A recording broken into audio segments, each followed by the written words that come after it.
number of Americans. But that's not what this one big ugly bill is all about. America is too expensive. There are far too many people who are living paycheck to paycheck here in this great country. That should not be the case. People who are struggling to survive, to make ends meet.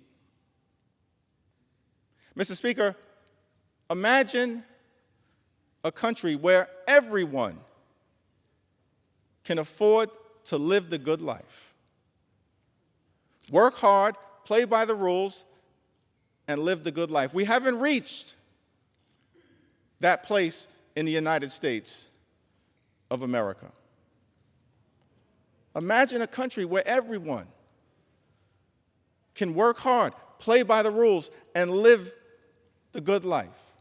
Good paying job, good housing, good health care, good education for your children, and a good retirement.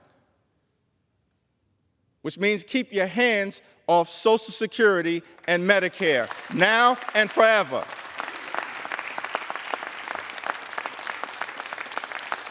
Now and forever. We want a country where every single American can afford to live the good life. Good paying job, good housing, good health care, good education for your children, and then a good retirement.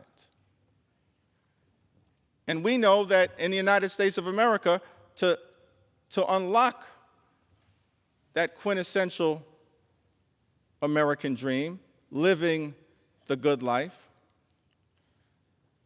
you have to work hard and play by the rules.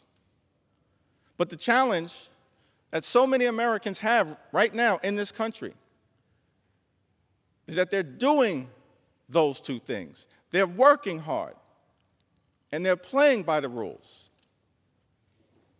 but they're unable to experience the great American dream. They're unable to get to that third leg. They're unable to live the good life. And that's what we should be focusing on here in the United States Congress. Not gutting Medicaid, not ripping food out of the mouths of hungry children, not rewarding billionaires with massive tax breaks. How can you prepare to celebrate legislation that will undermine the quality of life of everyday Americans? It's not just a hypothetical, it's not just hyperbole, it's not just hype. It will happen. Everyday Americans will be hurt by the one big ugly bill. We're here on the floor of the House of Representatives, debating legislation in the middle of the night, with millions of Americans having gone to sleep anxious about what would happen. Here on the floor of the House of Representatives, understandably concerned that their voices have not been heard in this debate, that their pleas for compassion have been overlooked. Many of my colleagues, Mr. Speaker, on the other side of the aisle have chosen not to hold town hall meetings, not to hear from the voices of the people that you're privileged to represent. But we've embraced the American people. We haven't run from the American people. House Democrats will continue to run toward the American people and lift their voices up. Lift their voices up. And so, Mr. Speaker, I'm going to take a little time to share some of the stories of the American people. Voices that might otherwise be excluded from this debate. But we're not going to let those voices be excluded. We will ensure that these voices are heard. We will continue to do everything we can to bring those voices to life, here on the House floor and beyond, to stand up for the best interests of everyday Americans. And we've heard from many of them. Throughout this process, I'll share just a handful. With Medicaid expansion, I now qualify for Medicaid. Without insurance, my monthly bill for my 3 injectable drugs would be $3,000. $36,000 a year. And that doesn't include any of my other meds or my medical appointments. Who has that kind of money? That's Charles, who lives in Alaska, district represented by Congressman Nick Begich. Medicare and Social Security keep me alive. I'm surviving on about $13,000 a year, most of it from my Social Security checks. That's just enough to afford my rent, utilities, and food. Without Social Security, I would be homeless. And if Medicare did not pay for my medications, if I had to pay full price, I wouldn't be able to survive. There are so many other seniors who are in the same boat. Without these programs, seniors like me would die on the street. That's Paula, who lives in Arkansas's 2nd Congressional District, represented by my colleague, Congressman French Hill. My son is a 25-year-old young adult with profound nonverbal autism who needs 24/7 support. Our family has relied on Medicaid from the time he was 2 years old, when he began early intervention services. At 3, when he was diagnosed with autism, a private health insurance denied him coverage for his pre-existing condition. Medicaid stepped in to provide health care. From that point until today, home and community-based services through Medicaid have been vital to our son's health and well-being. Medicaid also helped his school district pay for medically necessary therapies at school. Our son is thriving and healthy, and our family can support him at home because of Medicaid. That's Robin. She lives in Arizona's 1st Congressional District, represented by David Swiker. These are stories from everyday Americans who've written to us to say to this Congress, stand up for our health care, Mr. Speaker. Don't stand up for billionaires. Stand up for everyday Americans, for our health, for our safety, and for our well-being. Gwendolyn from Arizona, she also writes, she says, Medicaid is the difference between my son being healthy, happy, cared for, and social versus being at home with aging parents who struggle to physically provide the care that is required daily. Medicaid funding means my son receives the incontinent supplies he needs, the internal feeding supplies he needs to live, and medications that his primary insurance won't cover. Medicaid matters because without it, my son and millions of others like him may not survive. Let me speak directly to Gwendolyn from Arizona.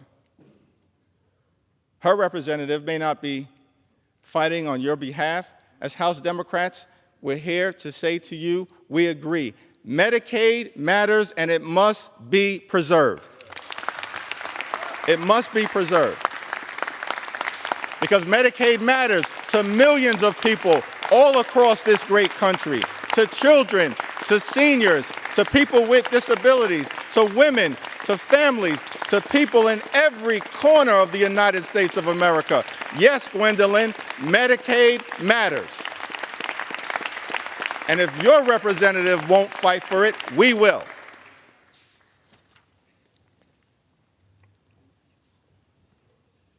Brenda?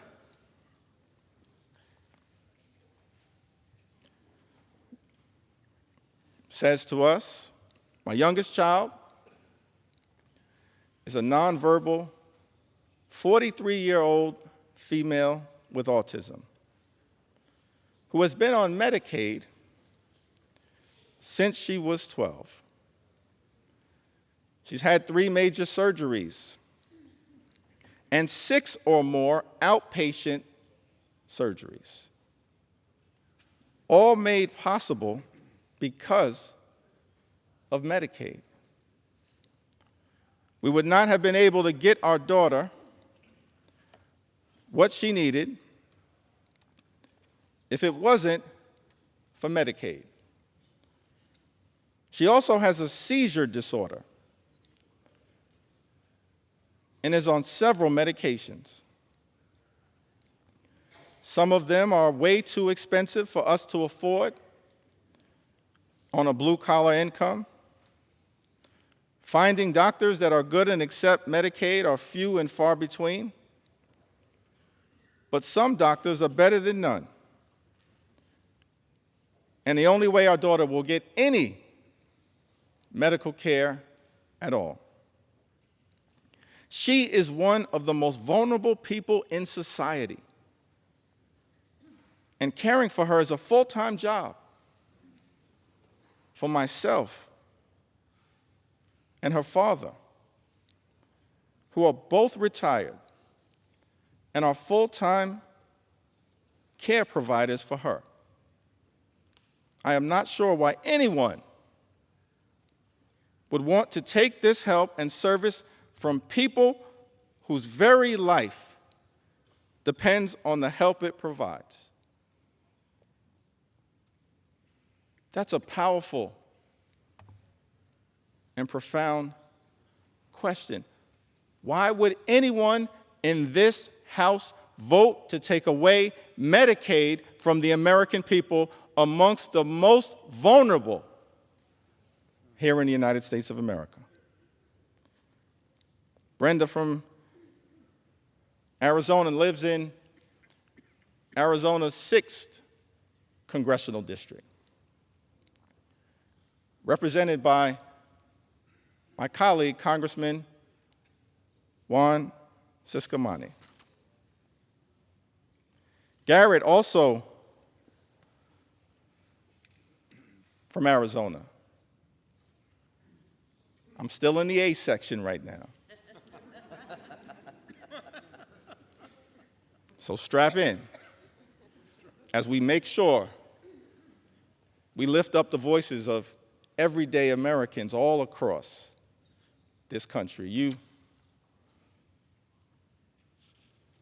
It's important that we take note, this isn't abstract, taking away health care from the American people.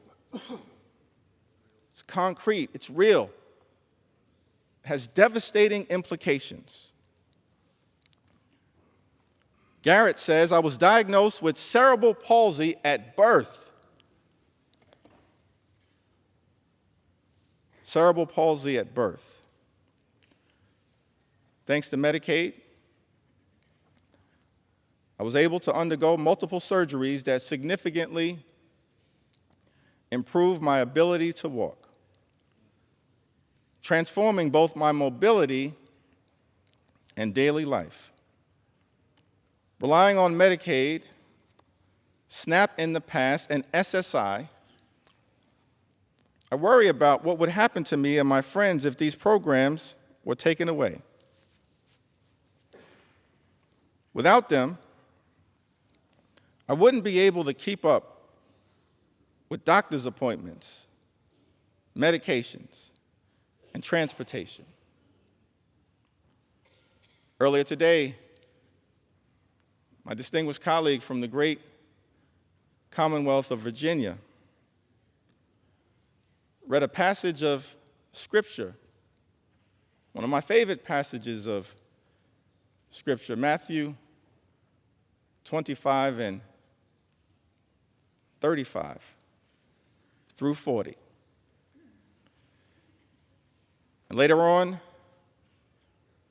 this morning, as I continue my remarks, perhaps I'll have an opportunity to go a little deeper into the meaning of Matthew 25 and 35. What I can say is that all of us should be trying to lift up the least, the lost, the left behind, the poor, the sick, and the afflicted.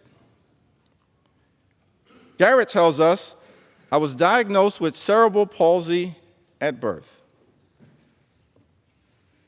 And the first thing that jumped out to me when I read this was that we're all God's children, and we should be looking after all God's children to the best of our ability, not running away from them and undermining their quality of life. So Garrett, we're going to continue to stand up and work hard on your behalf. Nancy from California. That's a great name, Nancy from California.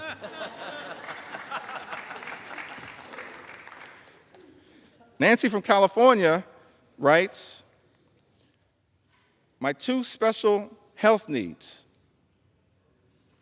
former foster children, depend on Medicaid for a dizzying array of health services, ranging from over 20 pediatric medical specialists and palliative care to behavioral health and occupational therapies.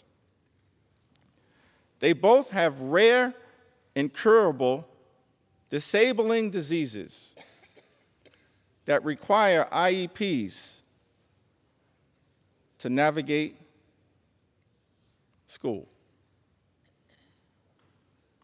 She continues, but I want to pause right there. I think that's an important point, talking about her children and the IEPs to navigate school. We should be looking out for children like Nancy's two beautiful former foster care children, her two special health needs children, as she calls them. It's one of the reasons why the Department of Education is important. Public schools are important. Nothing in this bill supports public education. In fact, this one big ugly bill represents an attack on public education. And that is not consistent with what we should be doing as we prepare to celebrate our 249th birthday and lifting up this pursuit of happiness. Nancy continues, the ACA protections for pre-existing conditions and the removal of lifetime caps are also essential. My youngest child requires medical care that I simply cannot afford, costing between $750,000 and $1 million per year, depending on how stable her health is. I work part-time, but the caregiver burden is too demanding for me to maintain a full-time job. As a single widowed mother, Medicaid has become a lifeline for keeping my kids as well as possible. Nancy lives in California's 1st congressional district, represented by my colleague, Congressman Doug LaMalfa. Laura lives in the Central Valley of California, an area of the country with the highest concentration of Medicaid recipients. The highest concentration of Medicaid recipients. I've been raising my 6 grandchildren for 15 years, and they are coming of age, but not many jobs are available. Also, my 16-year-old grandson depends on Medicaid and EBT to survive. He takes many medications a day.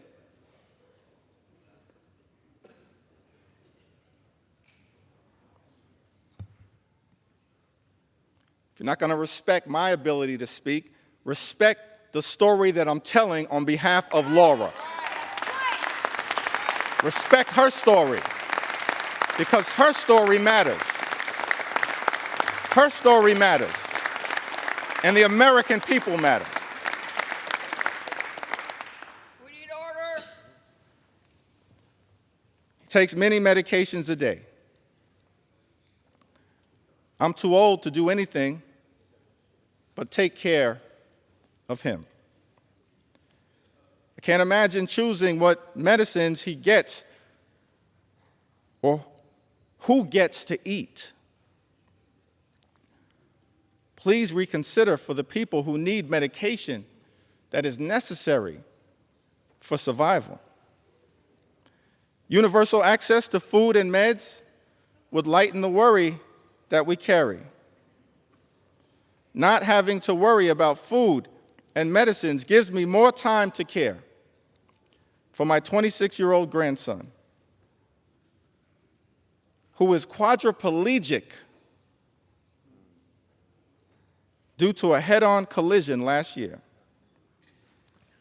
Please don't make him suffer anymore. He needs food supplements and many medications every day to survive. Laura lives in California's 22nd congressional district, a district that is represented by my colleague, Congressman David Valadao. Just happens to be the district that has the highest concentration of Medicaid recipients in this country. Laura, I don't know what your Congress member is going to do. Every single House Democrat is fighting hard to protect your Medicaid. We value you, and we're working hard to defend you. Jackie is from the Orange County area of California.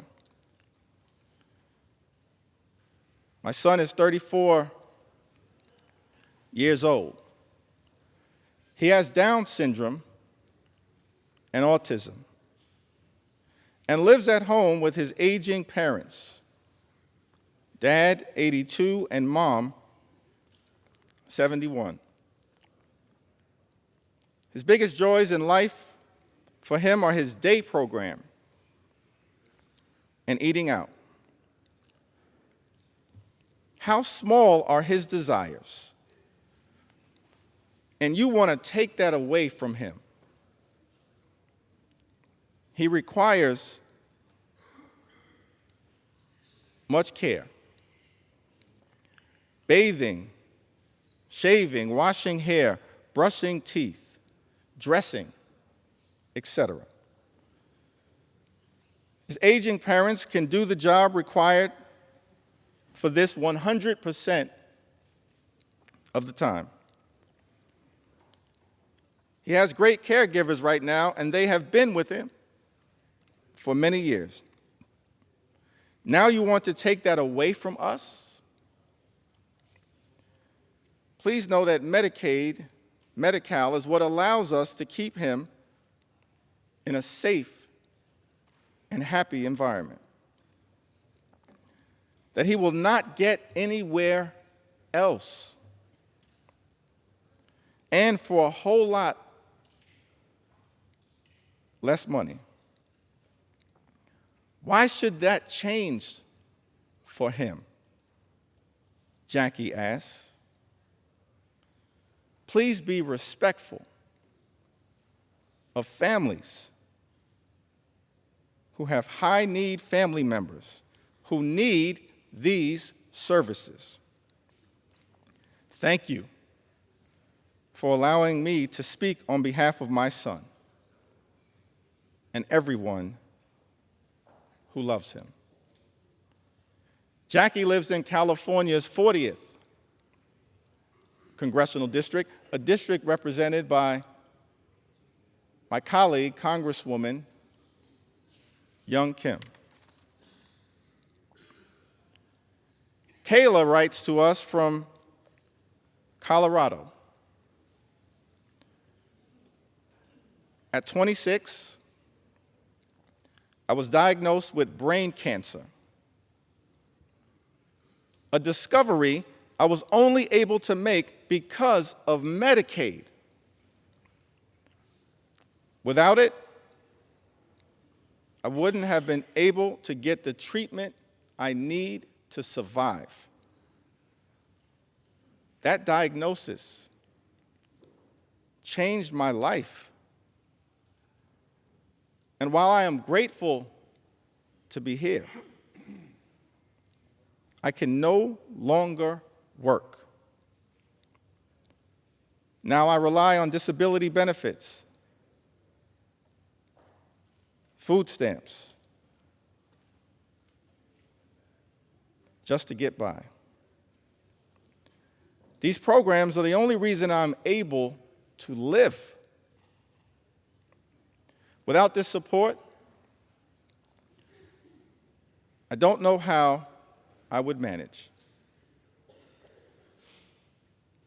Kayla lives in Colorado's 2nd congressional district, a district represented by the Assistant Democratic Leader, Joe Neguse. Kayla, I can say to you that your Congress member is fighting hard to protect you, just like every single member of the House Democratic Caucus.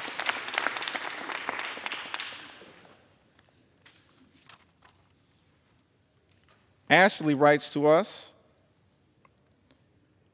from Colorado. Says, my life was saved by the Affordable Care Act.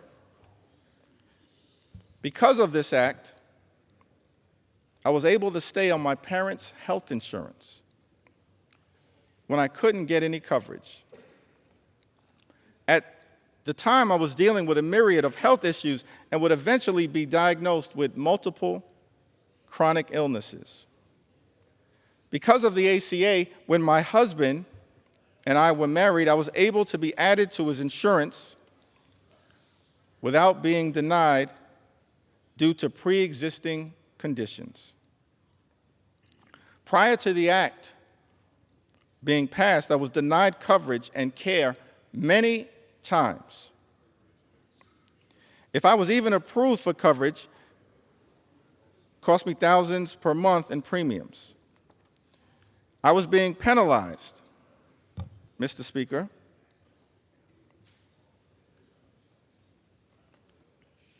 for being sick. There were many times when I could not get coverage that I had to choose between which prescriptions I would get to have or whether I would get all my meds or the groceries we needed. You know, there are far too many people in the United States of America right now, before experiencing the devastating consequences of this one big, ugly bill, who have to choose between putting food on the table, clothing on their backs, access to medication, or paying the rent. The United States of America is the wealthiest country in the history of the world. Not a single hard-working American taxpayer should ever have to choose between food or medicine or rent or putting clothing on their back. Not a single hard-working American taxpayer should ever have to make that choice.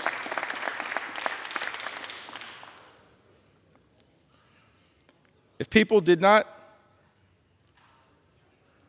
have to worry about health care being accessible, they would be able to be seen when necessary. And when people are able to see doctors when they are unwell, they can stay healthy for longer periods of time. When people can stay healthy, they don't miss work. When people don't miss work, they don't risk losing their jobs. The way things work now only encourages the constant classist act of keeping the sick and poor sick and poor. This should never, ever be a situation in a country that claims to have the best functioning economy in the world, the best doctors, the best universities. Ashley lives in Colorado's 3rd congressional district.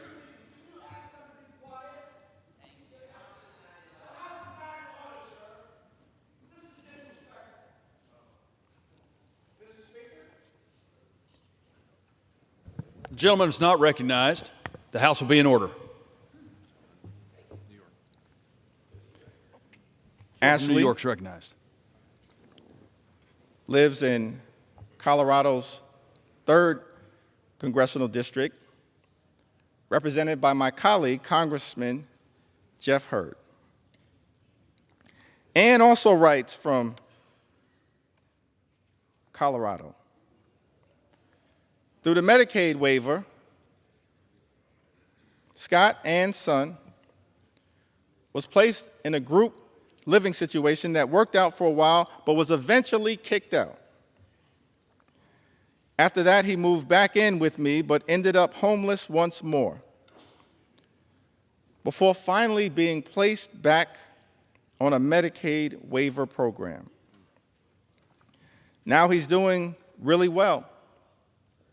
His job, which he loves, also receives funding through Medicaid, so that people with disabilities can be employed and be productive members of the community. Without Medicaid, he probably wouldn't be alive today. Without this assistance, we likely wouldn't be where we are now. And I doubt that there would be a happy ending to this story. Ann lives in Colorado's 6th congressional district, a district represented by our colleague, Congressman Jason Crow, who is also fighting hard to protect your interests, and as every single one of us in the House Democratic Caucus will continue to do. We believe in America, health care is not simply a privilege that should be afforded to the wealthy, the well-off, and the well-connected. It's a right that should be available to everyone. A right that is still imperfect at this moment, that we are working hard to perfect. But this one big ugly bill, the largest attack on health care, Mr. Speaker, in the United States of America, moves us in the opposite direction. Daniela is also from Colorado. She writes to us, Medicaid has been a lifeline for our family, especially for my 5-year-old daughter who has autism. That's the thing, Mr. Speaker. Medicaid is important for so many Americans all across this country, including people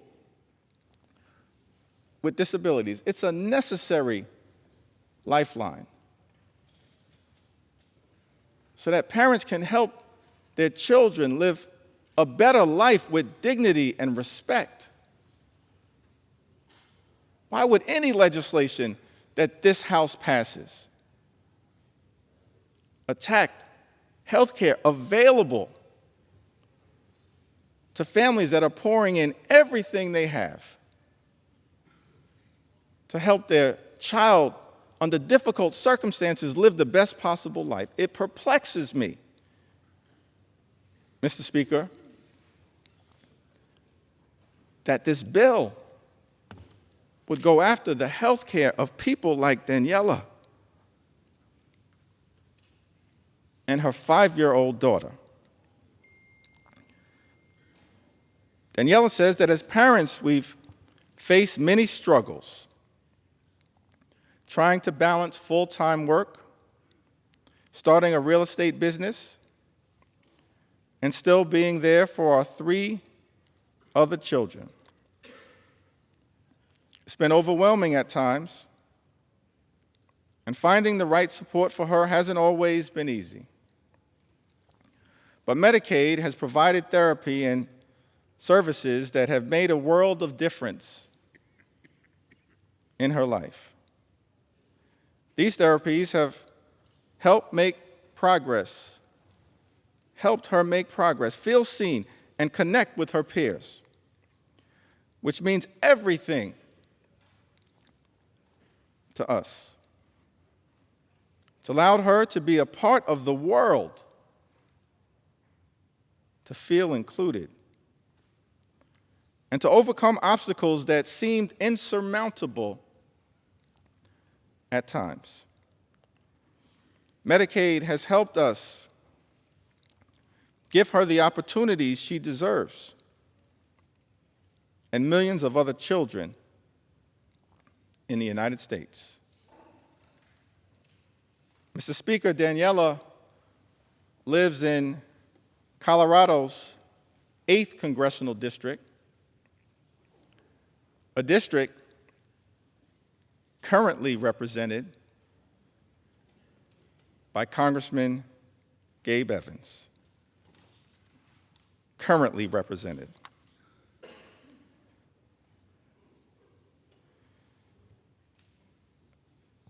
Mr. Speaker, we heard from Martha, who writes from Florida. I have an adult daughter with developmental and intellectual disabilities who needs Medicaid for her medical care.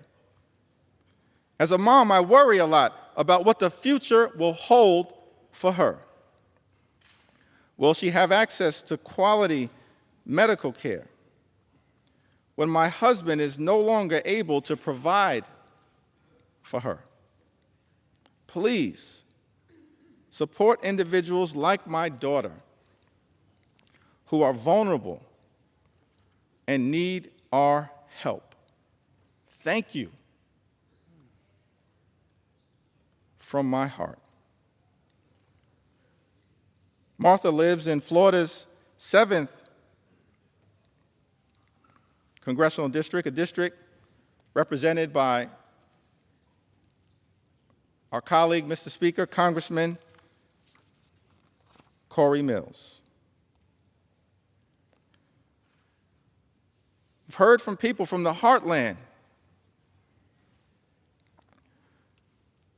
of this country.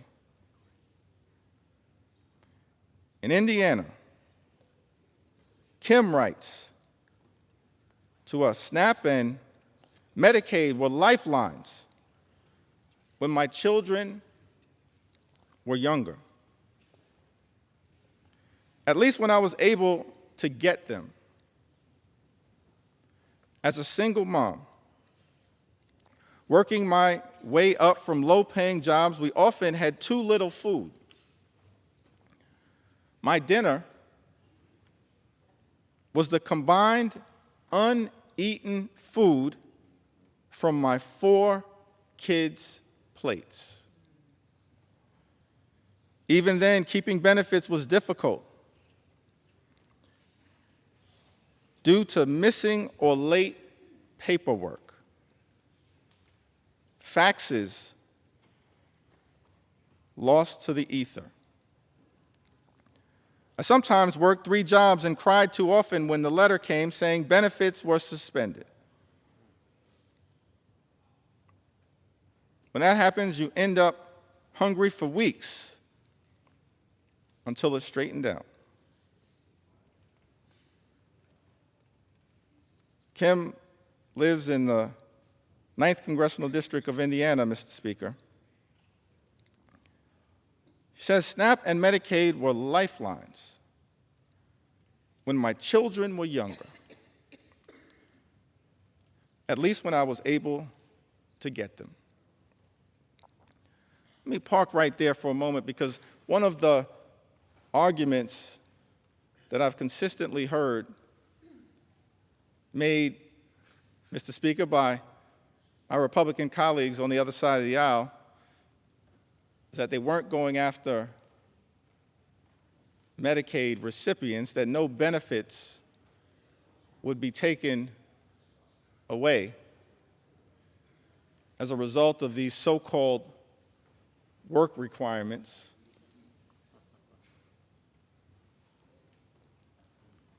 Let's fact check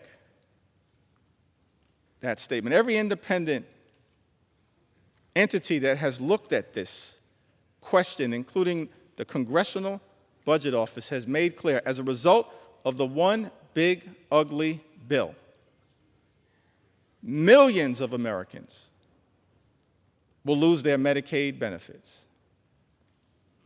These so-called work requirements are just a smokescreen, because more than 90% of the people who receive Medicaid benefits who can work, do work right now in the United States of America. Right now, more than 90%. What these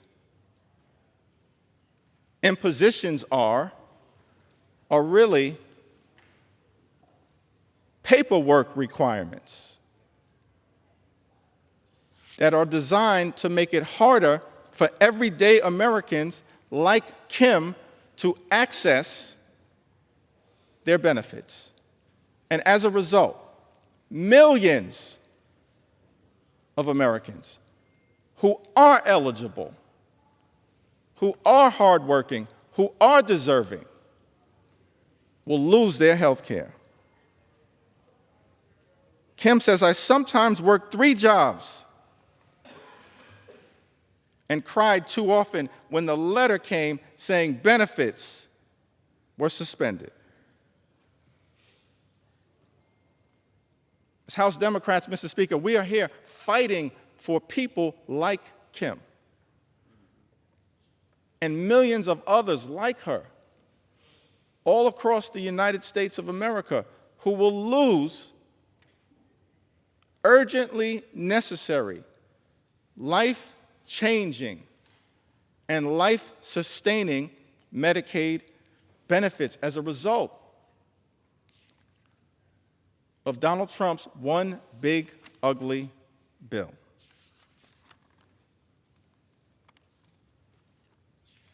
We hear from Maria, from Iowa, in the great heartland of this country. Maria writes to us in 2021, I got seriously sick with COVID. I ended up in a coma for 12 days, spent 3.5 weeks in the ICU, and then another 3 weeks on the recovery floor. If it wasn't for Medicaid, I wouldn't have received any of the care I needed.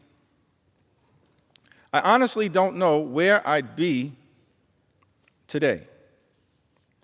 I don't know what my family would have done. Without Medicaid, I wouldn't have made it. If I lost Medicaid, it would completely change my life. I wouldn't be able to afford my insulin, diabetes medications, blood pressure medications, or see my endocrinologist, all of which are life-sustaining treatments. I also need to see my pulmonary specialist regularly. Without Medicaid, my health would deteriorate rapidly.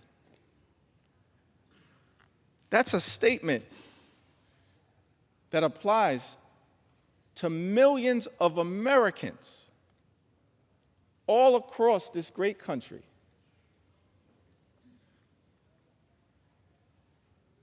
who are at risk of losing their health care because this one big, ugly Republican bill has put a target on their back. Mr. Speaker, without Medicaid, my health would deteriorate. Taking the time to share these stories because this is a question for so many Americans of life and death. It's extraordinary that on the House floor, in the middle of the night, the American people are forced to confront a bill that targets their health care and will result in their well-being deteriorating. More than 17 million Americans at risk of losing health care coverage, and then tens of millions more experiencing increased premiums, co-pays, and deductibles. as a result of the attack on health care in this bill. Many of them will also lose coverage, lose their health care. These are Americans on private insurance, employer-provided insurance. But because of the health care attacks in this bill, their premiums, their copays, their deductibles will go up. Some will not be able to afford it, and they will lose their health care. That's what this bill represents. That's why I'm taking the time to share these stories and experiences and concerns and fears and anxieties of the American people.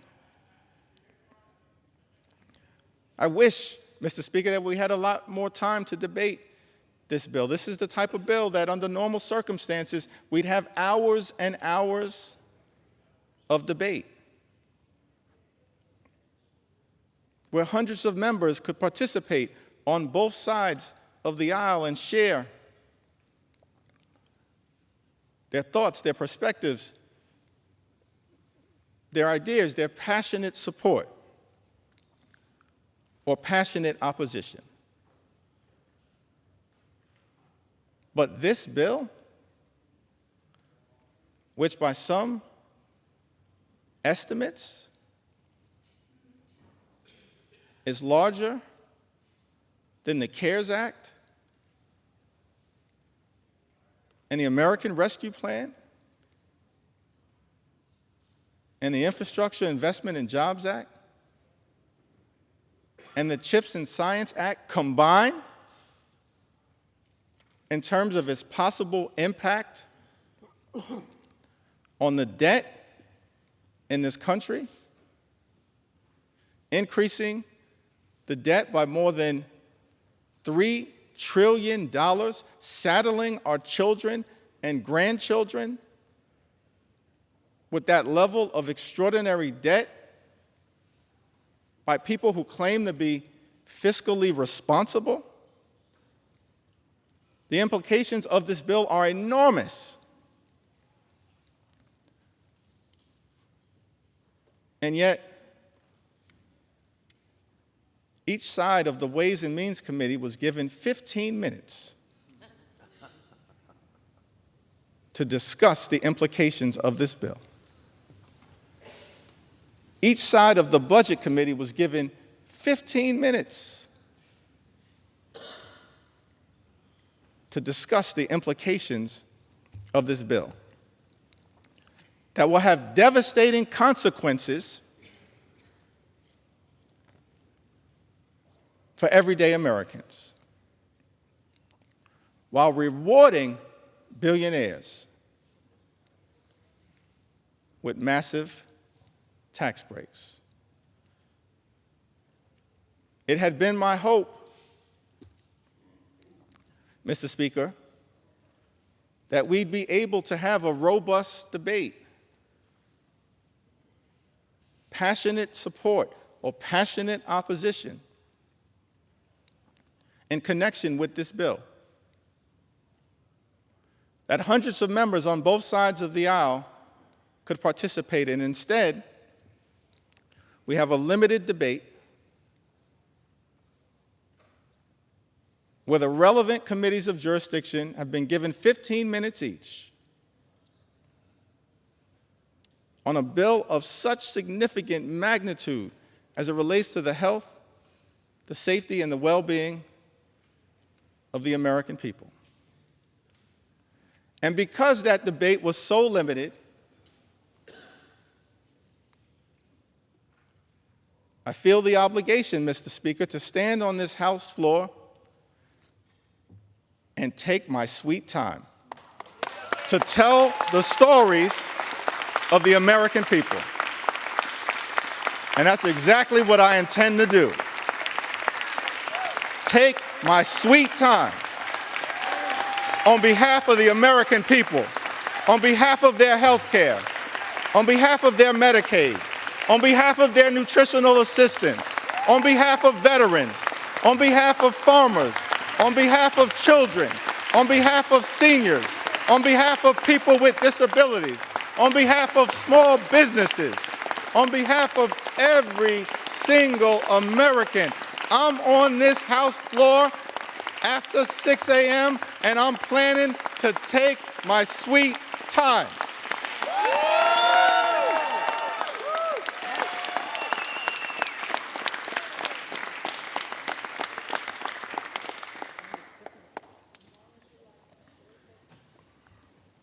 Without Medicaid, I wouldn't have made it. If I lost Medicaid, it would completely change my life. It would also severely affect my husband with epilepsy. Without Medicaid, he wouldn't be able to afford his seizure medications, which means he'd have seizures every week, like he did before. This would leave him unable to function or work. Before he had Medicaid, he'd have a seizure. And it would take him days to recover. His health is inconsistent, which makes it hard for him to hold down a job. I still have my house, my car, my husband, and my health. Thank God for that. But why should we have to struggle so hard just to live? In a country with so much wealth, I'm considered one of the lucky ones. And yet I still struggle to make ends meet for the basics. That's Maria, pouring her heart out to us as members of Congress about her struggles. She lives in Iowa's 1st Congressional District, represented by our colleague, Mr. Speaker, Representative Marionette Miller Meeks. In a country with so much wealth, I'm considered one of the lucky ones. And yet I still struggle to make ends meet for the basics. Maria makes this important point as we stand on the threshold of the 4th of July. Thomas Jefferson,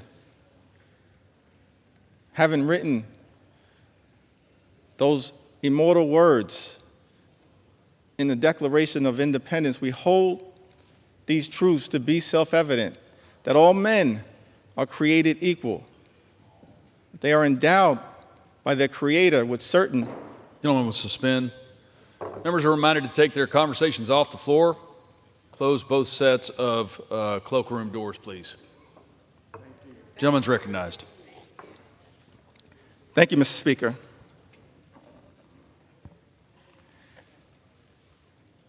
If I'm not going to get any love for the other side of the aisle, I would expect that at least Thomas Jefferson would.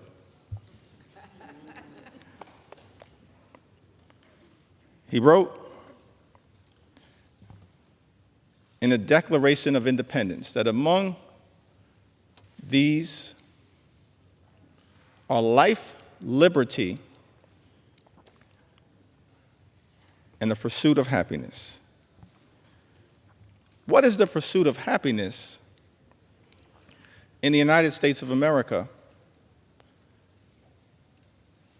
here in the year of our Lord, 2025. Imagine a country where every single American can afford to live the good life. Work hard, play by the rules, live the good life. That's the American dream.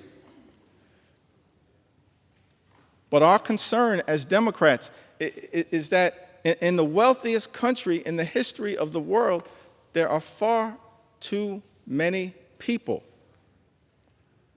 like Maria from Iowa, who are unable to achieve that American dream, unable, despite working hard and playing by the rules, to live the good life, good paying job, good housing, good health care, good education for your children, and a good retirement. That should not be too much to ask for here in the United States of America. But instead of working to bring that American dream to life for the greatest number of people all across the country, this one big, ugly bill, Mr. Speaker, that our Republican colleagues are trying to jam down the throats of the American people will undermine their quality of life.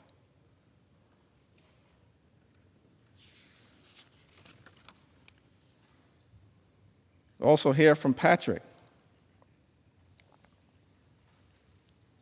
Lives in the heartland of this country. One of the good people of Iowa, who says, I'm a registered nurse in the ICU at the VA hospital in Iowa City. I've worked as a nurse for 30 years, and I'm a native Iowan. I have 2 disabled children who are on Medicaid. My son had a severe brain injury as a child and requires extensive physical therapy, occupational therapy, and speech therapy. My daughter is autistic and lives independently on housing provided by Medicaid. Before we had Medicaid, we were bankrupt paying for their treatment. We would go bankrupt again if Medicaid is cut. These are complicated systems for people with very complicated needs. These quote-unquote common sense solutions they're coming up with are not based in reality.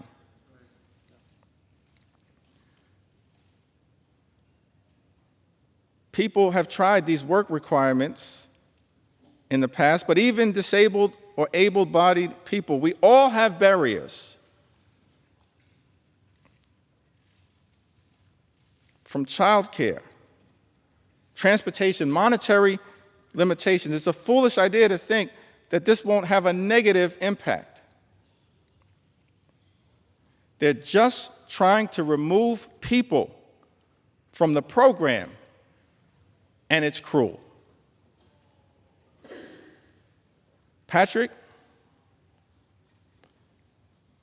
you are correct. Thank you for your service as a registered nurse at the VA hospital. And thank you for all that you are doing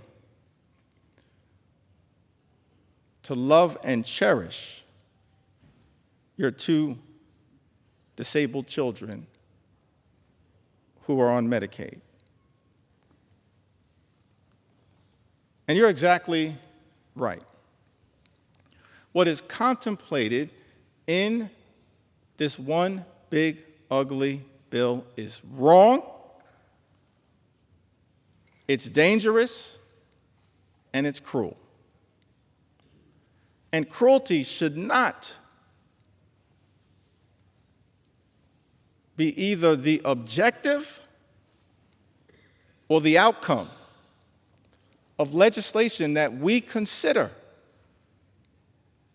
here in the United States House of Representatives. Mr. Speaker, cruelty should never be the objective or the outcome of legislation that we consider here in the House of Representatives. But it is cruel to take away Medicaid from the American people. And that is why, as House Democrats, we will continue to show up and speak up and stand up in defense of the health care of the American people. I'm thankful for all of my colleagues who are here,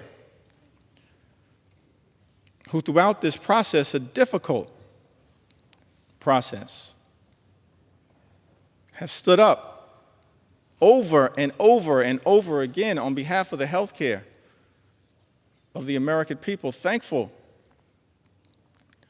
for my colleagues in leadership, Whip Catherine Clark and Chair Pete Aguilar, and all of the members of House Democratic leadership. Thankful for the leaders of every single committee who's been battling hard to push back against the cruelty that is in this one big, ugly bill. Thankful for the leadership of Richie Neal. Thankful for the leadership of Frank Pallone. Thankful for the leadership of Brendan Boyle. Thankful for the leadership of Angie Craig. I'm thankful for the leadership, the principal leadership of every single member of the House Democratic Caucus.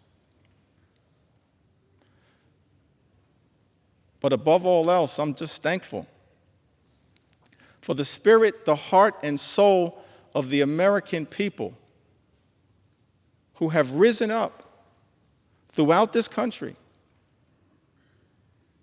to make it clear to all of us in this institution: keep your hands off our Medicaid. Keep your hands off our health care, our Medicaid, the Affordable Care Act. Keep your hands off our Medicaid. That's why, Mr. Speaker, I stand before you today to lift up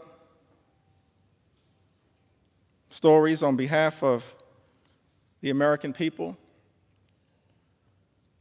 Don't have the great privilege and honor to stand on this House floor, as all of us, Democrats and Republicans alike, do,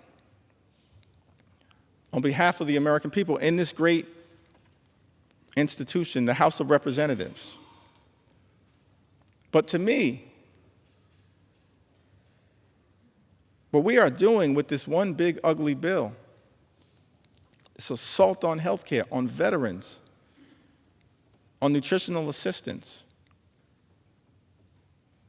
this assault on good-paying, clean energy jobs, this assault on the high cost of living in the United States of America, all of it is inconsistent with the best of what this House of Representatives should be doing for such a time as this. And so I stand here on behalf of everyday Americans like Elizabeth, who's also from Iowa. Elizabeth suffered from sepsis caused by untreated strep throat. After waiting to receive care while uninsured and without paid sick leave. After receiving care she needed, she was able to apply for Medicaid and have her medical bills retroactively covered. Now, Medicaid has allowed her to get access to essential and preventative health care. Mr. Speaker, Elizabeth lives in the congressional district represented by our colleague, Zach Nunn, Iowa's 3rd congressional district. Thank you, Elizabeth, for highlighting one of the concerns that all of us should have with this bill. When you launch an all-out assault on the health care of the American people, when you effectively end Medicaid as we know it, gut parts of the Affordable Care Act, what you essentially are doing by stripping health care away from the American people, putting people like Elizabeth back in the position that she had previously been in,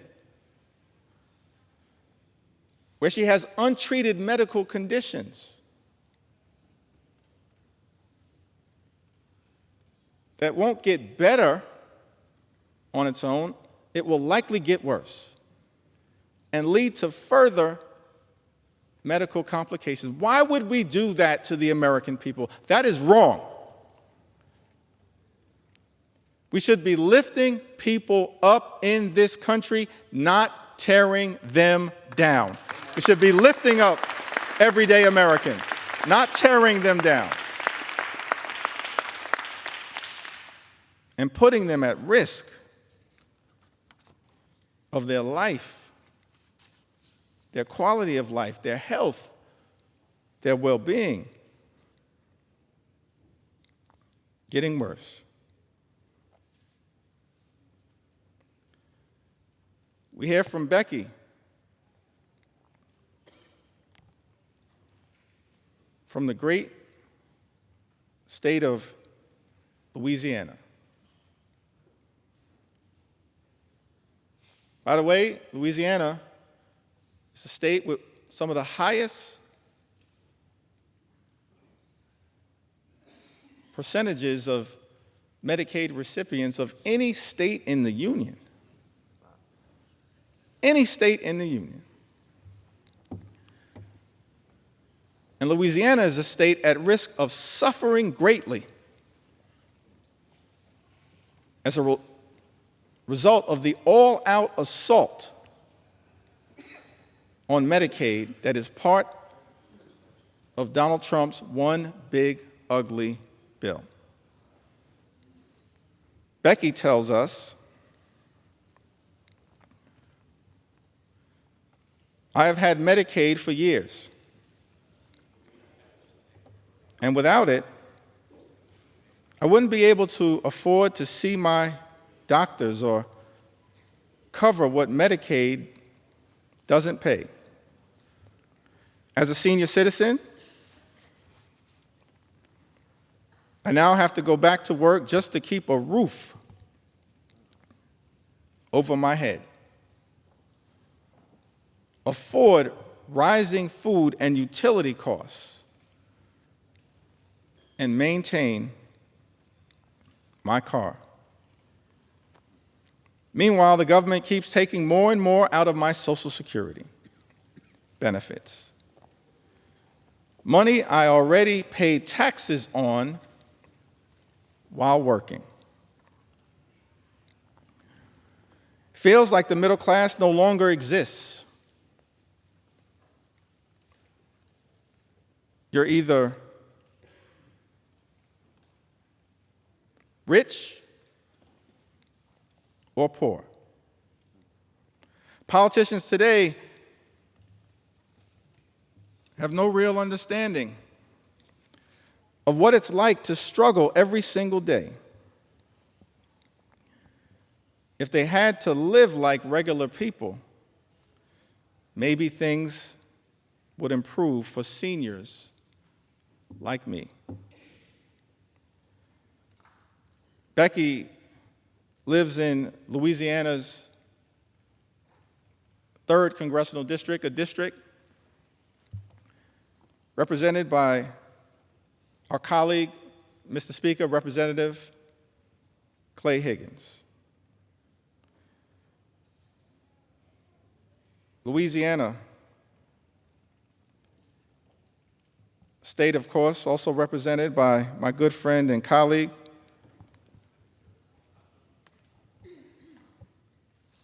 Congressman Troy Carter, who I see is here with us in the chamber also, Cleo Fields, another good friend and colleague. Louisiana, a state that stands to suffer mightily as a result of this all-out assault on Medicaid. Now, I heard my distinguished colleague, Mr. Speaker, the House Majority Leader, someone who personally respect his resilience, his perseverance, his journey. I think he comes by his views in good faith. It's his perspective, it's the speaker's perspective. But many of our colleagues on the other side of the aisle have made the representation that as House Democrats, we're not telling the truth to the American people about the devastating impact that Donald Trump's one big ugly bill, a bill being rushed through this chamber, will have on the health and the well-being of people in Louisiana and all across the country. They've accused us of fear-mongering and making misrepresentations. And so I was surprised to learn, Mr. Speaker,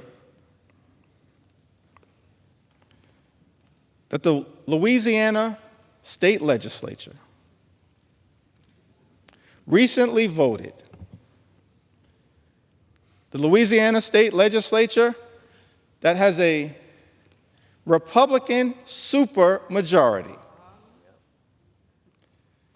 The Louisiana State Legislature recently voted to condemn the one big ugly bill because of the extraordinary attack on Medicaid that will adversely impact their constituents. We're telling the truth. This one big ugly bill will hurt everyday Americans in Louisiana and all across the country. Don't take our word for it. Take the word of the Louisiana State Legislature. Supermajority. Who done? So we're here on the House floor, taking our sweet time to tell the stories of the American people and the adverse impact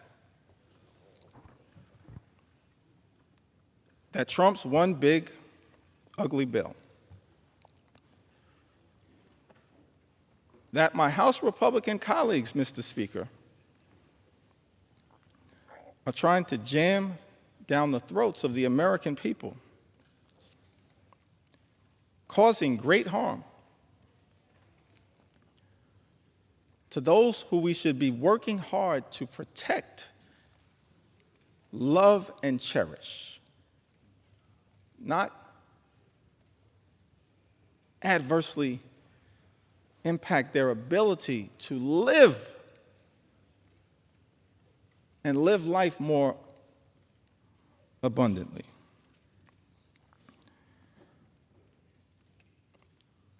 Tamara, who lives in Louisiana's 4th Congressional District,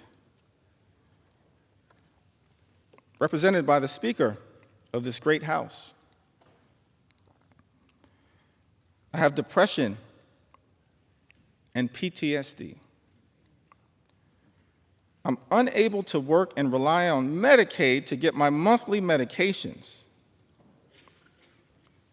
to keep me essentially alive. Tamara, we're going to continue to fight hard on your behalf. We heard from Emily, who lives in the Commonwealth of Massachusetts. Emily tells us that I'd moved to Massachusetts in 2020 and was working a retail job for minimum wage. I was unable to afford much, but the state thankfully approved me for SNAP assistance and Medicaid. Without that jump start, I'm not sure where I would be today. There shouldn't be shame or stigma surrounding these programs. You never know when life will get pulled out from underneath you. The relief when these programs can come to your aid is indescribable. Emily lives in the 5th Congressional District of Massachusetts, a district that is represented by the House Democratic Whip, Catherine Clark, who's a strong champion on your behalf, Emily, powerfully, ethically, principally, fighting hard on your behalf. Casey lives in the 2nd Congressional District of Maine, a district represented by Congressman Jared Golden. Thankful for Congressman Golden's service. He served this nation with distinction overseas and has come back home to serve this nation in the United States Congress. Casey writes,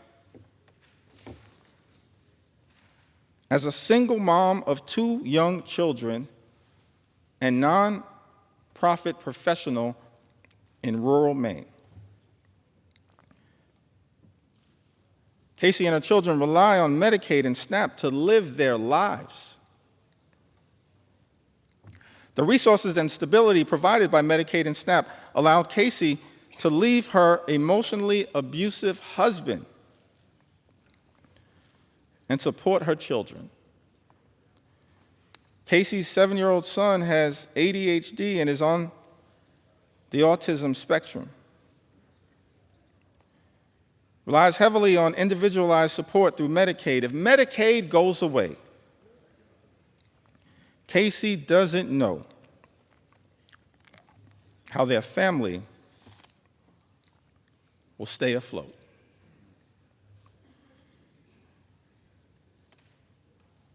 The American people pouring into us, Democrats and Republicans, in the United States House of Representatives, the People's House,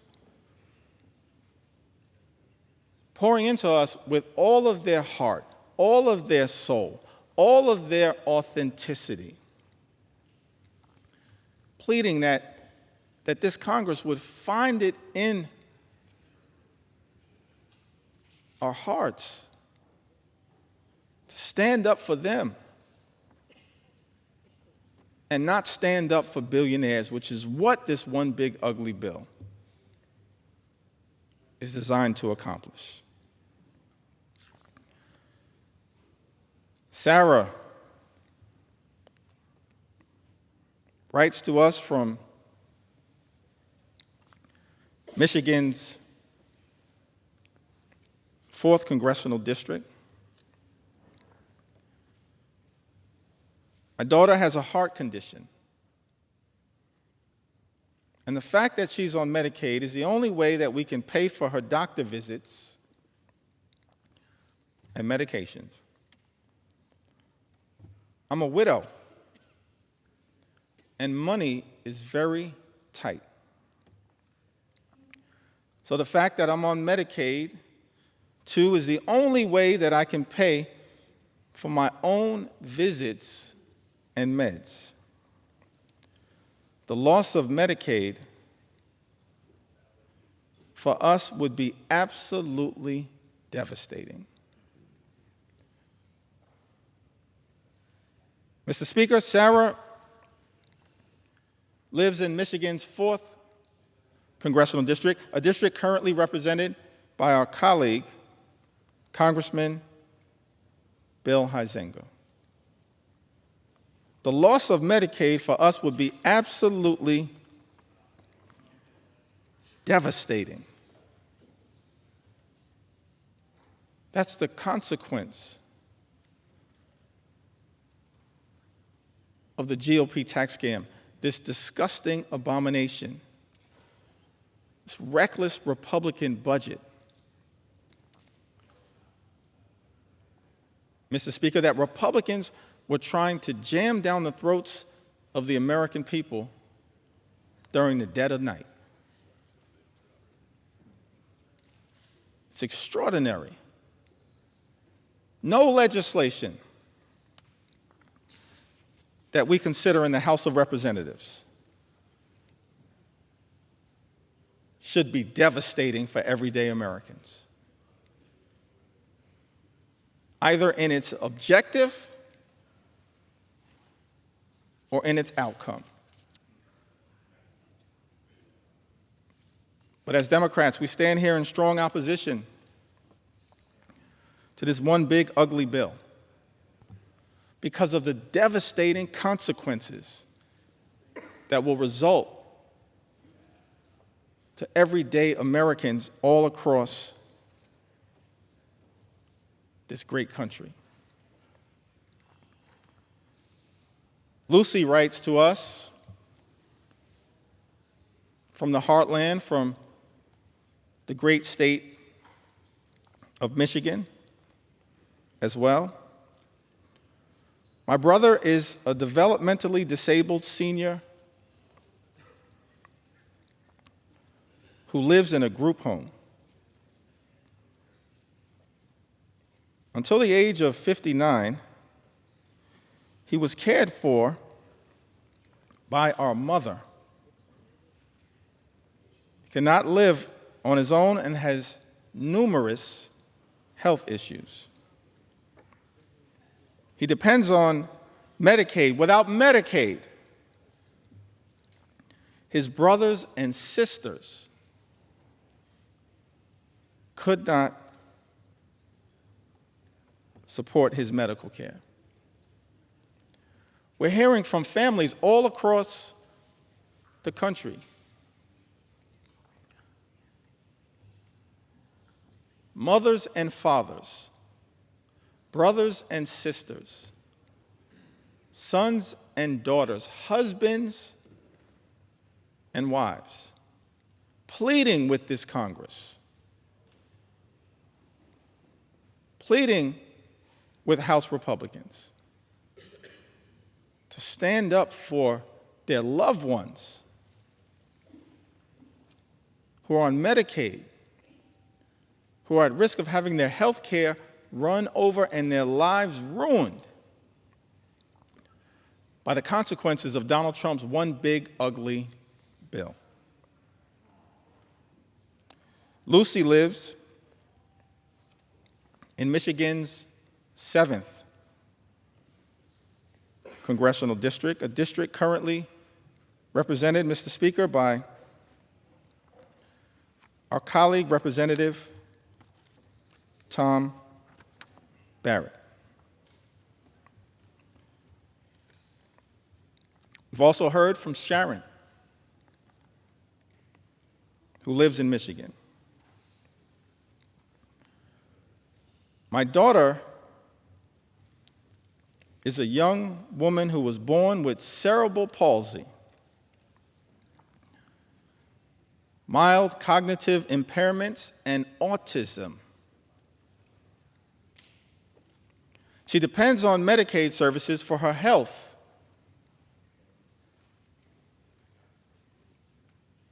Safety and well-being. She's unable to work or take care of herself. She's unable to work or care for herself without help. Without Medicaid, she is totally at risk. Cutting Medicaid to give tax cuts to wealthy billionaires is not only cruel and unethical, Sharon writes, but it puts vulnerable people, including children, at risk of severe mental and physical health problems. Do the right thing and rescind the drastic cuts to Medicaid for vulnerable people with serious physical disabilities and people with serious and persistent mental health problems. Mr. Speaker, Sharon lives in the 10th Congressional District, represented by our colleague, Congressman John James. I don't know how the congressman from the great state of Michigan will vote at the end of the day as it relates to defending people like Sharon. But as Sharon writes, I know what I can say. She says, do the right thing and rescind the drastic cuts to Medicaid for vulnerable people with serious physical disabilities and people with serious and persistent mental health problems.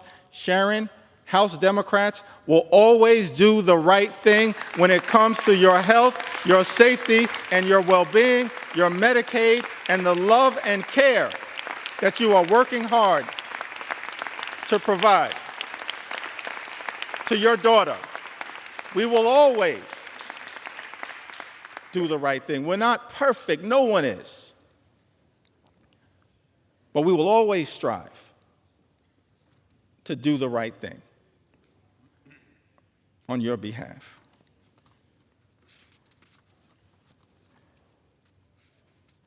As I work through these stories in the Midwest,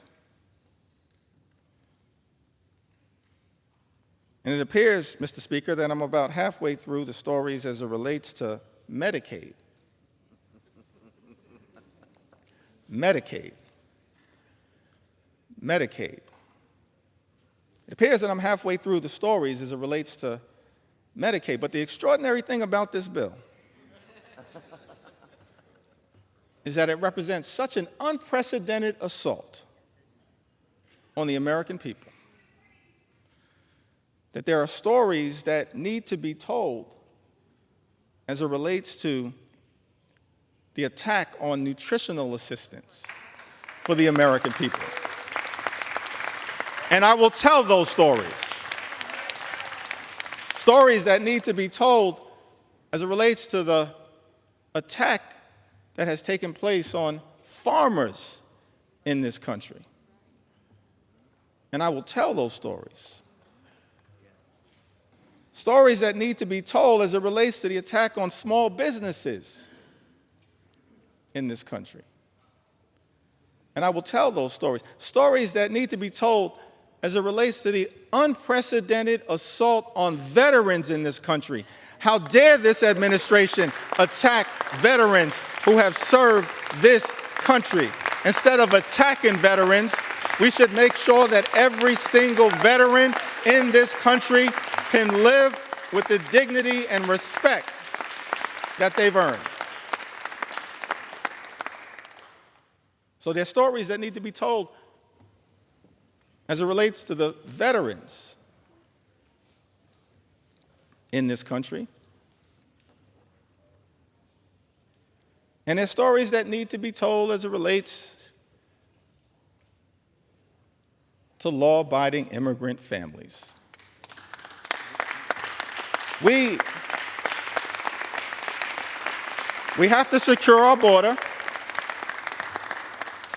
We believe that we have a broken immigration system. It should be fixed in a comprehensive and bipartisan way.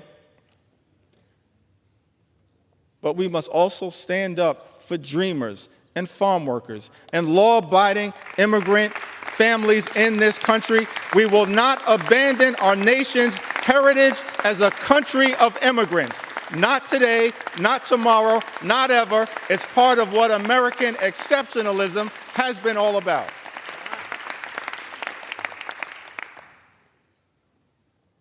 So stories that need to be told. William writes to us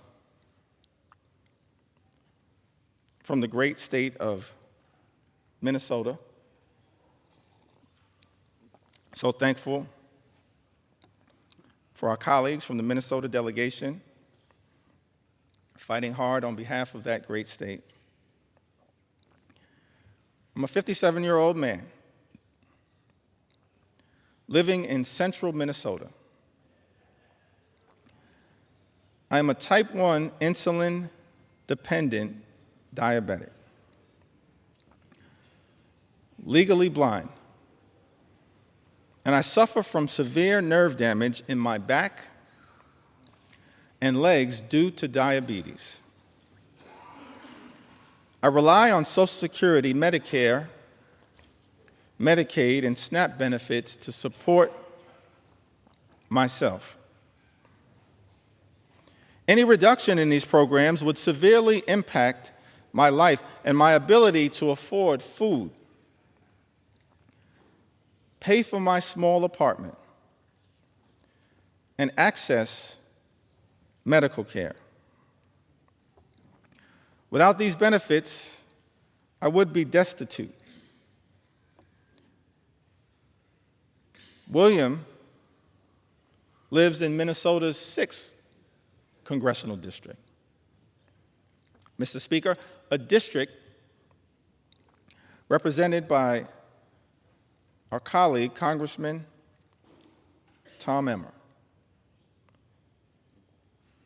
Say to William,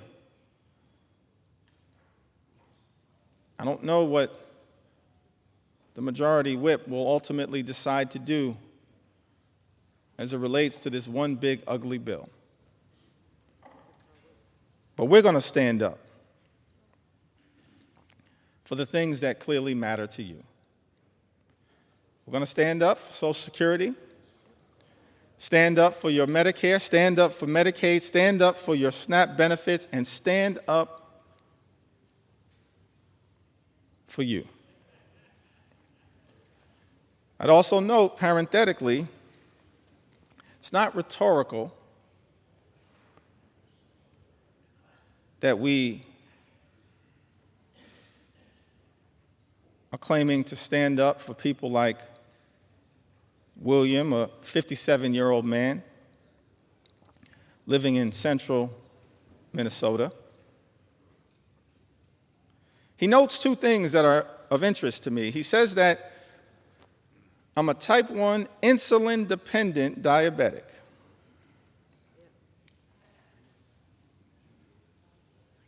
And then also says I rely on Social Security, Medicare, Medicaid, and SNAP benefits to support myself. Which suggests to me that William actually may have been a beneficiary of some of the hard work that has taken place on this side of the aisle. His life is not perfect. There's still a lot of work that needs to be done. But as a type 1 insulin-dependent diabetic who's also on Medicare, as a result of the Inflation Reduction Act,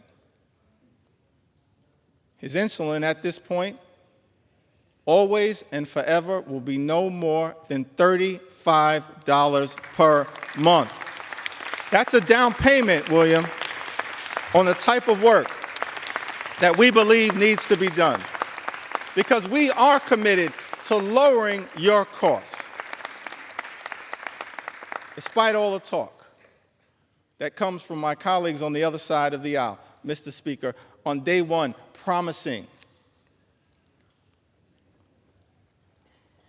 to lower the high cost of living.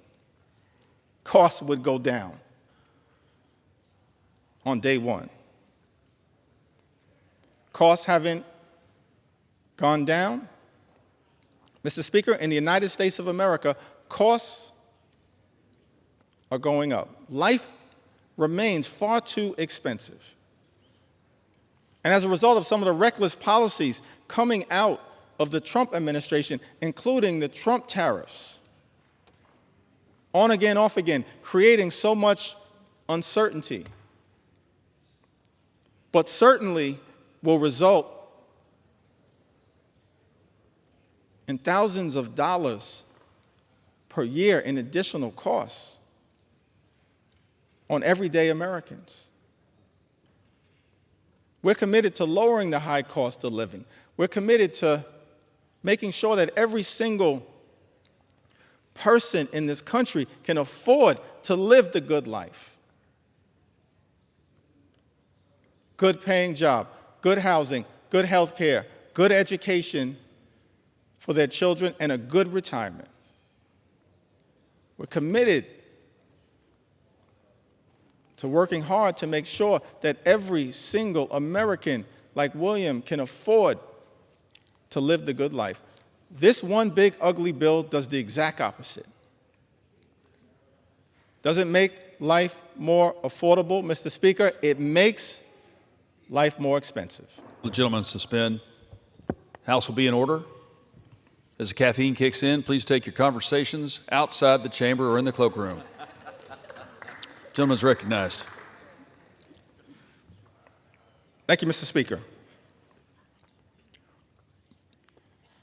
Without Medicaid, Heather from the great state of Minnesota writes, without Medicaid, my 3 kids and I would have no insurance. I couldn't afford my epilepsy and schizophrenia medications. My kids wouldn't have access to health care, including ER visits, physicals, vaccinations, and dental cleanings. Heather lives in Minnesota's 8th Congressional District, represented by our colleague, Mr. Speaker, Congressman Peter Stauber. Lynn writes to us, from Missouri, the Show Me State, a state ably represented by Representative Emanuel Cleaver and Representative Wesley Bell. Lynn writes to us, says that I'm a widow near 70 with very little family left and have been diagnosed with breast cancer. I have an adult son, severely disabled. He already has lost transportation services due to low Medicaid funding. And if Medicaid is cut, it will be disastrous for my situation. Lynn knows that this one big ugly bill puts a target on the back of Medicaid. One of the senators from the great state of Missouri, Senator Josh Hawley, spent months warning about the damage that Donald Trump's one big ugly bill would do to the people of Missouri as a result of the all-out assault on Medicaid. And then turned around and voted to cut Medicaid from his constituents. So shocking, it's so disappointing. So heartbreaking for many Americans that a lot of people in the House of Representatives, Mr. Speaker, a lot of people in the Senate have talked a good game about Medicaid, but then turned around and done nothing to protect it. That's shameful. It disgusts me because I want to believe in the good faith of every member to look out for the people that they are privileged to serve. Donald Trump's one big ugly bill, an all-out assault on health care, an all-out assault on Medicaid, the largest cut to Medicaid in American history. This legislation will end Medicaid as we know it. Millions of people will lose their health care. Hospitals will close, including in rural America. People will lose their nursing homes. 1 in 4 nursing homes may close as a result of this dangerous and extreme Republican budget. Community-based health clinics relied upon by many of the people all across this country will shutter as a result of Donald Trump's one big ugly bill. People in this country will die unnecessary deaths. That's unacceptable. That's unconscionable. That's un-American. And that is why, as House Democrats, we stand on this floor, aggressively pushing back on on their behalf, because they will be so absolutely devastated if this bill were to pass in the House of Representatives. Donald Trump's one big ugly bill hurts everyday Americans and rewards billionaires with massive tax breaks. Why is it that every time, Mr. Speaker, Republicans have the opportunity to govern in a partisan way, Republicans immediately race to legislation that provides massive tax breaks for the wealthy, the well-off, and the well-connected in this country. We've seen this happen all over time. During the presidency of Ronald Reagan, massive tax cuts for the wealthy, the well-off, and the well-connected, adding to our nation's debt and deficit. During the presidency of George W. Bush in 2001 and 2003, yet again, massive tax cuts for the wealthy, the well-off, and the well-connected. In fact, the Republican president at that time, in 2001, inherited a budget surplus from President Bill Clinton and immediately turned around and took that budget surplus and turned it into a deficit, exploded the debt. Don't ever lecture us about fiscal responsibility. Not now, not ever. Mr. Speaker, Republicans are not the party of fiscal responsibility. You are the party of fiscal irresponsibility. Over and over and over again. And now with this bill, you've taken it to a whole nother level. Because in addition to exploding the debt by more than $3 trillion, and by some estimates, even more than that, saddling our children and our grandchildren with trillions of dollars in additional debt. Why? It appears to subsidize the lifestyles of the rich and shameless. That's extraordinary to me. But shouldn't be surprising because it's exactly what we saw during the first 4 years of the Trump administration, where the signature legislative accomplishment was the 2017 GOP tax scam, where by some estimates, 83% of the benefits would go to the wealthiest 1% in this country. Saddling at the time our children and grandchildren with more than $2 trillion in additional debt. And yet, Mr. Speaker, many of our Republican colleagues want to lecture America about fiscal responsibility. And then have the nerve to come to the House floor and try to jam a bill down the throats of the American people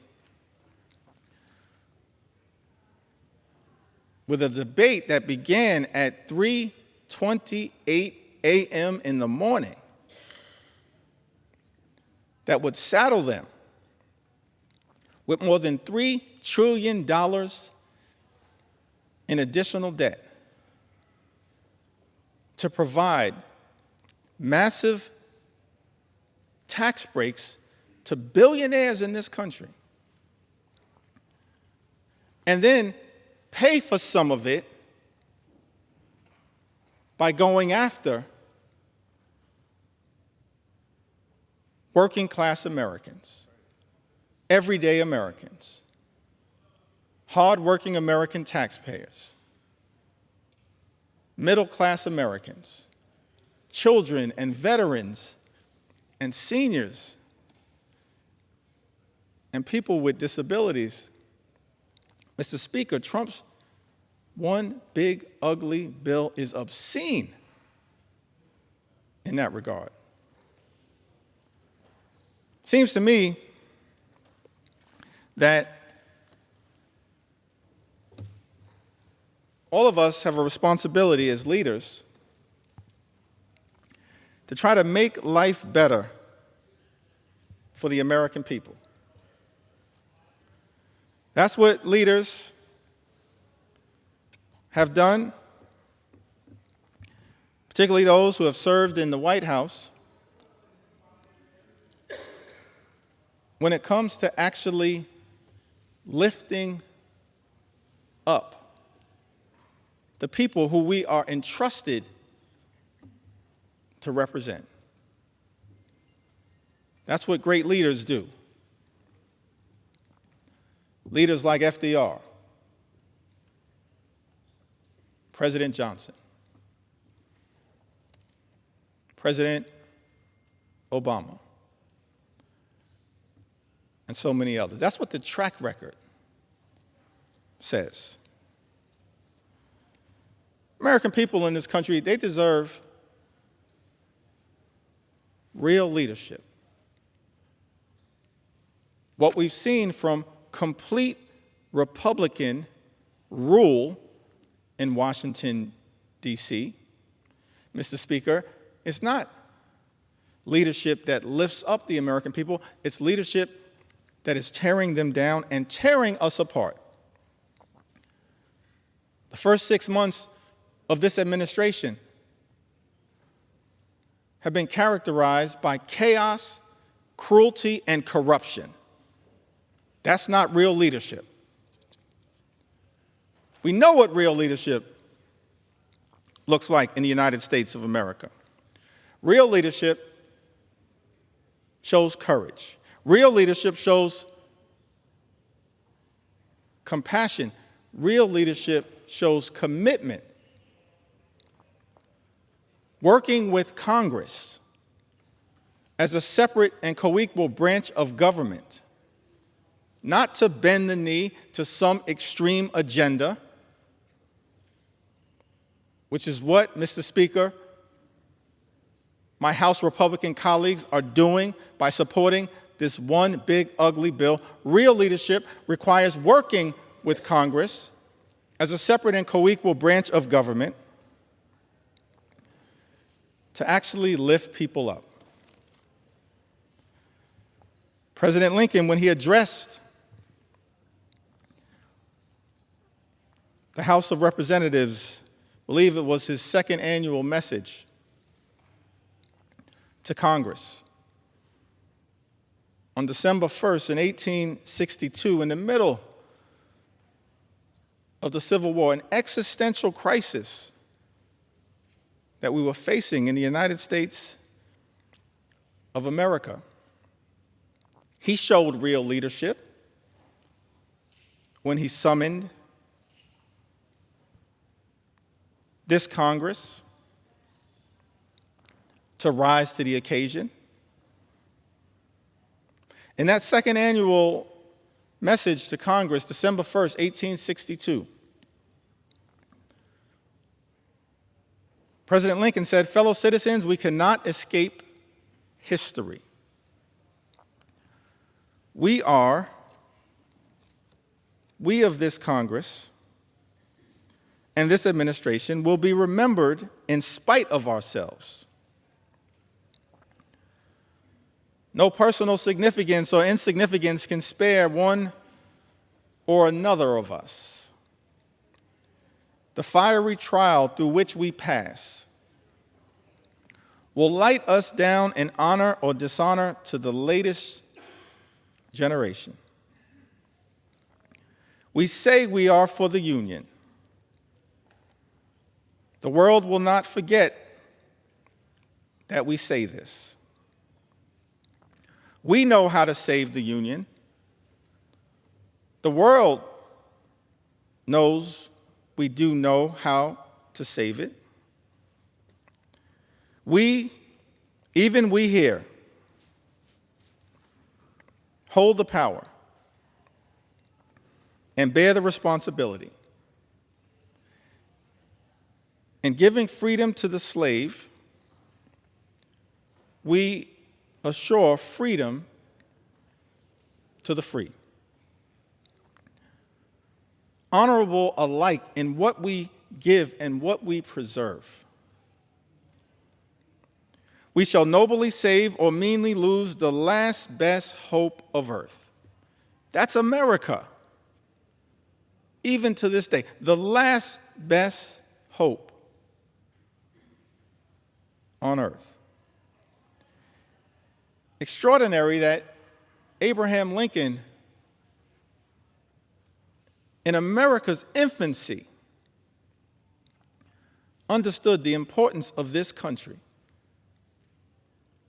not just for its citizens, but for the world. He urged this Congress, we shall nobly save or meanly lose the last best hope of earth. Other means may succeed, this could not fail. The way is plain, peaceful, generous, just. A way which, if followed, the world will forever applaud. And God must forever bless. That's presidential leadership. That kind of leadership is missing in the United States of America right now. Exhibit A is the fact that at President Trump's urging, Mr. Speaker, our House Republican colleagues are here ready to rubber stamp, recklessly rubber stamp legislation that will rip health care away from more than 17 million Americans. That's not leadership. That's not the leadership that this country deserves. But that's what the American people are experiencing because of Republican rule here in Washington, D.C. Yet we know, Mr. Speaker, that things can be different.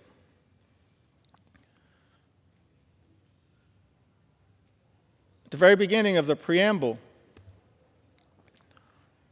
of the United States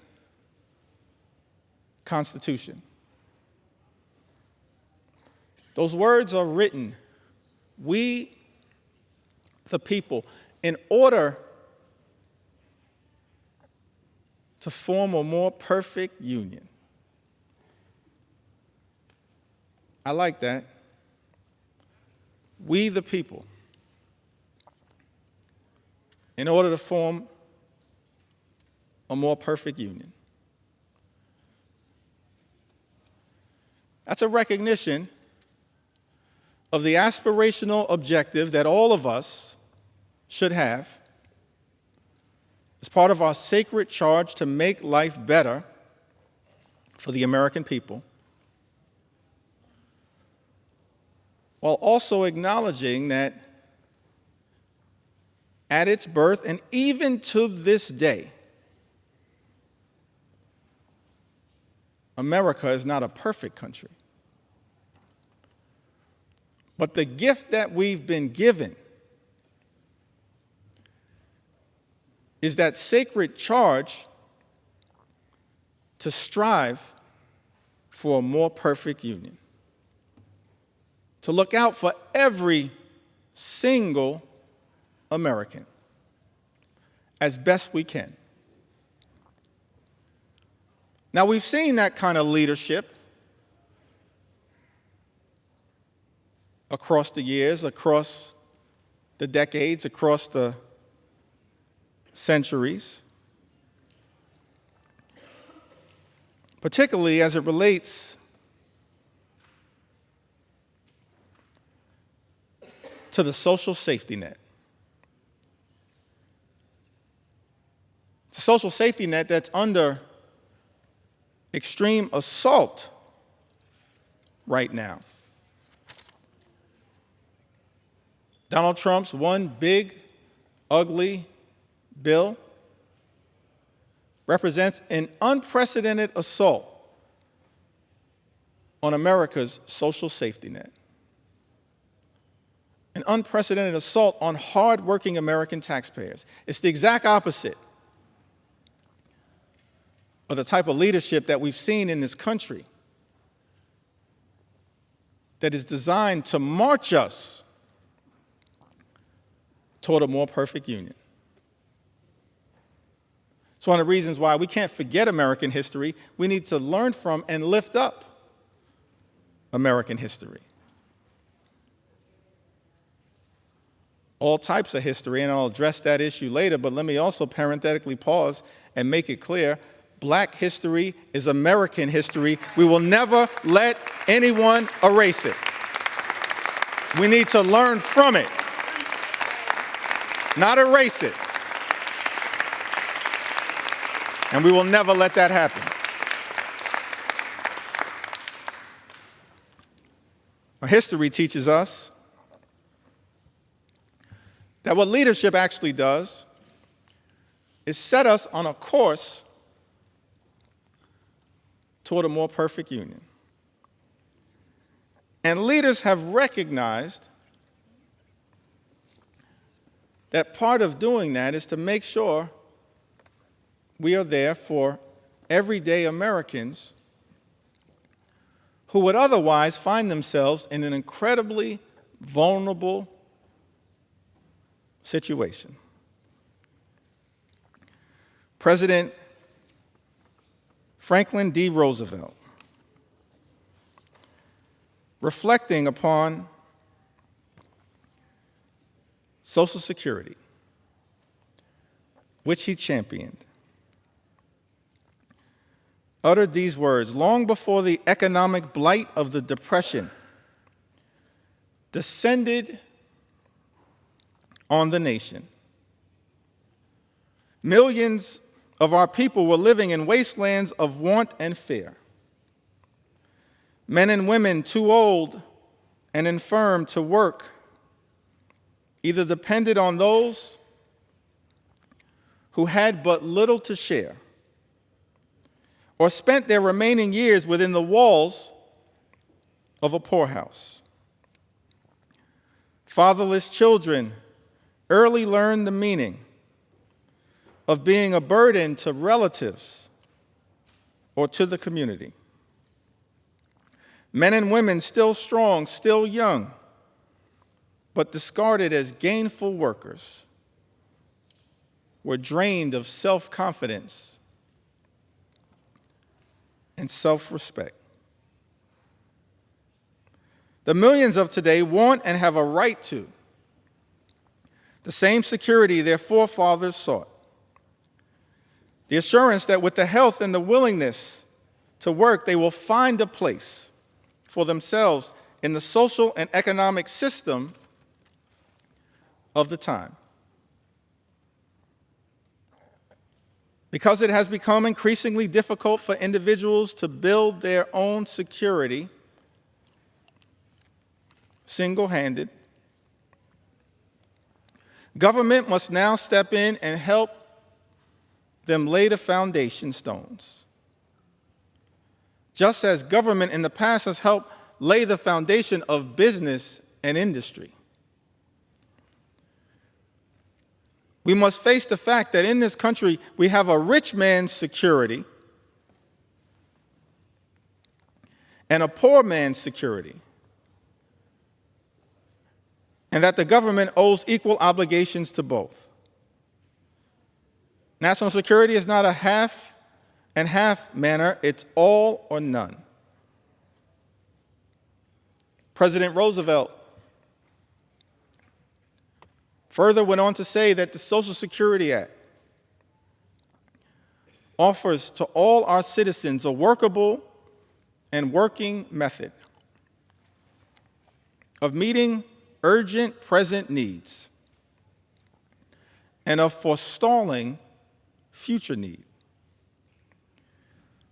It utilizes the familiar machinery of our federal state government to promote the common welfare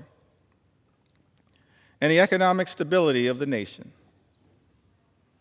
The act does not offer anyone, either individually or collectively, an easy life,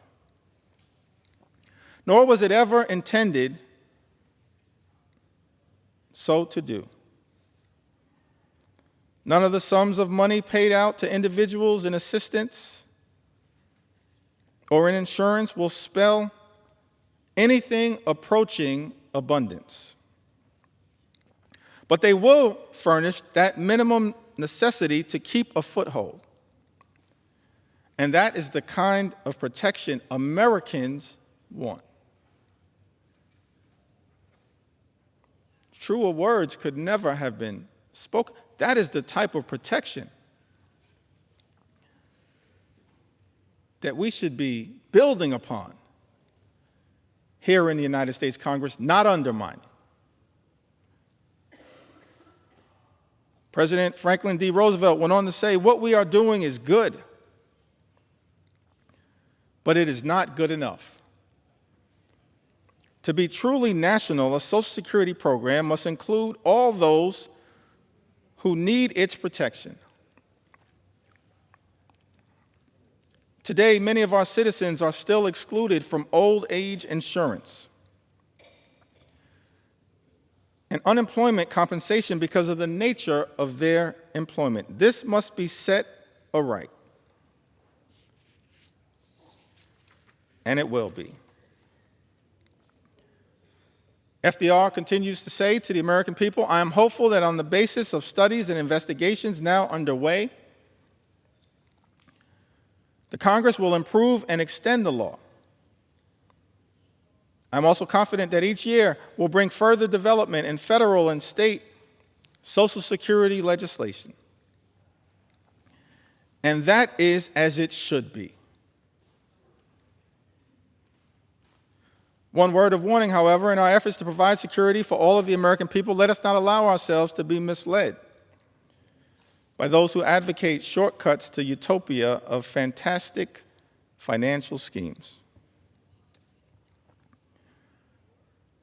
We have come a long way, but we still have a long way to go. There is still today a frontier that remains unconquered, in America unclaimed. This is the nationwide frontier of insecurity, of human want and fear. This is the frontier, the America we have set ourselves to reclaim. President Franklin D. Roosevelt pioneered Social Security, but recognized that the work was unfinished, even as it related to making sure every single American, regardless of race or position in life, would have Social Security to be able to live out their golden years with grace and dignity. President Franklin D. Roosevelt talked about this frontier that America must continue to pursue, conquering the frontier of insecurity, of human want and fear. That's leadership. That's what we should be doing here in the United States of America, Mr. Speaker, not enacting devastating cuts to health care that will hurt millions of everyday Americans. All of this is also unfolding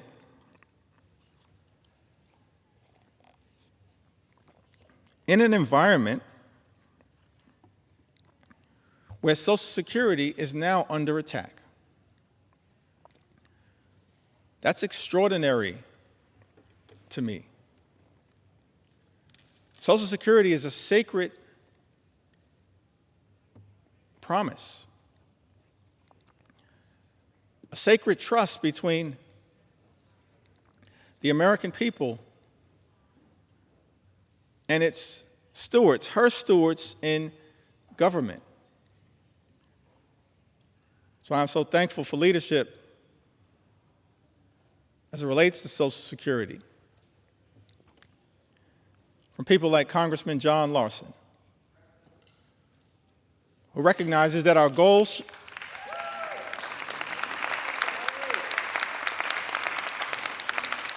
recognizes that leadership is not attacking Social Security.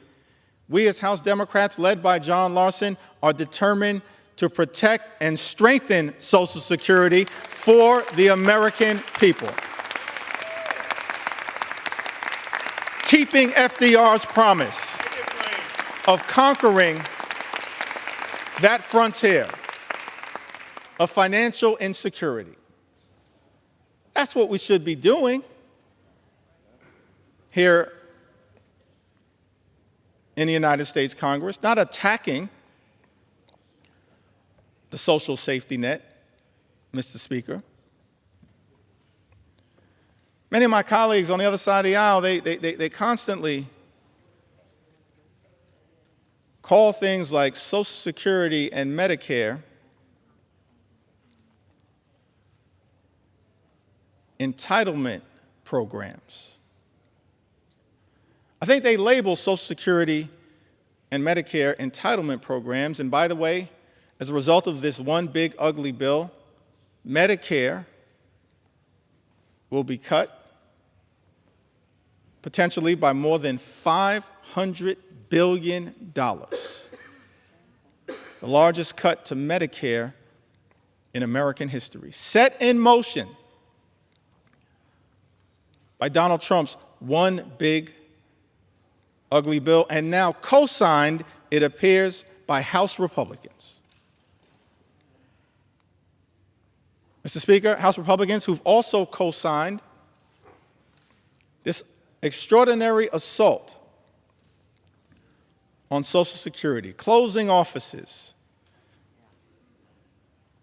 cutting off access to phone service, making it harder for seniors to access their hard-earned benefits. Social Security is not an entitlement program. Medicare is not an entitlement program, Mr. Speaker. I learned this very early on in life. When I was 15 years old, I secured my first job. I was a messenger traveling from office to office in Midtown Manhattan, delivering mail, delivering packages. I was just a sophomore at Midwood High School in Brooklyn, my first job,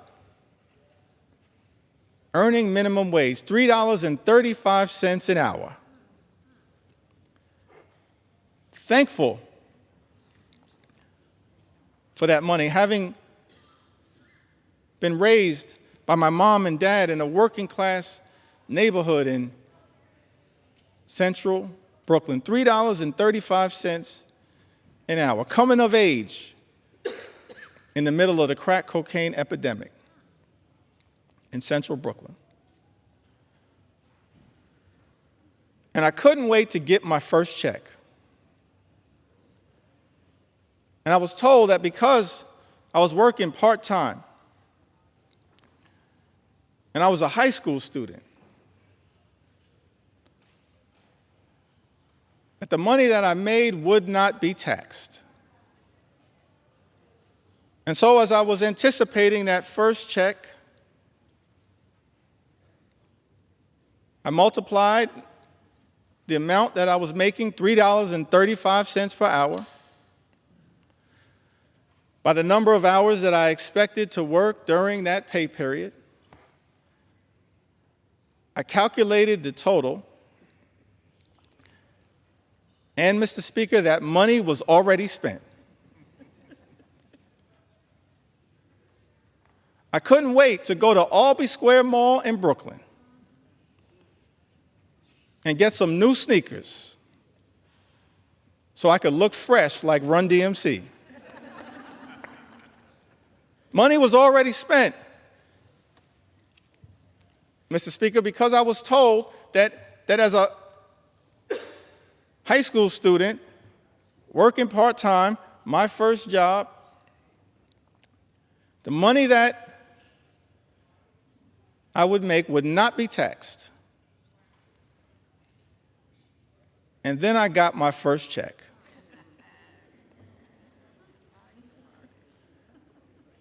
And I had two questions, Mr. Speaker. Who is FICA? And why is he taking my money? You see, Mr. Speaker, what I learned is that every single American, from your first job to every single job that you hold until your last job, pays into Social Security and Medicare through FICA. Social Security and Medicare aren't entitlement programs, they are earned benefits. Earned benefits that people work hard for, earn throughout their entire life, and that they deserve. So keep your hands off Social Security and Medicare, the earned benefits of the American people. Hands off these earned benefits. Extraordinary that as a result of this one big ugly bill, Medicare could be cut by more than $500 billion, and these earned benefits of the American people could be jeopardized. Others have noted that because of Donald Trump's one big ugly bill, the insolvency of Social Security could be accelerated. This is the exact opposite of that sacred charge that President Franklin D. Roosevelt articulated to the nation as he reflected upon the important first step that was taken with the establishment of Social Security. He's not the only one. This is a great country, an exceptional country. So many examples of what leadership actually looks like. Leadership that we are not seeing right now from the majority in the House of Representatives. Leadership that we did not see on the Republican side of the aisle in the United States Senate in passing this disgusting abomination, and certainly we're not seeing this level of leadership coming out of 1600 Pennsylvania Avenue. But I'm thankful that we have examples of leadership echoing throughout our history that we can reflect upon and be inspired by as we navigate our way through these challenging times. President Truman, from the great state of Missouri, Emanuel Cleaver's state, the good Reverend Dr. Emanuel Cleaver, my friend and my mentor, President Truman, shortly after ending World War II, we're so thankful for the sacrifice and the bravery and the courage of the greatest generation. A few months after, he unexpectedly became president, replaced the great FDR. November 19, 1945, he delivered a special message to Congress recommending a comprehensive health program. I want to read just a few of those words because it shows us what leadership actually looks like, what it sounds like, what it feels like to have presidential leadership that we in Congress should aspire to working with, as opposed to bending the knee to an extreme agenda reflected in this one big, ugly bill. President Truman said to this Congress in a statement recommending a comprehensive health program, millions of our citizens do not now have a full measure of opportunity to achieve and enjoy good health. Millions do not now have protection or security against the economic effects of sickness. The time has arrived for action to help them obtain that opportunity and that protection. Truman goes on to say, President Truman goes on to say, our new Economic Bill of Rights should mean health security for all, regardless of residence, station, or race, everywhere in the United States of America. He says, regardless of residence, station, or race, that's presidential leadership. That brings people together, doesn't seek to divide us, which is what unfortunately is happening in the United States of America right now. President Truman goes on to say to Congress, we should resolve now that the health of this nation is a national concern, that financial barriers in the way of attaining health shall be removed, that the health of all its citizens deserves the help of all the nation.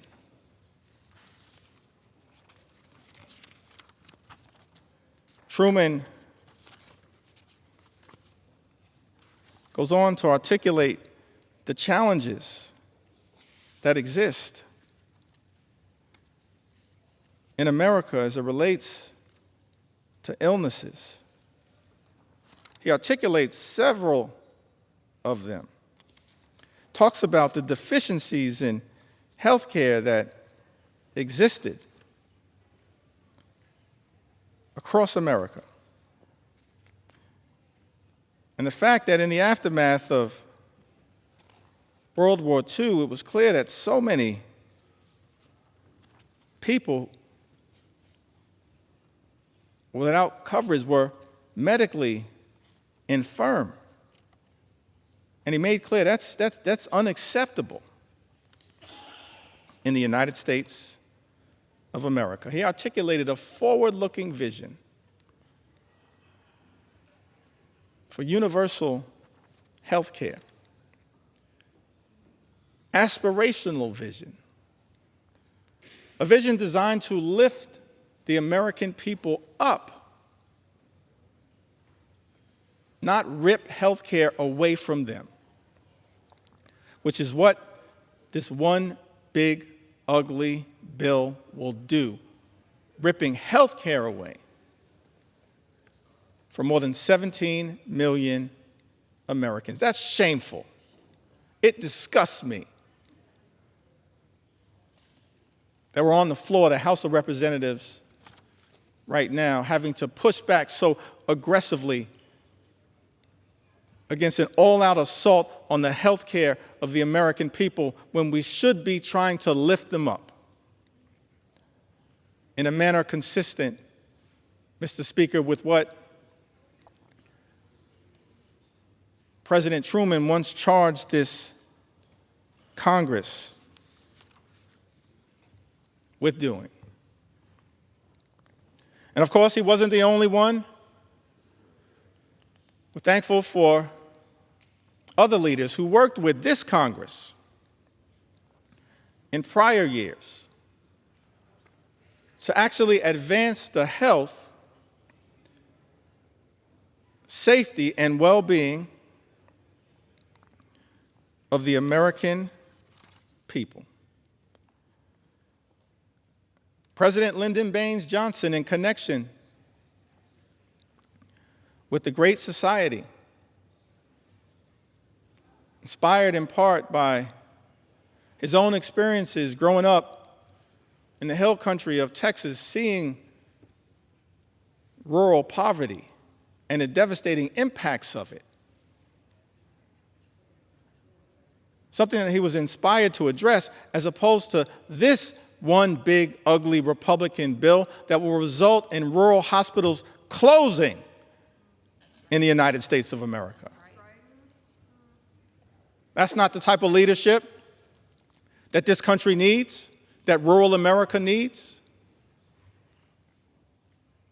Thankful that we have examples of the type of leadership that hopefully, Mr. Speaker, we can aspire to achieving in this country. President Lyndon Baines Johnson, in connection with the signing of Medicare and Medicaid, spoke to the American people. He said, "Because the need for this action is plain, and it is so clear indeed that we marvel not simply at the passage of this bill, but what we marvel at is that it took so many years to pass it."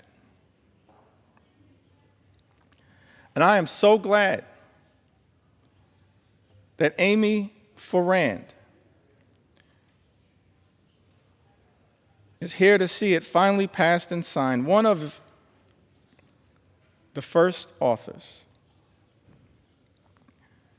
There are more than 18 million Americans over the age of 65. Most of them have low incomes. Most of them are threatened by illness and medical expenses that they cannot afford. And through this new law, Mr. President, every citizen will be able, in his productive years, when he is earning, to insure himself against the ravages of illness in his old age. President Johnson was referring to President Harry Truman, who was there at the signing ceremony, having recognized President Truman's vision. He says, and through this new law, Mr. President, every citizen will be able, in his productive years, when he is earning, to insure himself against the ravages of illness in his old age. That was the beauty of Medicare. You pay into it, it's an earned benefit. And you can reap the benefits in your golden years. President Johnson went on to say, this insurance will help pay for care in hospitals, in skilled nursing homes, or in the home. It's ironic. That's what presidential leadership looks like. LBJ says this insurance will help pay for care in hospitals, in skilled nursing homes, or in the home. And yet, Mr. Speaker, we're here 60 years later, and Republicans are trying to jam a budget down the throats of the American people that will close hospitals, close nursing homes, and detonate the ability of millions of people to access home care. That's shameful. It's not the type of leadership that this country needs right now, but that's what we're getting. Chaos, cruelty. and corruption. President Johnson went on to talk about Medicaid, which is the subject of an all-out assault now by this reckless Republican budget, the GOP tax scam, this one big ugly bill. So I want to make sure that the record reflects what enlightened leadership had to say about Medicaid. The benefits under the law are as varied and broad as the marvelous modern medicine itself. If it has a few defects, such as the method of payment of certain specialists, then I'm confident those can be quickly remedied, and I hope they will be. No longer will older Americans be denied the healing miracle of modern medicine. No longer will illness crush and destroy the savings that they have so carefully put away over a lifetime so that they may enjoy dignity in their later years. No longer will young families see their own incomes and their own hopes eaten away. No longer will this nation refuse the hand of justice to those who have given a lifetime of service and wisdom and labor to the progress of this progressive country. Medicare and Medicaid benefit older Americans right now. People who have given a lifetime of service and wisdom and labor to the progress of this progressive country, as LBJ spoke to.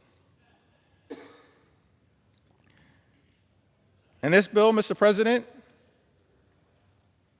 again, a nod to President Harry Truman, is even broader than that. It will increase Social Security benefits for all of our older Americans. It will improve a wide range of health and medical services for Americans of all ages. And then President Lyndon Baines Johnson leans in on the importance of Medicaid with a greater degree of precision. He says, but there is another tradition that we share today. Calls upon us never to be indifferent toward despair, commands us never to turn away from helplessness. It directs us never to ignore or to spurn those who suffer untended in a land that is bursting with abundance. And this is not just our tradition, or even the tradition of the nation. It is as old as the day it was first commanded. Thou shalt open thine hand wide unto thy brother, to thy poor, to thy needy in thy land. Is that what we're doing here today in the United States Congress? Opening our hands of grace and compassion and responsibility to our fellow Americans, our fellow citizens? No, that's not what Donald Trump's one big ugly bill is all about. It's an assault on everyday Americans to reward billionaires with massive tax breaks. That's extraordinary. President Clinton, in the 1990s, talked about the Children's Health Insurance Program. Program designed to make sure that children in this country would have access to the medical care they needed to live a life of dignity and respect. And it's extraordinary to me, Mr. Speaker, that in Donald Trump's one big ugly bill, the eligibility for the Children's Health Insurance Program will also be diminished as part of an all-out assault on the health care of the American people. So I thought it not robbery in the time that I have that we lift up the original spirit of the Children's Health Insurance Program. President Clinton said to the nation, because we have acted, millions of children across this country will be able to get medicine and have their sight and hearing tested and see dentists and doctors for the first time. Millions of young Americans will be able to go on to college.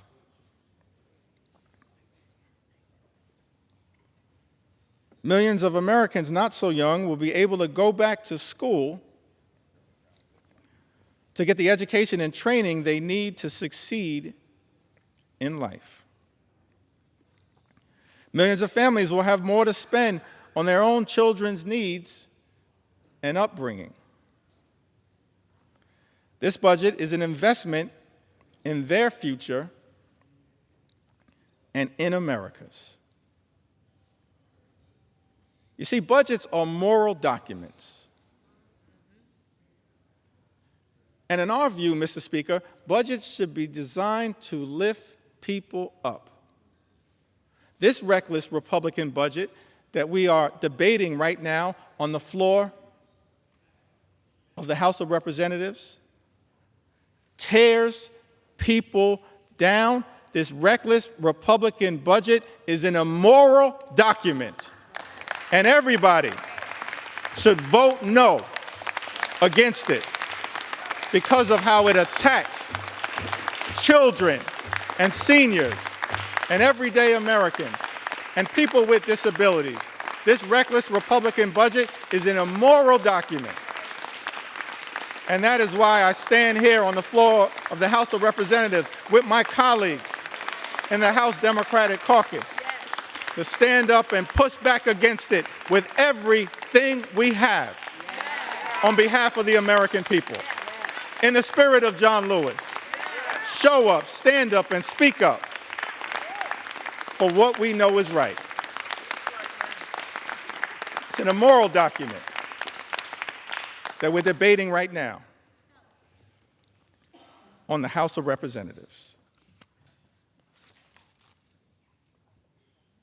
This budget also represents an attack on the Affordable Care Act.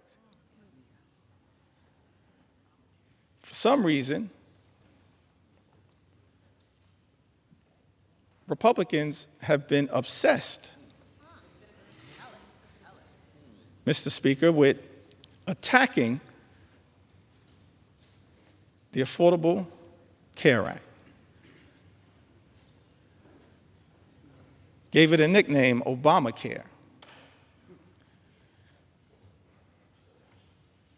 But the great Jim Clyburn flipped the script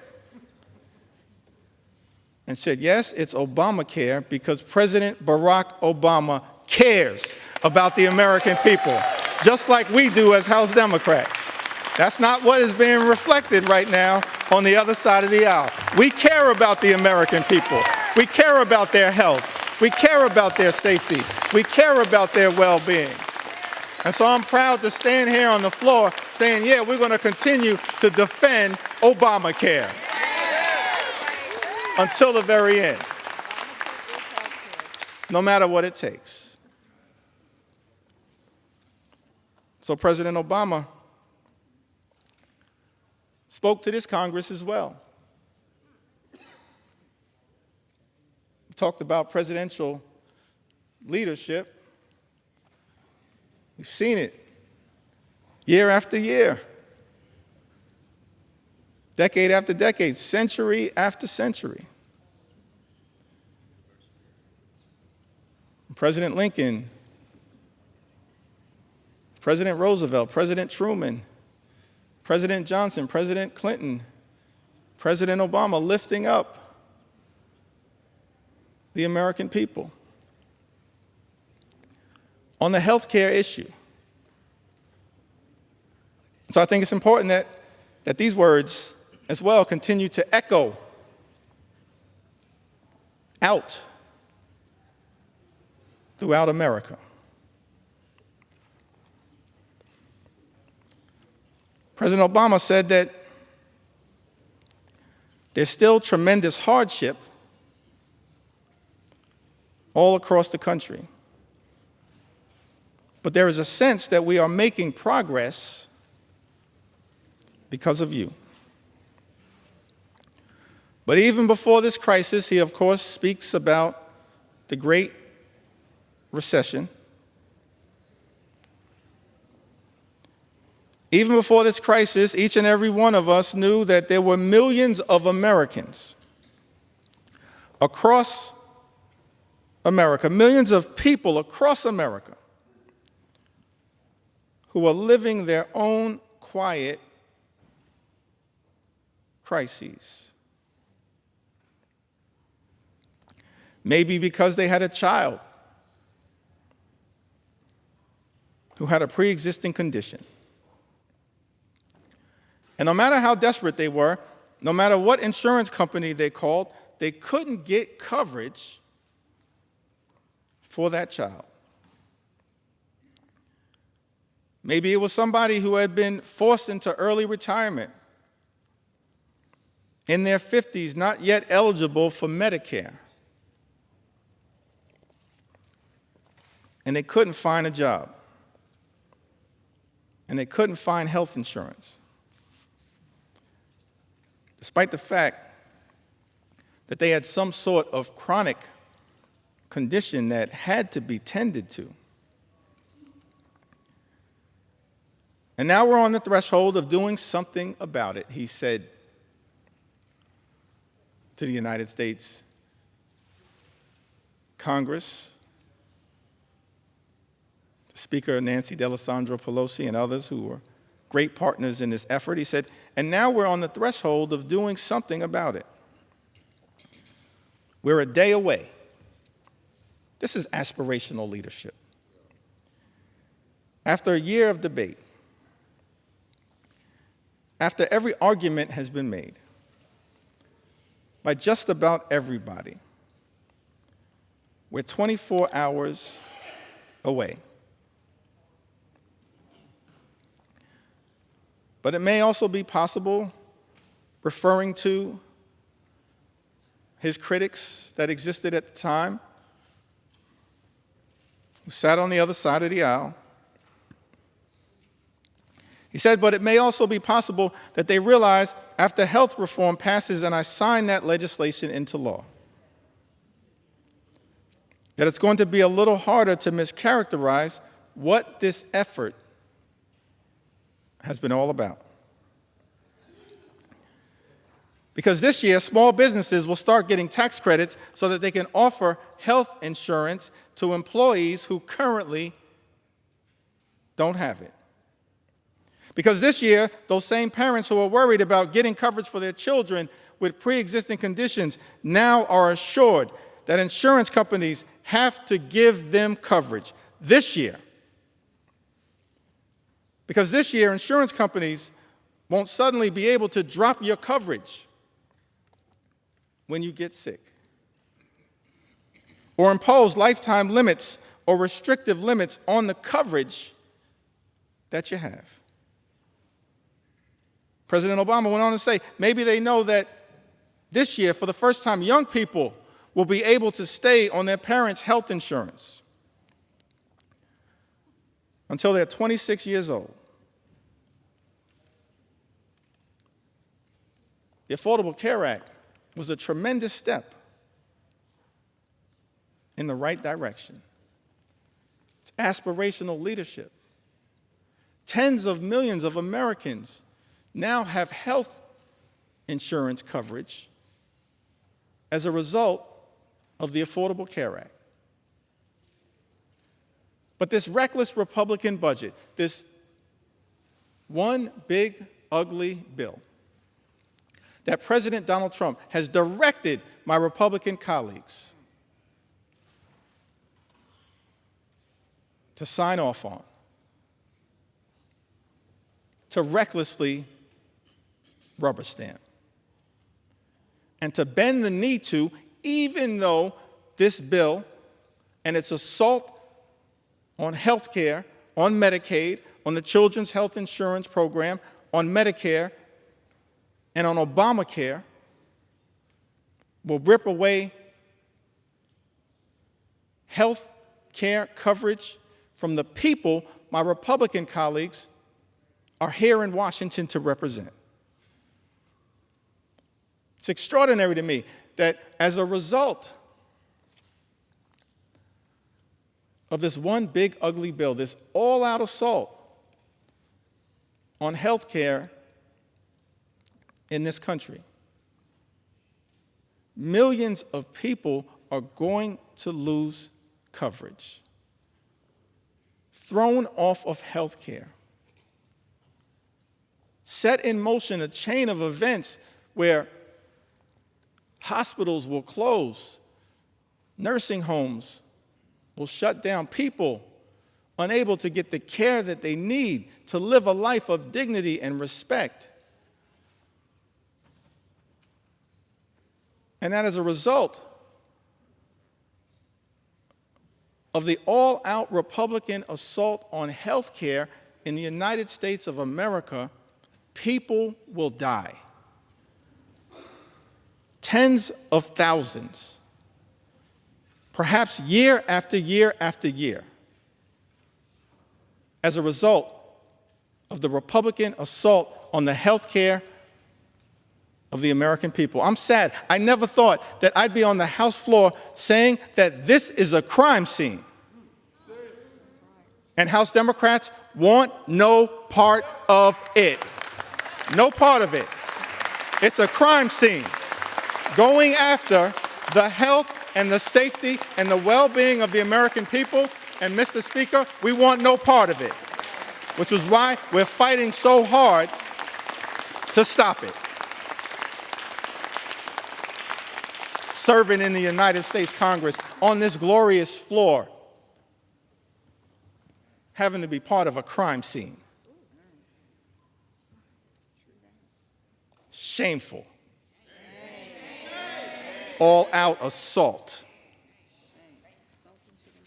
on the American people. President Biden worked hard with many of the people in this Congress who still serve to try to build upon this great legacy, this journey that we've been on, set in motion in modern American presidential history by FDR, inspired by the great vision of President Truman, enhanced in years that were cut short far too early by President Kennedy, and then powered in such an extraordinary way by President Lyndon Baines Johnson. Built upon aspirationally by President Jimmy Carter. And then advanced the Children's Health Insurance Program by President Bill Clinton. Furthered in such an extraordinary way by President Barack Obama. And then built upon and enhanced by President Biden. None of us are perfect, but that's part of our march toward a more perfect union. That's part of the charge that we have as public servants, given that sacred charge in the preamble of the United States Constitution. We the people, in order to form a more perfect union. Leadership that tries to perfect the American journey. President Biden spoke to this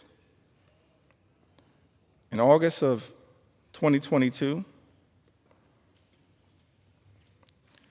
Talked about the challenges, pushing back against special interests that are often the forces trying to stop progress on behalf of the American people. This one big, ugly bill is filled with giveaways to special interests. Here in Washington, D.C., I'm disgusted by that. It's not what lawmaking should be about. President Biden, reflecting upon the challenges of making progress on behalf of the American people, says in August of 2022, and yet we've not wavered. We've not flinched. We've not given in. Instead, we're delivering results for the American people. We didn't tear down. We built up. We didn't look back. We looked forward. This law that I'm about to sign finally delivers on a promise that Washington has made for decades to the American people. Guess what? We're giving Medicare the power to negotiate. The power to negotiate lower prices on behalf of the American people. This means seniors, President Biden goes on to say, are going to pay less for their prescription drugs, while we're changing circumstances for people on Medicare by putting a cap of a maximum of $2,000 per year on their prescription drug costs, no matter what the reason for those prescriptions are. That means if you're on Medicare, you'll never have to pay more than $2,000 a year. No matter how many prescriptions you have, whether it's for cancer or any other disease, no more than $2,000 a year. I don't care who in this town is trying to take credit for something accomplished by others. President Joseph Robinette Biden did that. He did that. He did that as part of our effort to lower costs on behalf of the American people. None of us are perfect. There's still work to do. But the 46th President of the United States of America did that.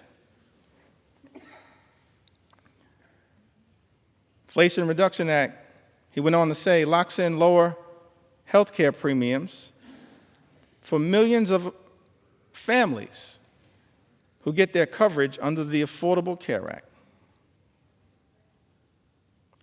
Last year, a family of four saved on average $2,400 through the American Rescue Plan that I signed into law that Congress voted in place.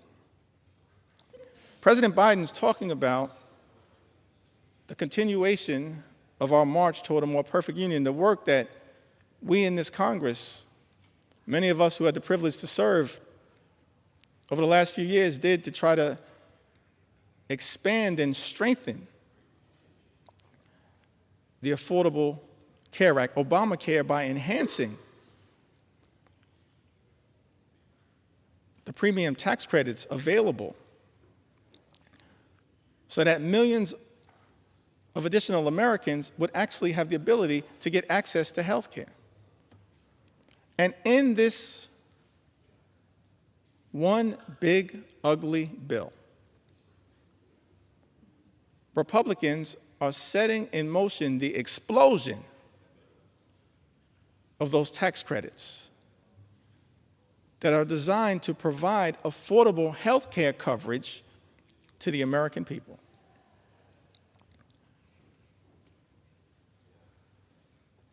Leadership requires courage, conviction, compassion. And yet what we've seen from this administration and its co-conspirators on the Republican side of the aisle, Mr. Speaker, is cruelty, chaos, and corruption. And it's all been morphed into a toxic mix now contained in Donald Trump's one big ugly bill. An extraordinary assault on the health care of the American people. I mentioned earlier, Mr. Speaker, that taken to the House floor to share stories from the American people. Stories that are too numerous to articulate in the time available to us in connection with debating this bill. But I'm going to do my best to make sure that we have a representative sample of why so many Americans all across this country went to bed in fear and are now waking up in horror because Republicans are trying to jam this one big ugly bill down the throats of the American people. An assault on health care, an assault on nutritional assistance, an assault on children, an assault on veterans, an assault on farmers, an assault on everyday Americans. Crystal, who's also from the great state of Alaska, said that after my husband passed away suddenly, I was unprepared to pay all the bills as a part-time stay-at-home mom. And working part-time while my young girls were in school. I applied for SNAP benefits.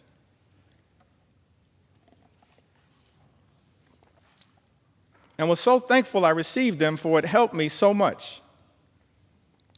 And I was so thankful it put food on our table. I didn't have to worry about how I was going to buy groceries while paying the other bills I had to take care of. The SNAP program has helped me many times, and through those times, I was struggling financially. And so I'm so thankful it was there when I needed it most. I am no longer on the program, but it was one of the biggest blessings in my life. During those hard years after my loss. Thank you to the government for helping me. We all need help at times in life. And I think this program should remain available to those who really need it, who are struggling. Thank you, Crystal, for sharing your story with us. Mr. Speaker, Talise wrote to us, lives in Alabama's 5th Congressional District, a district currently represented by Dale Strong. So thankful for the representation of my good friends Terry Sewell and Shamari Figures in the great state of Alabama. Talise writes to us, I'm a single mom doing everything with my one income. My ex-husband refuses to pay child support or split the cost of anything related to my daughter. If it wasn't for SNAP, we'd probably have very little in terms of food because I am always running on E. I'm so beyond grateful for the assistance. Curtis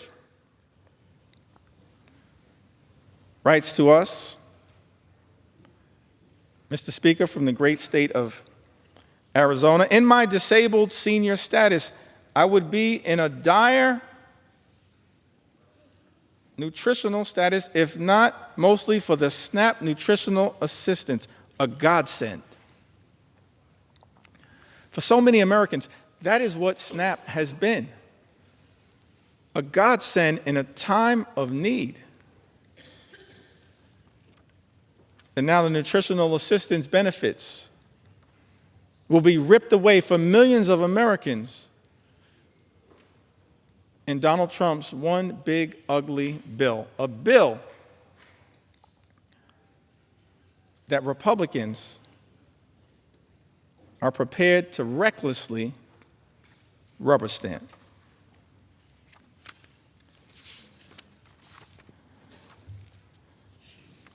You also heard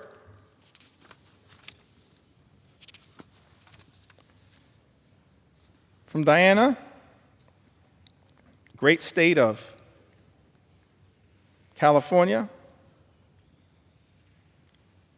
Diana writes, SNAP has helped my family tremendously during this difficult time. We really appreciate all the help. My husband was diagnosed with cancer, and we have a little one at home. It's been difficult taking care of everything. Please keep this benefit to help people get on their feet. Diana lives in the Inland Empire, California's 33rd Congressional District, represented by the chairman of the House Democratic Caucus, Pete Aguilar. Diana, Pete Aguilar is fighting hard for you.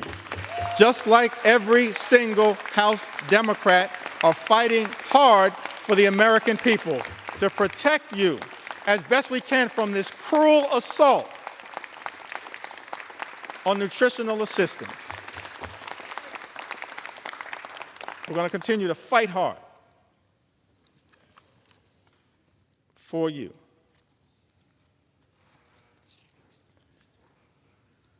In Ohio, Julie writes to us, I'm so thankful for Amelia Sykes, Marcy Kaptur. Marcy Kaptur is the original gangster of the Ohio delegation. The longest serving woman in the history of the United States Congress, fighting hard on behalf of the people she incredibly represents. along with Amelia and Chantel Brown, and Greg Landsman, and of course, y'all know I couldn't leave out my big sister, Joyce Beatty.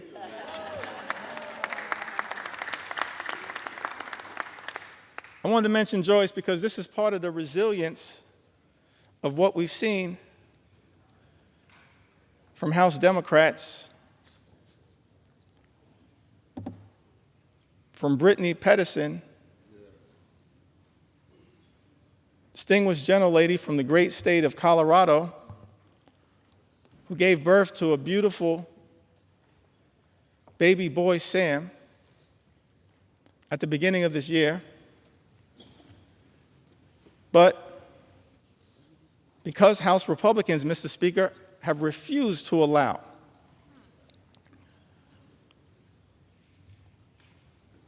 proxy voting, virtual voting, for expectant mothers and new mothers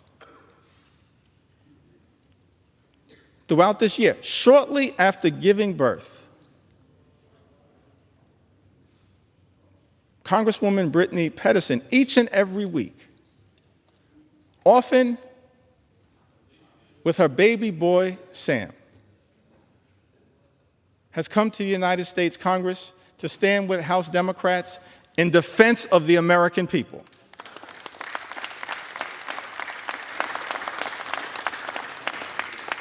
And she did it in connection with that first vote that set this whole disgusting abomination into motion in February. That same day,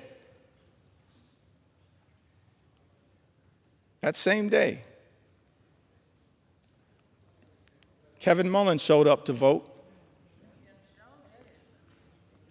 on behalf of the American people. Just like all of us continue to do, Kevin Mullen showed up to vote despite the fact that he had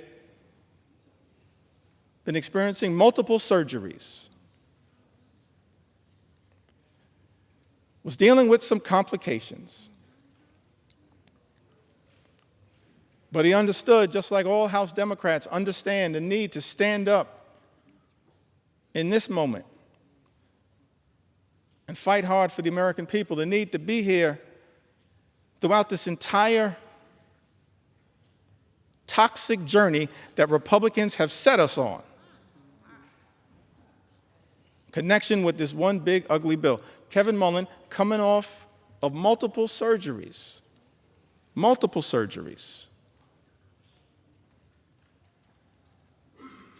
rolled out of his hospital bed, got on a plane from Northern California, took his wife with him so that she could change his IV on the plane across the country to be here and stand with his sisters and brothers in the House Democratic Caucus family to push back against this one big ugly bill. I was so thankful, so appreciative to see the great Joyce Beatty, who's been battling some issues, working her way through them, putting off surgeries for as long as she could. And yet, perhaps against some of the advice that she may have received, understood, as she said in her own words, the importance of being here on behalf of the American people,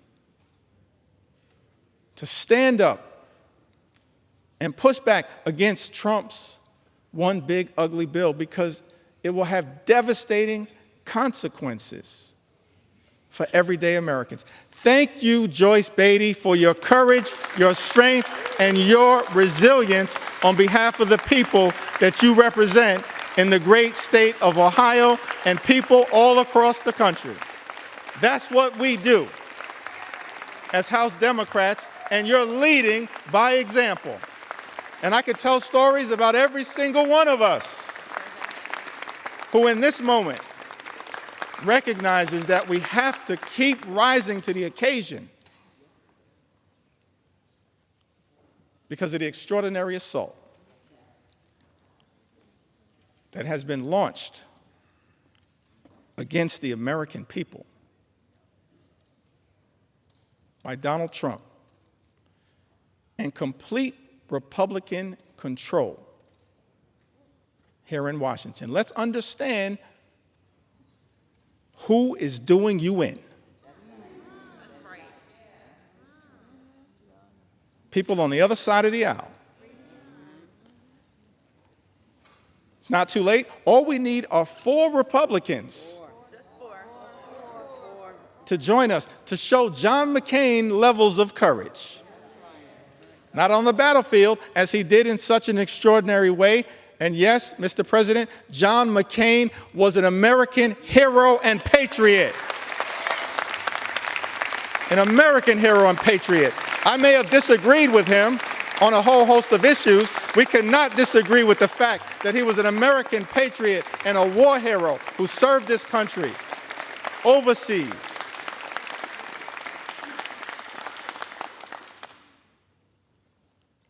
And then he came back home after being a POW year after year after year.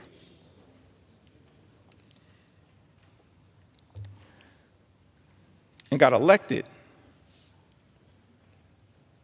to the United States House of Representatives. Did I get that right, y'all? To the United States House of Representatives. Just making sure y'all are paying attention. All good things start in the United States House of Representatives, as far as we're concerned. And then he went over to the Senate. And then in one of his final acts of courage, he pushed back against the effort to rip away health care from millions of Americans. All we need is 4 Republicans to show John McCain levels of courage when it comes to protecting the health, the safety, and the well-being of the American people, protecting the nutritional assistance of the American people. I think earlier today, I may have neglected to mention the leadership of Jim McGovern, who's done an extraordinary job leading the charge on the Rules Committee as we've pushed back against this all-out assault on the American people. Hour after hour after hour after hour, Jim McGovern, the members of the Rules Committee, and so many members of the House Democratic Caucus pushing amendment after amendment, debating hard against this one big ugly bill on behalf of the American people. Jim McGovern, of course, longtime champion for combating hunger in the United States of America.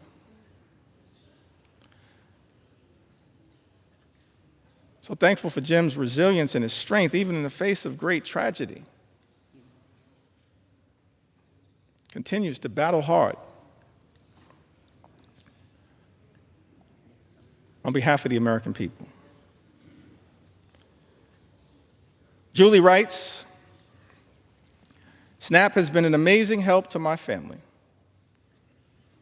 Very grateful to receive it. I'm a single mom of twin 13-year-old girls. I've been on my own with my girls since they were 1 and have never received child support. I do work. People who receive Medicaid work. People who receive SNAP work. So some people in this town need to stop lying to the American people.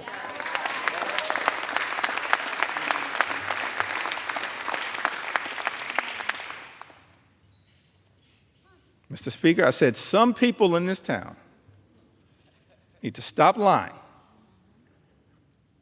to the American people. Julie said, I do work. But don't make enough money to cover all my expenses. It's a big misunderstanding that people on SNAP don't have jobs.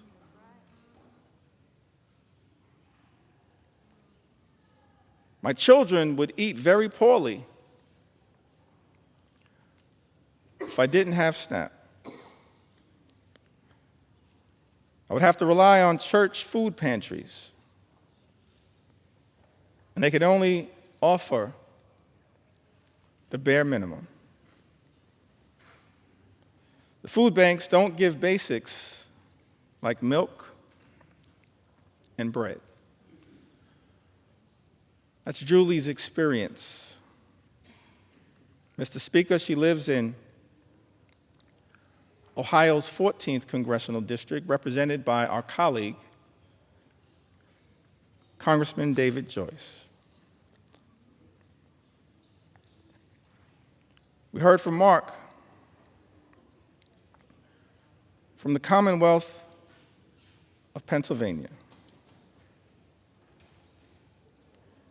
Mark says, I've collected Medicaid and SNAP benefits for over a decade now.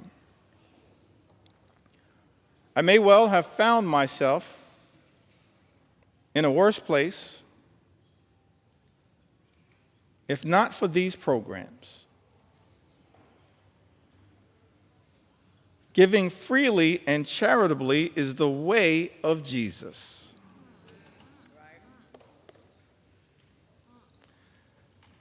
Reverend Cleaver, some people in this chamber need to hear those words again.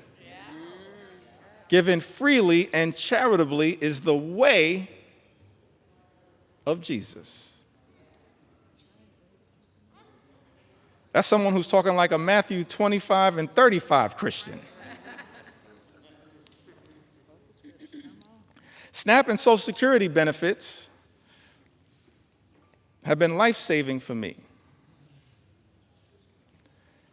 They literally keep me alive. I suffer from severe depression, anxiety, OCD, and have Asperger's. This is why I'm on Social Security and SNAP. I believe that everyone should have access to these benefits. And in an ideal world, our communities would be centered around love,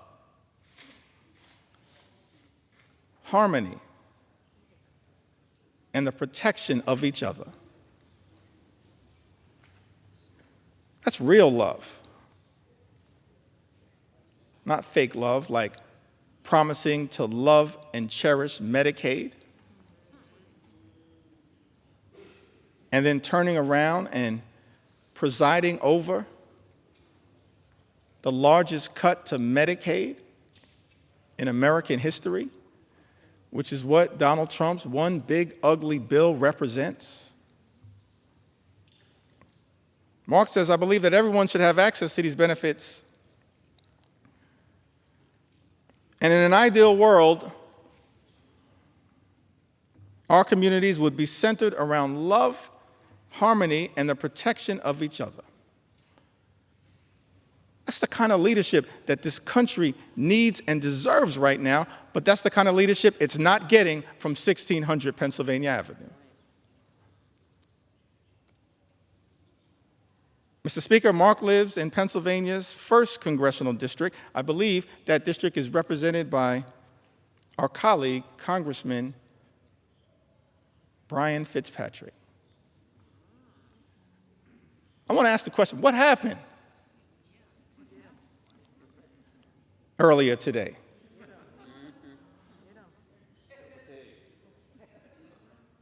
How was it that a few hours ago, several of my Republican colleagues had principled opposition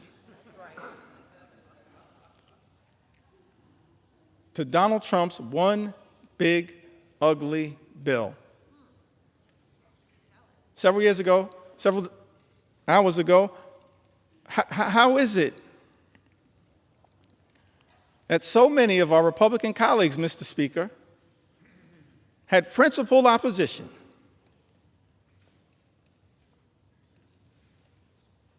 to Donald Trump's one big, ugly bill? Either because of the devastating assault on Medicaid, health care, supplemental nutritional assistance, assault on veterans, assault on clean energy jobs, assault on the cost of living, which is represented in this bill, or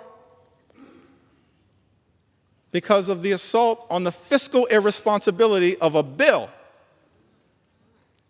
that will explode the deficit, increase the debt by trillions of dollars, send us on a death spiral, potentially, as it relates to our economy. How is it, Mr. Speaker, that so many of our colleagues on the other side of the aisle had principled opposition just a few hours ago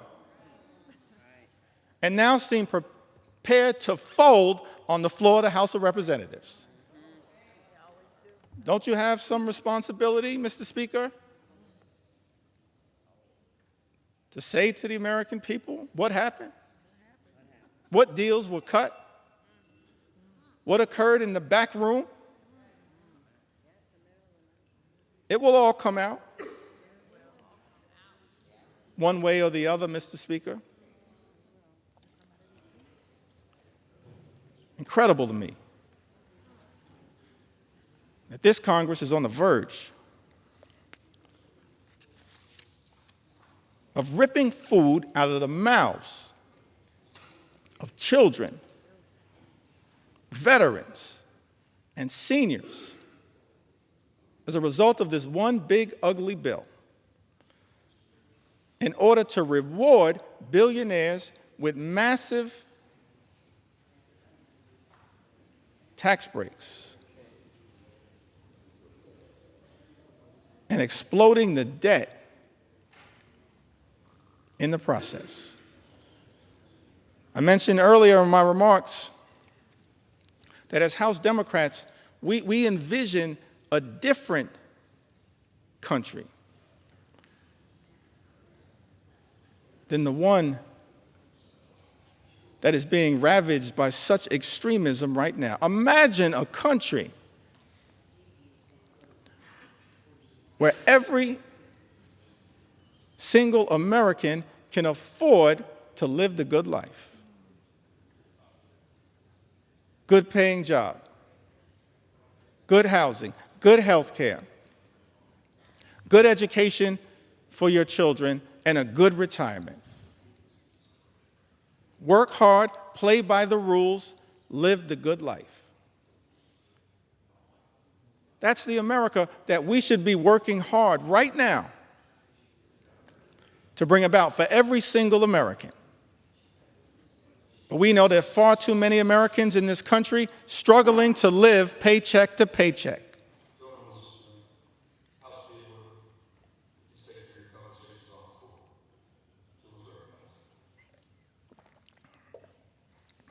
Thank you, Mr. Speaker. That should not be the case in this great country. The wealthiest country in the history of the world, a country that has become far too expensive for far too many people.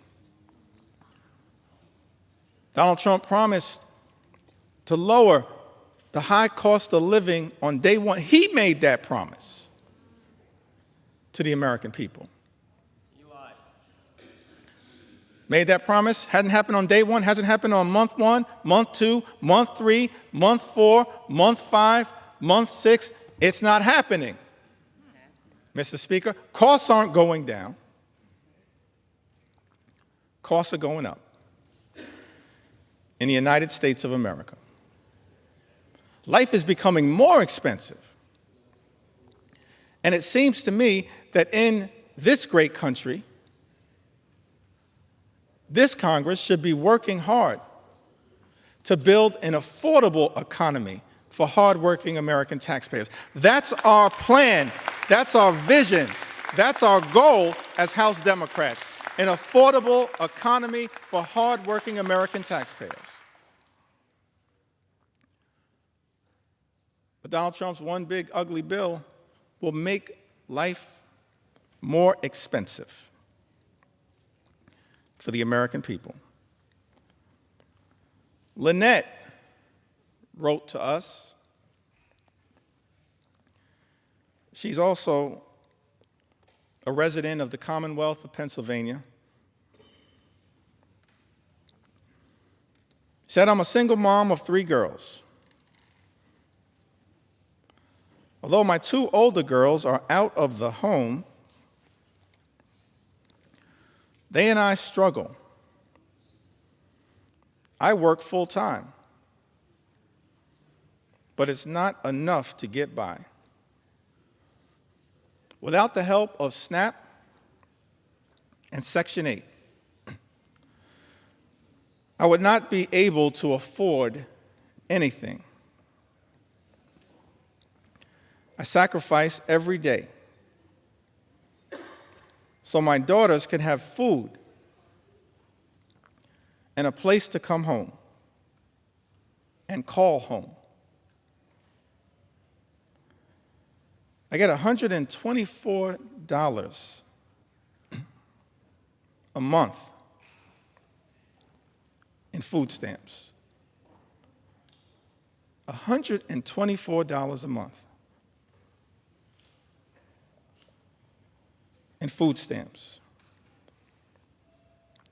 which isn't enough as food prices keep going up. With the little help I do get from the government, I am grateful and blessed. Last year, I passed out after a church service and was rushed to the hospital.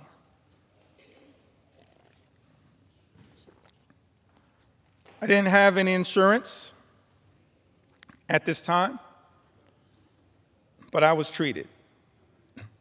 However, I could not pay back the services that I received, and I still need treatments. I have been choosing to pay for rent and food, but I have these bills and other appointments that I need to go to but don't have the extra money, and I don't qualify for Medicare, don't make enough to get insurance on the marketplace for insurance. Lynette, without the help of SNAP and Section 8, I would not be able to afford anything. Mr. Speaker, Lynette resides in Pennsylvania's 7th congressional district, a district represented by our colleague, Congressman Ryan McKenzie. Wendy writes to us from the Commonwealth of Virginia. Says that I am a single mother of 2 children, and due to bone cancer, I now live with a disability and am unable to work. I have not only survived cancer, but my children and I also survived domestic abuse. I have been making ends meet while not working or receiving any child support for almost 2 years. To my family, SNAP is literally life or death. And while I hope that one day my circumstances will improve to the point that I will not need the assistance for now, Wendy tells us, it is our lifesaver. That's what these safety net programs represent. Lifesavers for Americans in need. And instead of protecting these life-saving programs, these life-sustaining programs, what we see from this one big ugly bill is that nutritional assistance for the American people will be decimated. And as a result, millions of Americans, our fellow Americans, are at risk of going hungry. That is not right in the United States of America. It's not right. And that is why we're fighting hard for people like Wendy, who, Mr. Speaker, lives in Virginia's 5th Congressional District, a district represented by Congressman John McGuire. Jamie, from the great state of Wisconsin, the heartland, part of the heartland of the United States of America, the magical Midwest, the hardworking people of the great state of Wisconsin. I was privileged to just be there this past weekend. Jamie said, I work, I am a single mom. I need help to feed my kids. All the bills have skyrocketed. I'm doing this on my own. Please don't take away SNAP. That's a plea that I think is being heard all across this land. Please don't take away SNAP. It's a lifesaver. It's being ripped away from the American people as part of this Republican effort, Mr. Speaker, to provide massive tax breaks for billionaires. Jamie is represented. She lives in the 3rd Congressional District of Wisconsin, currently represented, Mr. Speaker, by Congressman Derek Van Orden. Healthcare under assault. Nutritional assistance under assault. Farmers in this country have also been under assault. One of the reasons why so many Americans are cynical about our politics of the moment is that there are people who run for office, they say one thing and then they do the exact opposite. And many of the policies that we've seen come out of the Trump administration are inconsistent with the rhetorical promises that were made on the campaign trail. Donald Trump and House Republicans promising to look out for people in farm country, and then supporting policies that do the exact opposite. April is from Iowa. Says that fourth-generation farmer on land her family has worked for almost 125 years in north-central Iowa. And then says, if there's all this uncertainty out there, how can we plan? We need a path forward. It's like changing a tire while we're still driving down the road. That's what our farmers are being asked to do, change a tire while they're still driving down the road because of the uncertainty that has been unleashed by an administration far too focused on chaos, cruelty, and corruption. Those are my words. April goes on to say, we're kind of holding our breath for this fall. That's when it will hurt the most farmers. We need trade with Mexico and Canada too. That's why I think the reciprocal tariffs are going to hurt us more.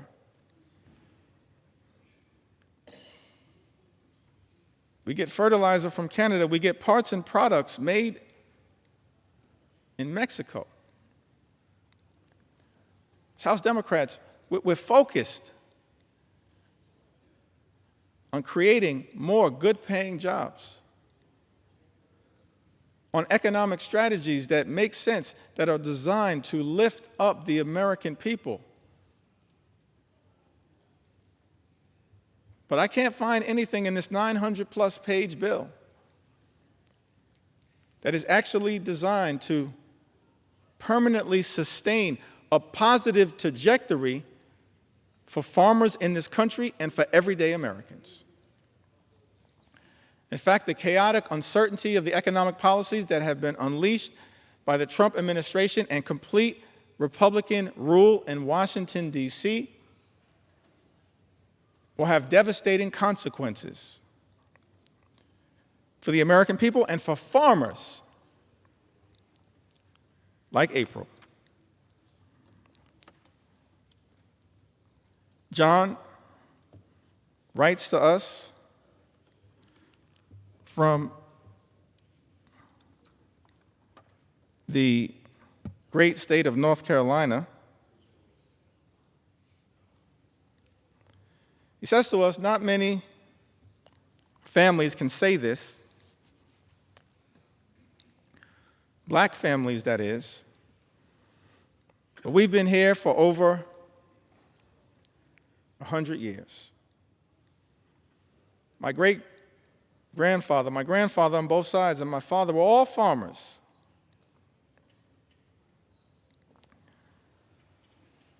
Honestly, I cannot understand it. I have not heard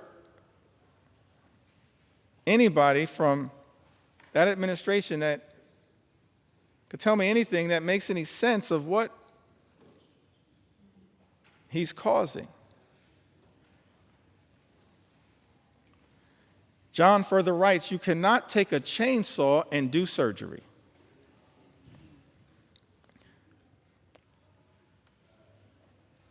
I'm going to plant about 50% less than I would normally because I don't know what the price is going to be. I don't want to take the risk of putting even more out there.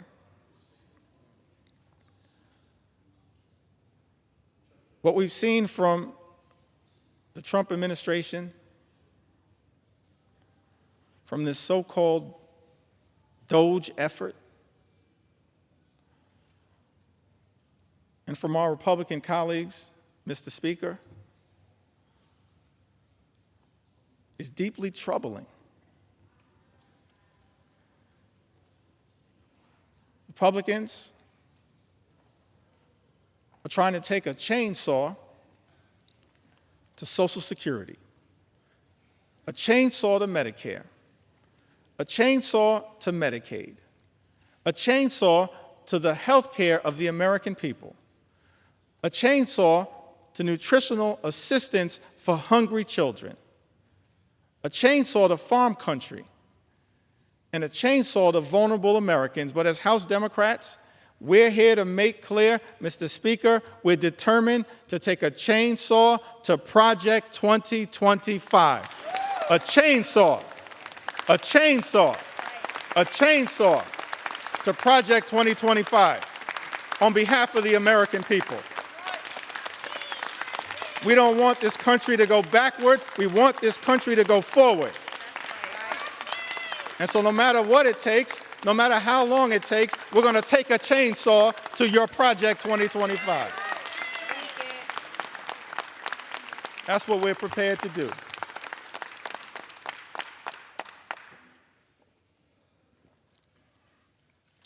Thank you, John,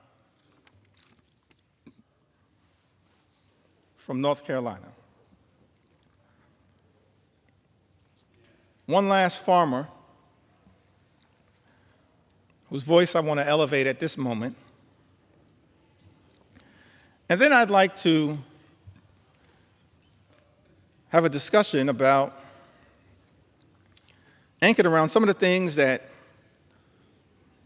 our Republican colleagues, Mr. Speaker, have said during this entire process. Correspondence that has been written by Republicans as it relates to this one big ugly bill. Correspondence that I'm struggling to understand now, because it appears that almost every single House Republican is prepared to recklessly rubber stamp Donald Trump's extreme agenda and sign off on this one big ugly bill. So I'm going to go through some of the correspondence momentarily that maybe at some point our Republican colleagues can help us figure out. But I want to enter into the record one last story from a farmer. Can we respect the farmers in the United States of America? Can we respect them?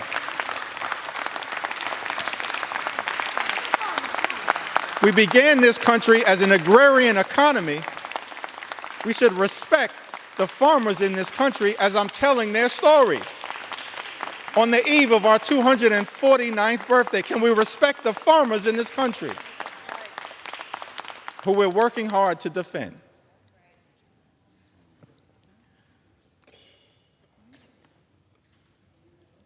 Susie is from Missouri. In a district, Mr. Speaker, represented by Ways and Means Chairman, our colleague, Jason Smith. She writes to us, she says that Susie and her husband, they moved back to her family farm over 2 decades ago, where they raised their children, including a son with complex medical needs who relies on Medicaid for essential therapies and care. Over the years, Susie has seen firsthand how Medicaid has been a lifeline for families like hers, especially in rural communities.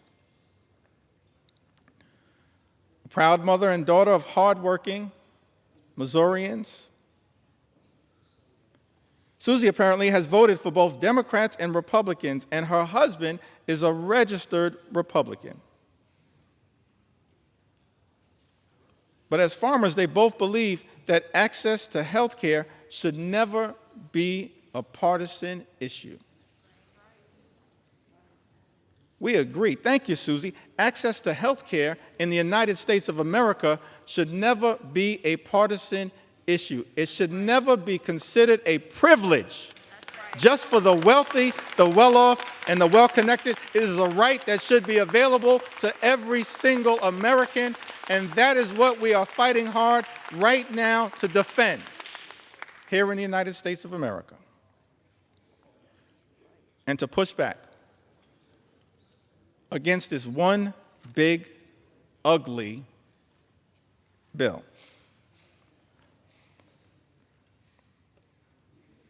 As I mentioned earlier, in the time that I have remaining, I certainly want to share the story of some of our veterans. Share a few stories of some of our small business owners who will also be under assault as part of this one big ugly bill. And share the stories of hardworking and law-abiding immigrant families who also will be targeted by this one big ugly bill. But I did want to take a little time at this moment to enter into the record some of the statements that have been made, Mr. Speaker, by our Republican colleagues.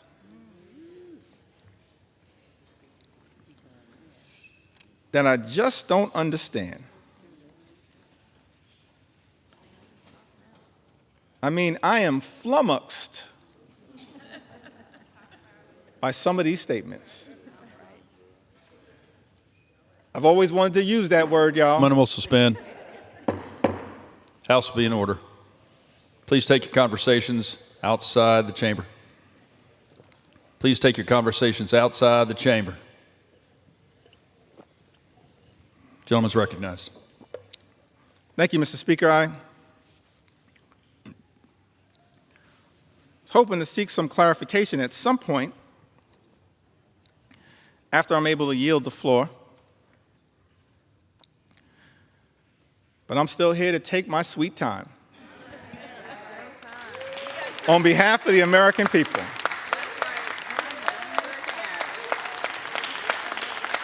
Because it was totally unacceptable that you would try to jam this bill, Mr. Speaker, down the throats of the American people with 15 minutes allocated for a debate that would hurt everyday Americans, allocated to the committees of jurisdiction. 15 minutes.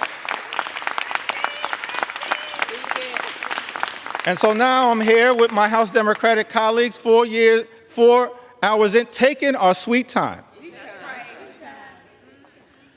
on behalf of the American people. And I'm flummoxed. Maybe it's flummoxed. As I mentioned, Mr. Speaker, I always wanted to use that word. I can't spell it, but I know what it means. I'm confused by many of these statements, so I'm trying to enter them into the record and then perhaps at some point get some clarification. Talking about Medicaid cuts, the largest cut to Medicaid in American history. Vice President said these cuts are immaterial. Are you kidding me? Immaterial? I'm perplexed, I'm astonished, I'm confused that someone who sits in the second highest office in the land would say that Medicaid cuts, $1 trillion or so of Medicaid cuts, that are in Donald Trump's one big ugly bill are immaterial.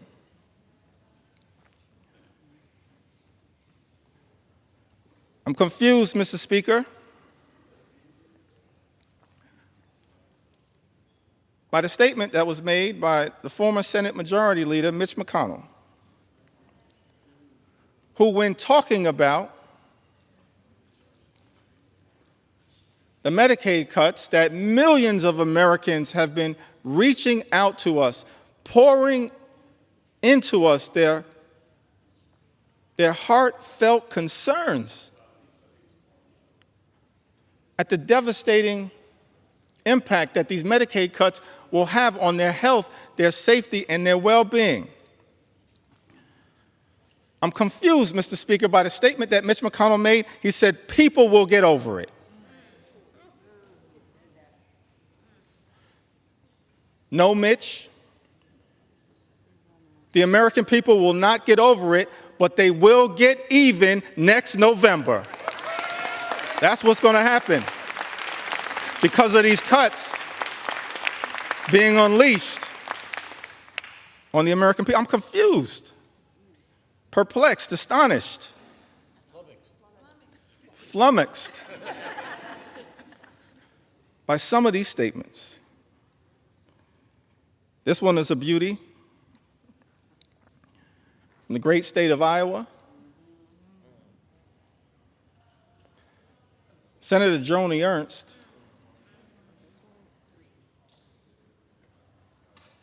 she showed up at a town hall meeting in Iowa. First of all, I'll give her credit for showing up at a town hall meeting because House Republicans were instructed not to show up at town hall meetings.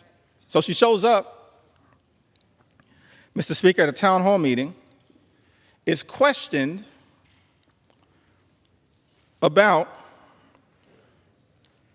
the fact that health care in America, that the Medicaid is a question of life or death. And when asked by one of her constituents about the concern that was had, the fact that people will die as a result of the devastating cuts to Medicaid and health care that are in Donald Trump's one big ugly bill, Senator Ernst says, we're all going to die anyway.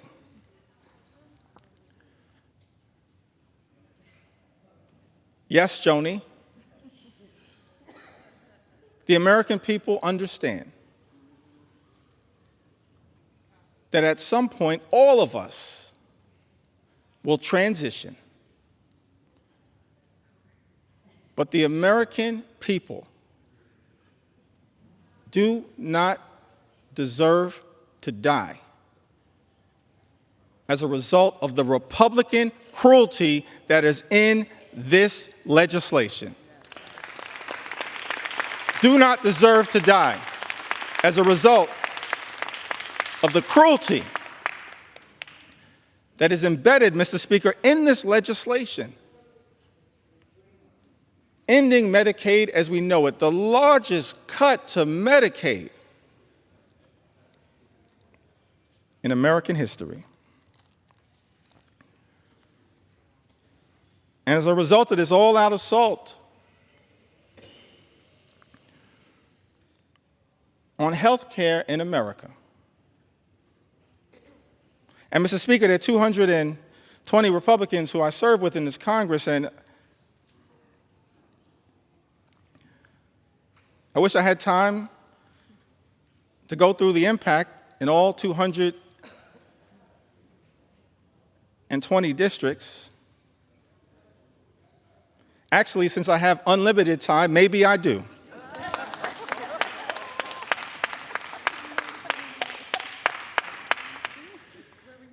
But, Mr. Speaker, I figured that, I'll start in my home state of New York.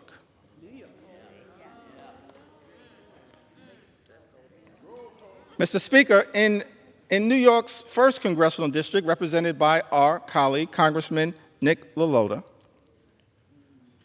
approximately 50,000 New Yorkers will lose their health care.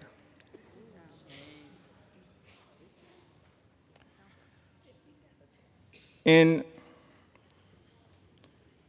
New York's 24th congressional district, Mr. Speaker, represented by our colleague, Congresswoman Claudia Tenney, over 30,000 New Yorkers will lose their health care.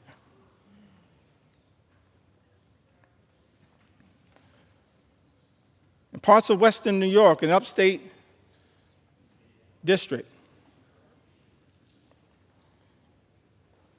New York 23, currently represented by Congressman Nick Langworthy, approximately 35,000 New Yorkers will lose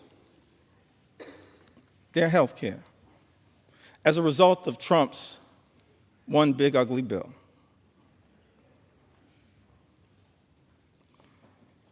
In New York 17, currently represented by Congressman Mike Lawler, more than 30,000 New Yorkers will lose their health care. In New York 21, the North Country,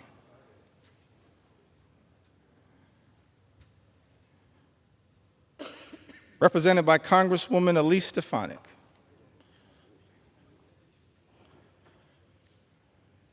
welcome back to Congress. I'm sorry it did not work out for you. That's a lesson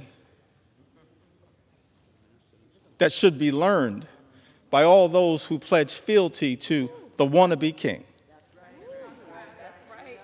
That's right. But I digress.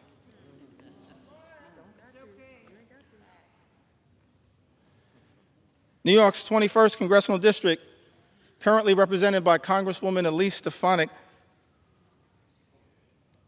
approximately 44,000 New Yorkers will lose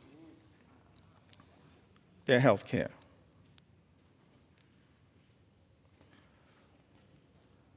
In Long Island, Suffolk County, part of Long Island, currently represented in Nassau County by two amazing colleagues, Tom Swazi and Laura Gillen. But in Suffolk County, New York's 2nd congressional district, currently represented by Congressman Andrew Garbarino, 48,000 New Yorkers will lose their health care.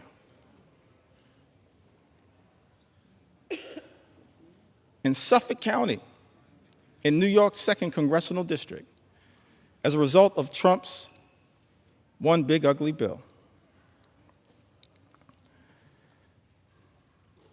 And in the 11th congressional district, a district that includes all of Staten Island, a district, Mr. Speaker, currently represented by Congresswoman Nicole Malliotakis,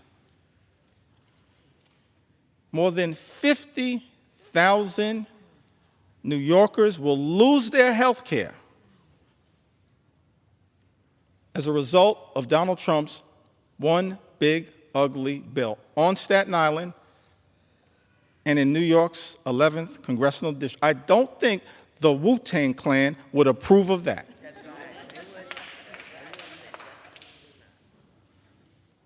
It's incredible to me. In district after district after district, Mr. Speaker, represented by my Republican colleagues, so many Americans will stand to lose their health care as a result of Donald Trump's one big ugly bill. Now, this is not just a Democratic perspective. We stand by that perspective. We'll continue to articulate that view and forcefully defend the health care of the American people, but it's not just a Democratic perspective. And so I thought that it was important that we enter into the record some of the words, Mr. Speaker, of members of the House Republican Conference who wrote directly to you, Mr. Speaker, in their own words, talking about the challenges of this one big ugly bill. February 19th of this year, in a letter written to the Honorable Mike Johnson, Speaker of the United States House of Representatives, the subject line was, "Protecting American Communities in the Budget Reconciliation Process." For all of the American people who may be watching the floor of the House of Representatives right now, that's the process that we're in. It's one big ugly bill. Mr. Speaker, Republicans chose to go down this road because Republicans are uninterested in actually trying to find bipartisan solutions to solving problems on behalf of the American people. And so we're in this budget reconciliation process that can avoid the filibuster in the United States Senate. And Republicans, Mr. Speaker, have been uninterested in trying to actually find bipartisan common ground. We're the party of common sense. Let's be clear about that. I'm going to be spending some time on the road talking about what common sense really is all about. Common sense certainly is not taking health care away from the American people. And so in this letter on February 19th, and I got a lot of statements that have been entered into the record, but I figured we'd start with this one. February 19th, Dear Speaker Johnson, as members of the Congressional Hispanic Conference, that's different than the Congressional Hispanic Caucus. The Congressional Hispanic Caucus right now is fighting hard on behalf of the health care of the American people. On the Democratic side, call that the real CHC. The Congressional Hispanic Caucus is fighting hard on behalf of the American people. But this is a letter, as members of the Congressional Hispanic Conference. Mr. Speaker, as you know, these are Republicans here in the House of Representatives. And those who represent sizable Hispanic populations. We are writing to express our concerns regarding possible funding decisions stemming from the House Budget Resolutions Committee instructions advanced on February 13, 2025. Those budget instructions, by the way, were what set this whole toxic process in motion that has resulted in this moment that we find ourselves in right now on the floor of the House of Representatives, connected to this one big ugly bill. And in this letter, it says that while we fully support efforts to rein in wasteful spending and deliver on President Trump's agenda, let me park right there parenthetically for a moment. Nothing in this bill is about waste, fraud, and abuse. Nothing is doing anything meaningful about waste, fraud, and abuse. The letter continues, it is imperative that we do not slash programs that support American communities across our nation. It then goes on to say that the House Budget Resolution proposed $880 billion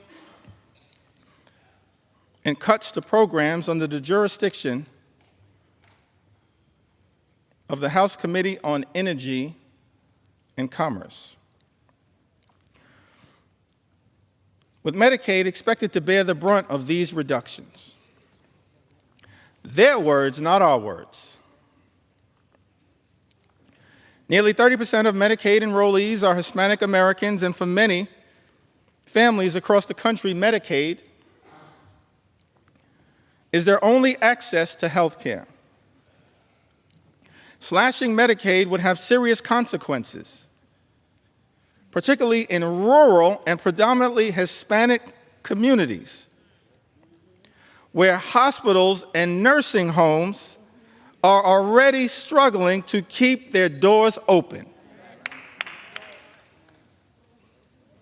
Mr. Speaker, these are members of the House Republican Conference warning about the devastating impacts of this one big, ugly bill. It goes on to say that the House Committee on Education and the Workforce has been tasked with cutting $330 billion where federal aid for higher education, such as Pell Grants, may be a target for reductions. Once again, let me park right there parenthetically to make the observation. This bill also assaults higher education in the United States of America. That's a disgrace. And Mr. Speaker, members of the House Republican Conference predicted that that would occur. Their words, not our words. House Committee on Education and the Workforce has been tasked with cutting $330 billion where federal aid for higher education, such as Pell Grants, may be a target for reductions. Hispanic students make up a significant share of Pell Grant recipients, many of whom are first-generation college students, striving for a better future for themselves, their families, and our nation. If we are serious about empowering the next generation and strengthening our workforce, we must facilitate and not undermine opportunities that help students succeed. Finally, the House Committee on Agriculture has been directed to cut $230 billion.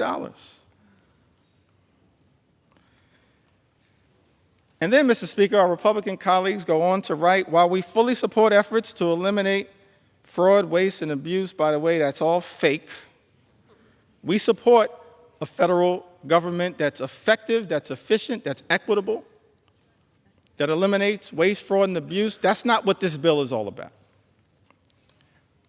But it goes on to say, while we fully support efforts to eliminate fraud, waste, and abuse, we must ensure that assistance programs such as SNAP remain protected. I mean, I'm just confused. Remain protected as nearly 22% of Hispanic families rely on this critical program as a temporary safety net during difficult times. And then this letter concludes, written to you, Mr. Speaker, by the Congressional Hispanic Conference. Hispanic Americans are the future of the Republican Party. I'll reserve judgment on that statement.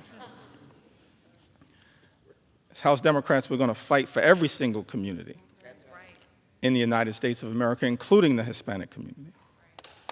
Every single community.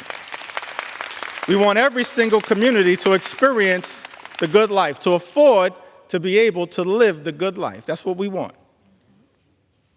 For every single community, good paying job, good housing, good health care, good education for your children, and a good retirement. That's what we want. for every community. But the Congressional Hispanic Conference, they write, in closing to you, Mr. Speaker,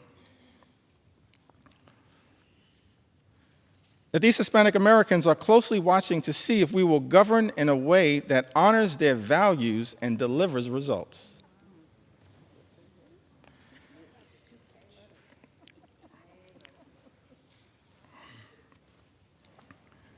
Just to make sure that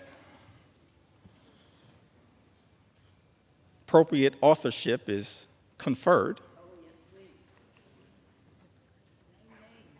I'm going to enter the names of the signatories to this extraordinary letter. Mr. Speaker, Tony Gonzalez, Nicole Maliatakis, Monica de la Cruz, David Valadeo, who represents more Medicaid recipients than any other member of Congress, Juan Ciscomani, Rob Bresnahan, what a beauty, James Moylan, Kimberlyn King Hines. They all signed this letter.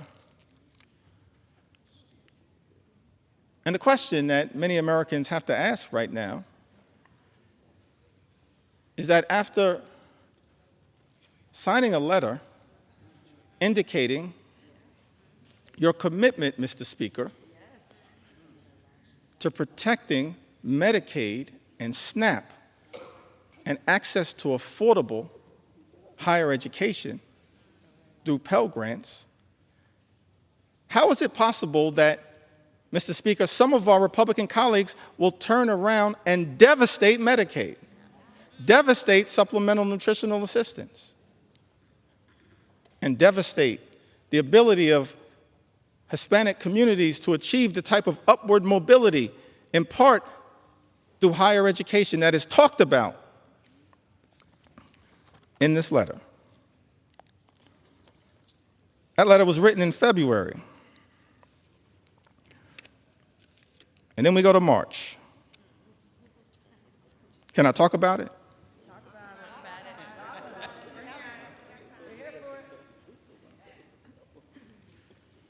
I mentioned, Mr. Speaker, I'm here to take my sweet time on behalf of the American people.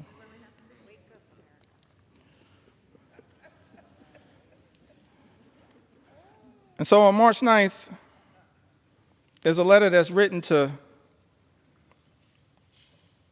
Ways and Means Chairman Jason Smith, Mr. Speaker. By my count,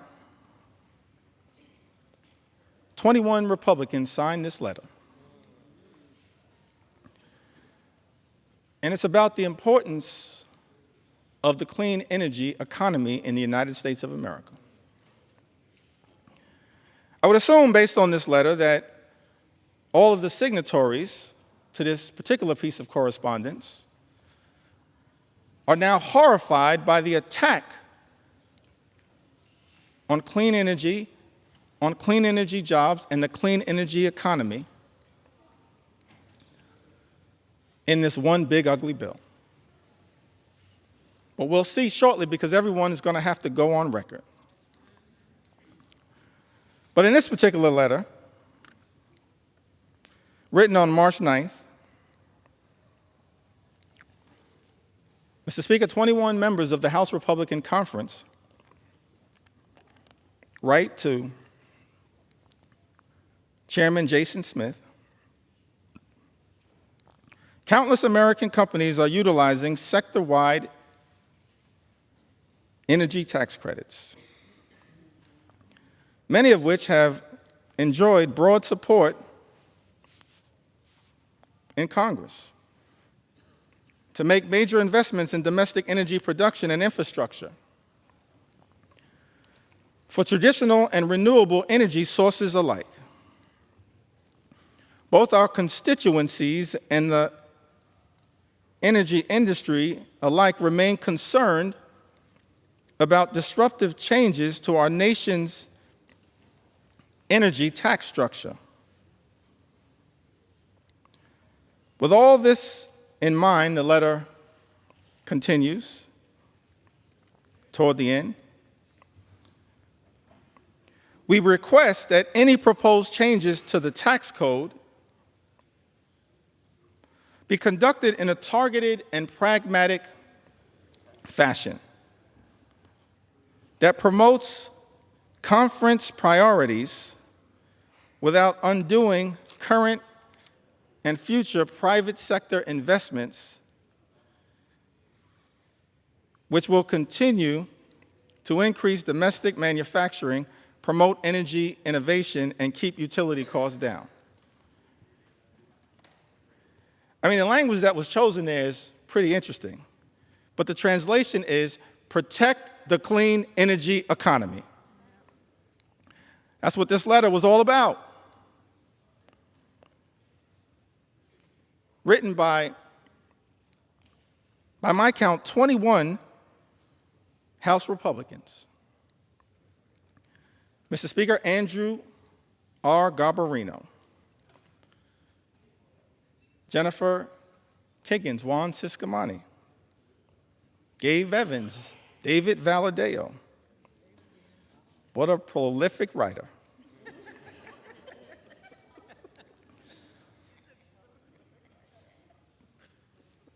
Mark Amadei, Michael Lawler, Young Kim, Don Bacon, Vince Fong, Jeff Hurd, Tom H. Kane Jr., Nick LaLota, John James, Ryan McKenzie, Rob Bresnahan, Marionette J. Miller Meeks, Earl L. Buddy Carter, Dan Newhouse, Eric Hoshin, and David P. Joyce. All writing in support of a clean energy economy. We as House Democrats, we know that there's an all-of-above approach that is underway right now, but we support wind and solar energy, renewable energy, because renewable energy is cheaper energy, and cheaper energy means reducing the high cost of living for everyday Americans. That's what we as House Democrats support. And yet, I'm perplexed because this letter was written, but the one big ugly bill represents an extraordinary and unprecedented assault on clean energy and cheaper energy in the United States of America. Mr. Speaker, I asked the question, what are those 21 Republicans going to do when it comes to voting for this one big ugly bill?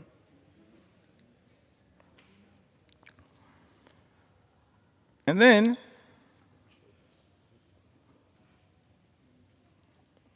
we've got another letter in April. So we've got a February letter, a March letter, an April letter. Quite elegant with these letters. April 14th, 2025, this is correspondence written by 13 House Republicans, Mr. Speaker. Written to you and Steve Scalise. Majority Leader written to Tom Emmer. The Majority Whip, and written to Brent Guthrie, the Chairman of the Energy and Commerce Committee. It says, as members of Congress who helped deliver a Republican majority, many of us representing districts with high rates of constituents who depend on Medicaid, we would like to reiterate our strong support for this program. By the way, a program that the one big ugly bill now will cut and devastate, gut, Mr. Speaker, by almost $1 trillion. In this letter, 13 Republicans say we would like to reiterate our strong support for this program that ensures our constituents have reliable health care. Balancing the federal budget must not come at the expense of those who depend on these benefits for their health and economic security. Mr. Speaker, that's their words, not our words.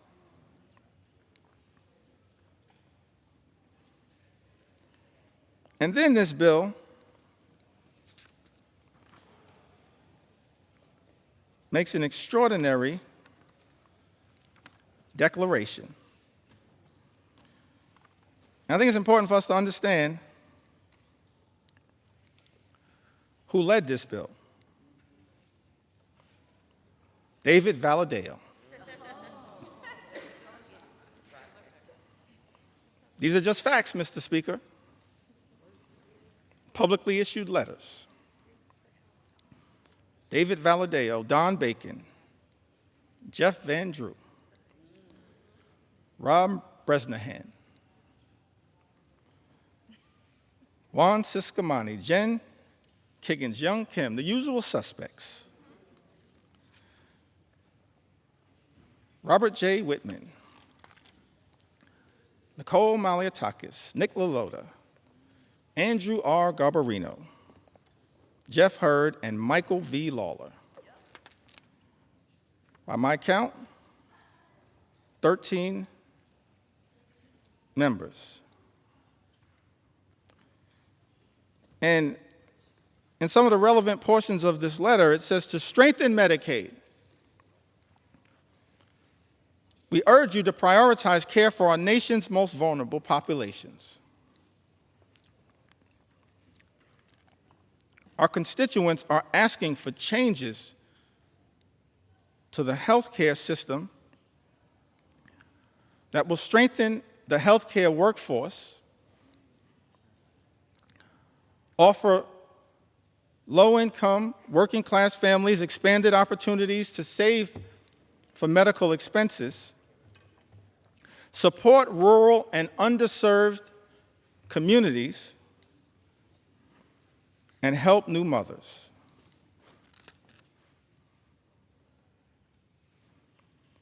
And in the second paragraph of this letter dated April 14th, 2025, Mr. Speaker, these 13 members of the House Republican Conference make this extraordinary representation. It says, however, we cannot and will not support a final reconciliation bill that includes any reduction in Medicaid coverage for vulnerable populations. This bill represents the largest cut to Medicaid in American history. It will devastate vulnerable populations all across America.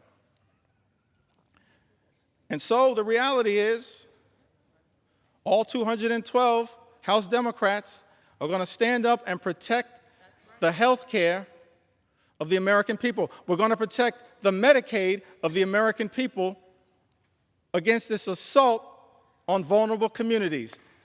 And I'm looking forward to all 13 of you joining us to protect the health care of the American people that you represent. That's the promise, Mr. Speaker, that your Republican colleagues made in this April letter. What's changed? We're looking forward to all 13 Republicans in this letter joining us to protect the Medicaid of the American people.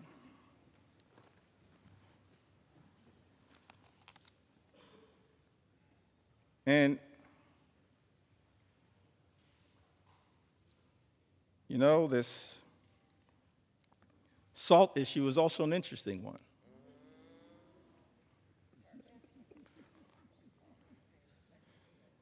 Statement was issued on May 8th from my colleagues in the New York delegation: Elise Stefanik, Andrew Garbarino, Nick LaLota, Mike Lawler. Just facts right now. Big talk about standing up to protect the state and local tax deduction. And what's interesting, let's make sure we set the record straight here.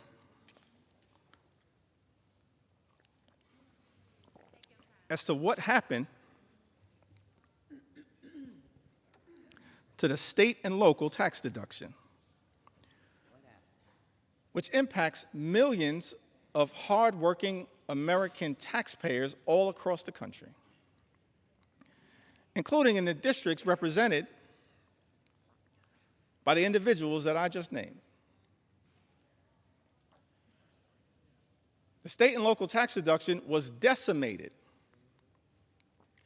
Mr. Speaker, by Donald Trump, House Republicans, and Senate Republicans in 2017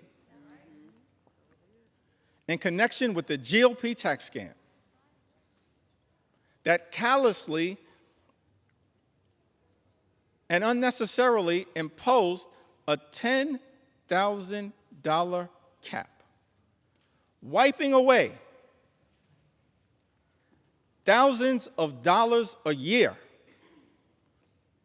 for hardworking American taxpayers. Republicans did that. Mr. Speaker, let's set the record straight. And so, Mr. Speaker, there are people in this chamber claiming to be saviors. Saving what? From the devastation that Republicans have wrought by decimating the state and local tax deduction? And you know what's interesting about this is that people who are against this claim that the state and local tax deduction is subsidizing states in certain places to the detriment of others. But every single state that suffered from the Republican effort, Mr. Speaker, under Donald Trump's presidency in 2017 to decimate the state and local tax deduction, every single state is a donor state, sends more money to the federal government than we ever get back in return. A donor state. Some people in this town running around misrepresenting the facts.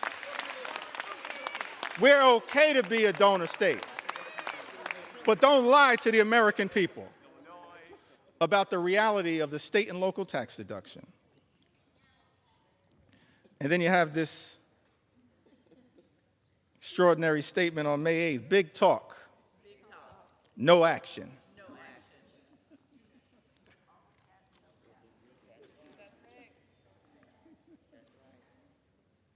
I guess in Texas they say all hat, no cattle.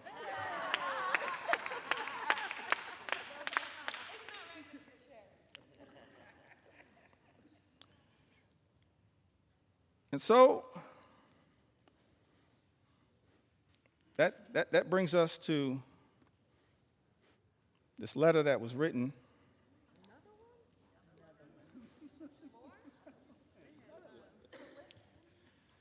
prolific writers,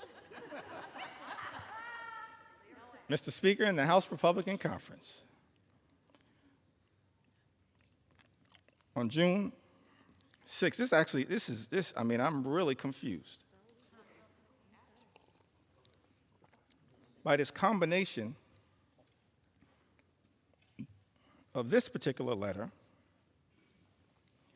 followed by an interesting statement that was made after the Senate passed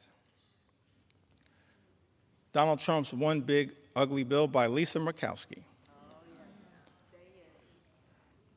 And maybe somebody, Mr. Speaker, can help me reconcile these statements. Because all of us in the House and in the Senate were independently elected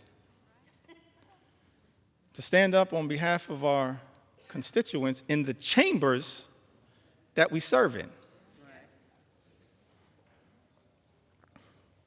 I'm going to get back to that point momentarily. So in the House, we passed this One Big Ugly Bill initially in late May. It devastated Medicaid, devastated nutritional assistance, devastated the clean energy economy that actually is benefiting red state after red state after red state in the United States of America. And so,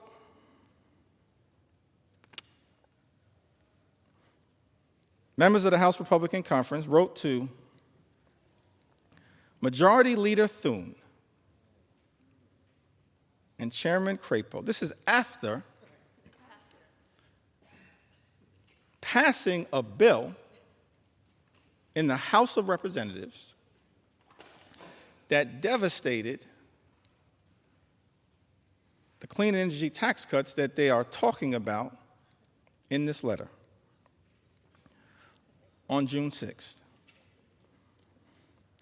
It says, as members of the House Republican Conference, we write to express our continued support for common sense energy policy and to urge the Senate to substantively and strategically improve clean energy tax credit provisions included in the House-passed reconciliation bill.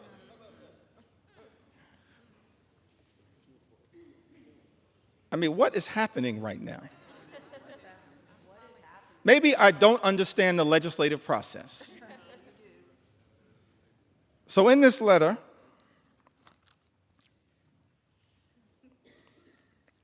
it goes on to say, in relationship to a bill that every single signatory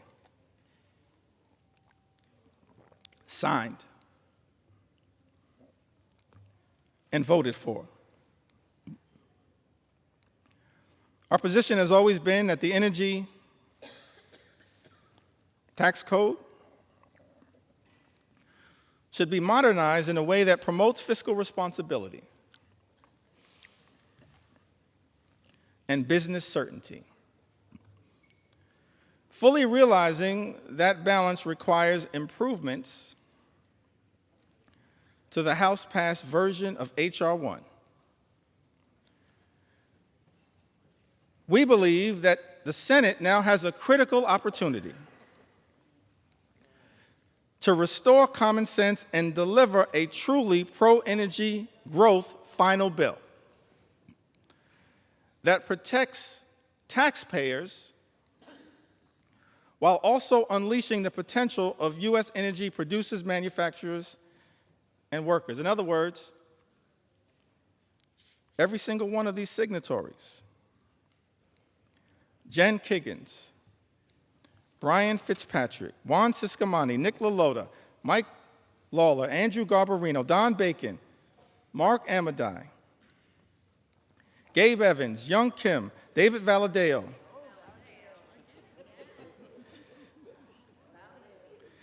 Rob Bresnahan, and Thomas H. Kane, Jr. Every single one of these signatories voted for a House bill that undermined the clean energy economy, noted that it would hurt their own constituents, voted for the bill anyway, and then begged the Senate to make a difference. That's not how we should be legislating in the United States House of Representatives. That's not how you legislate, particularly when every single House Democrat voted against the bill. It left the House, limped out of the House by a single vote. So every single signatory on this letter could have stopped the bill. That you yourself, Mr. Speaker, indicated the signatories of this letter damaged the very thing they claim to be fighting for. I'm confused, perplexed, flummoxed at what the heck is going on. Extraordinary.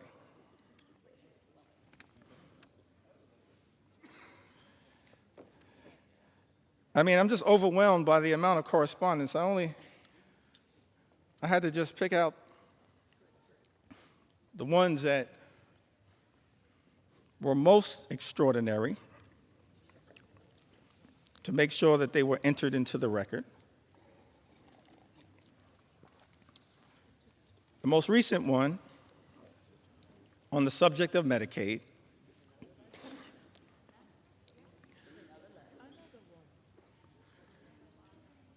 was written on June 24th. It was directed to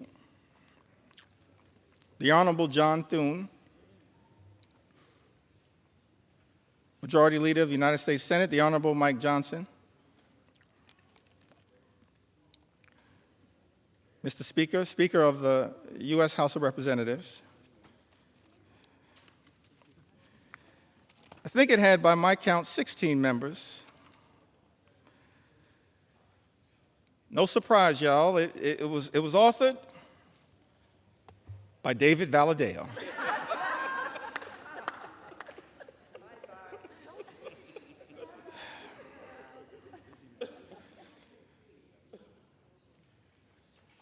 I mean, these letters can make up a book, Mr. Speaker. David Valadao, Juan Ciscomani,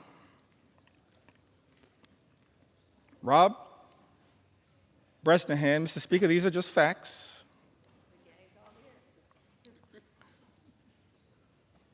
Chuck Edwards, Young Kim, Andrew Garbarino, Mike Lawler, Jen Kiggins, the gang is all here again. Jeff Van Drew, Don Bacon, Dan Newhouse, Zach Nunn, Robert J. Whitman, Nicole Maliotakis, Marionette J. Miller Meeks, and Jeff Hurd. 16 members, Mr. Speaker, of the House Republican Conference, in a letter written to you, Mr. Speaker, and the Honorable John Thune, Majority Leader of the United States Senate, on June 24th, and here's the most extraordinary statement that was written in this letter. In the second to last paragraph, I think we call that the penultimate paragraph. In the second to last paragraph, it says, protecting Medicaid is essential for the vulnerable constituents we were elected to represent. Therefore, we cannot support a final bill that threatens access to coverage or jeopardizes the stability of our hospitals and providers.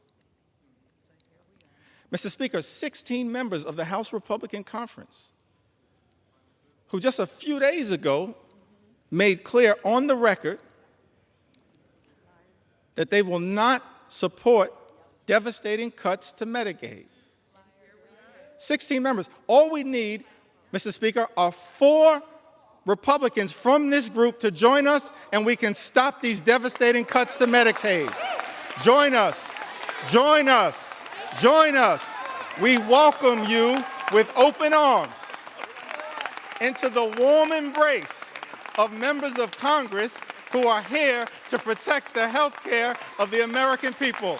Just 4 y'all, we welcome you with open arms into the warm embrace of members of Congress determined to protect the health care of the American people. All we need are 4. And so many of y'all are on record. So as I conclude this section of this particular presentation, and we still got some ground to cover, we're going to continue as House Democrats to take our sweet time on behalf of the American people, because the issues are too significant to ever walk away from. I just want to turn to a statement that was issued by Senator Lisa Murkowski. I want to give some love to the other side of the Capitol.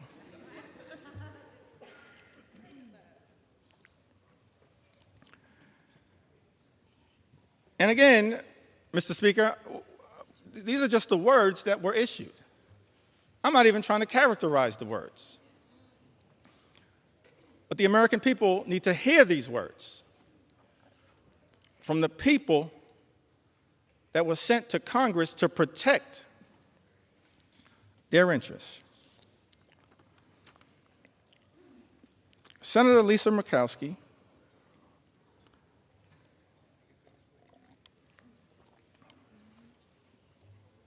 says this was one of the hardest votes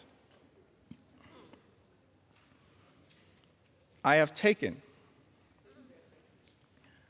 during my time in the Senate.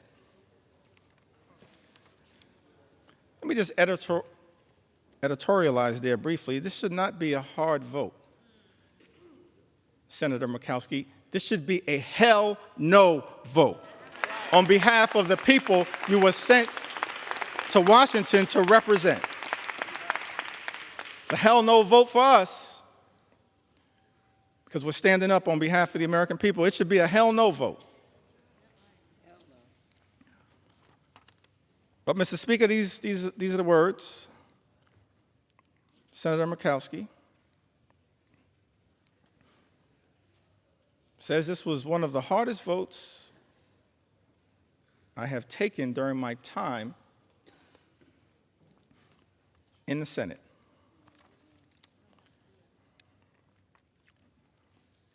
And then she keeps it real. As far as I can tell, she says,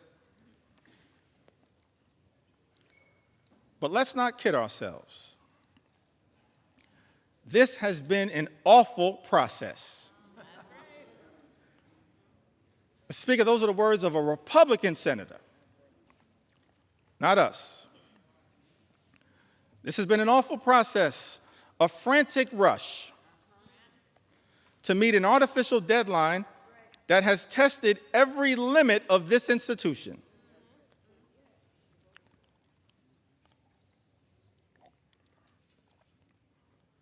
While we have worked to improve the present bill for Alaska,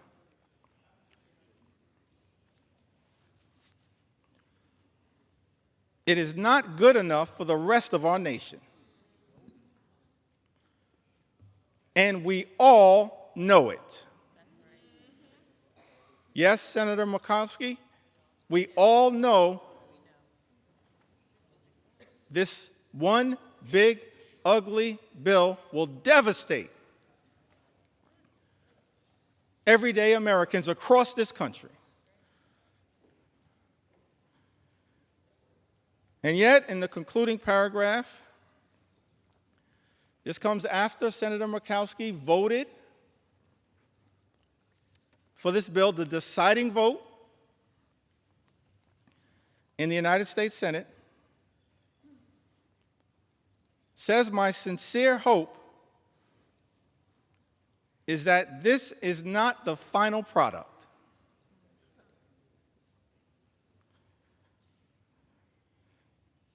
This bill needs more work across chambers and is not ready for the president's desk. We need to work together to get this right." So let me get this straight.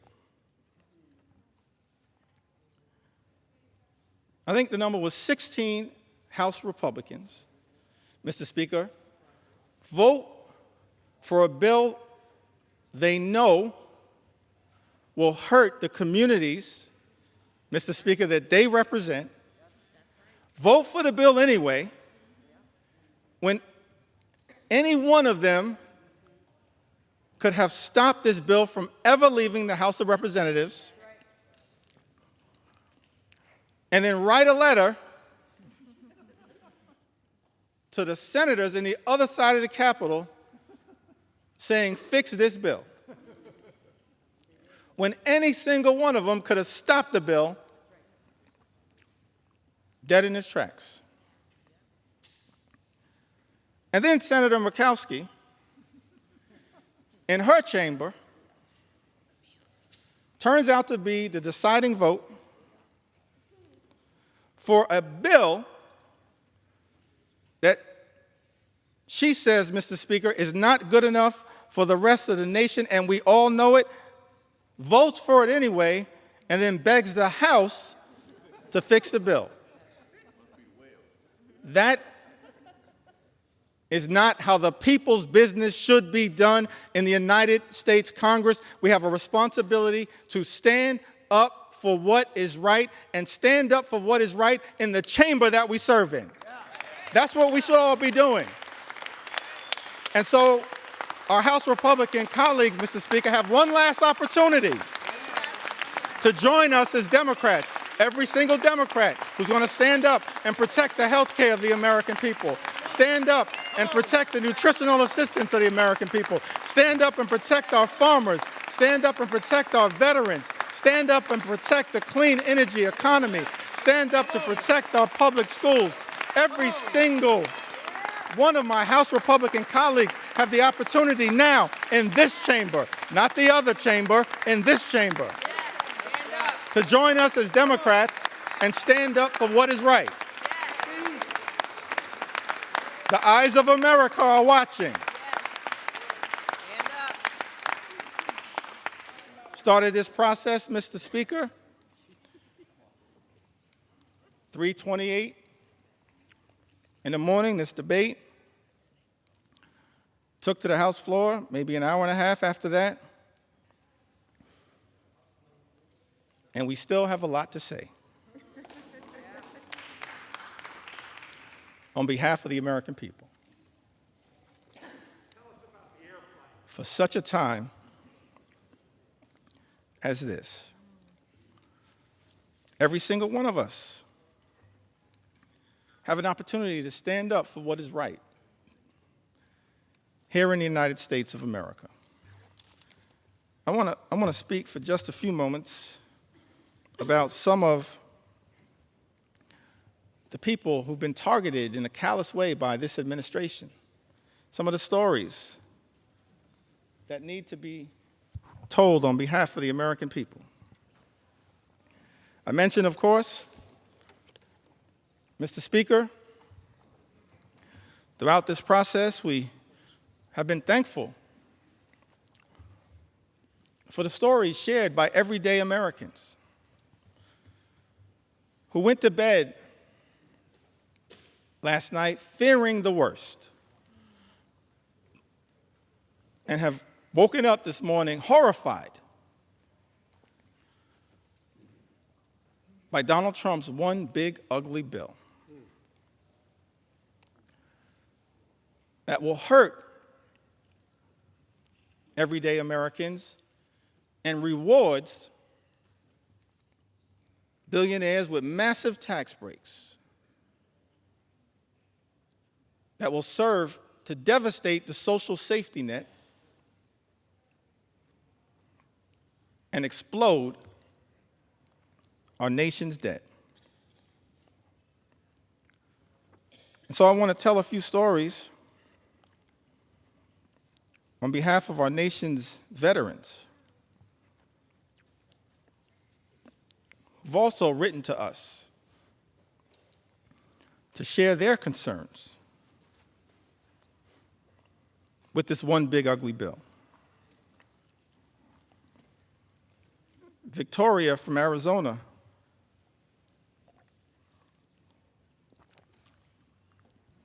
wrote to us, Mr. Speaker, said, "My husband and I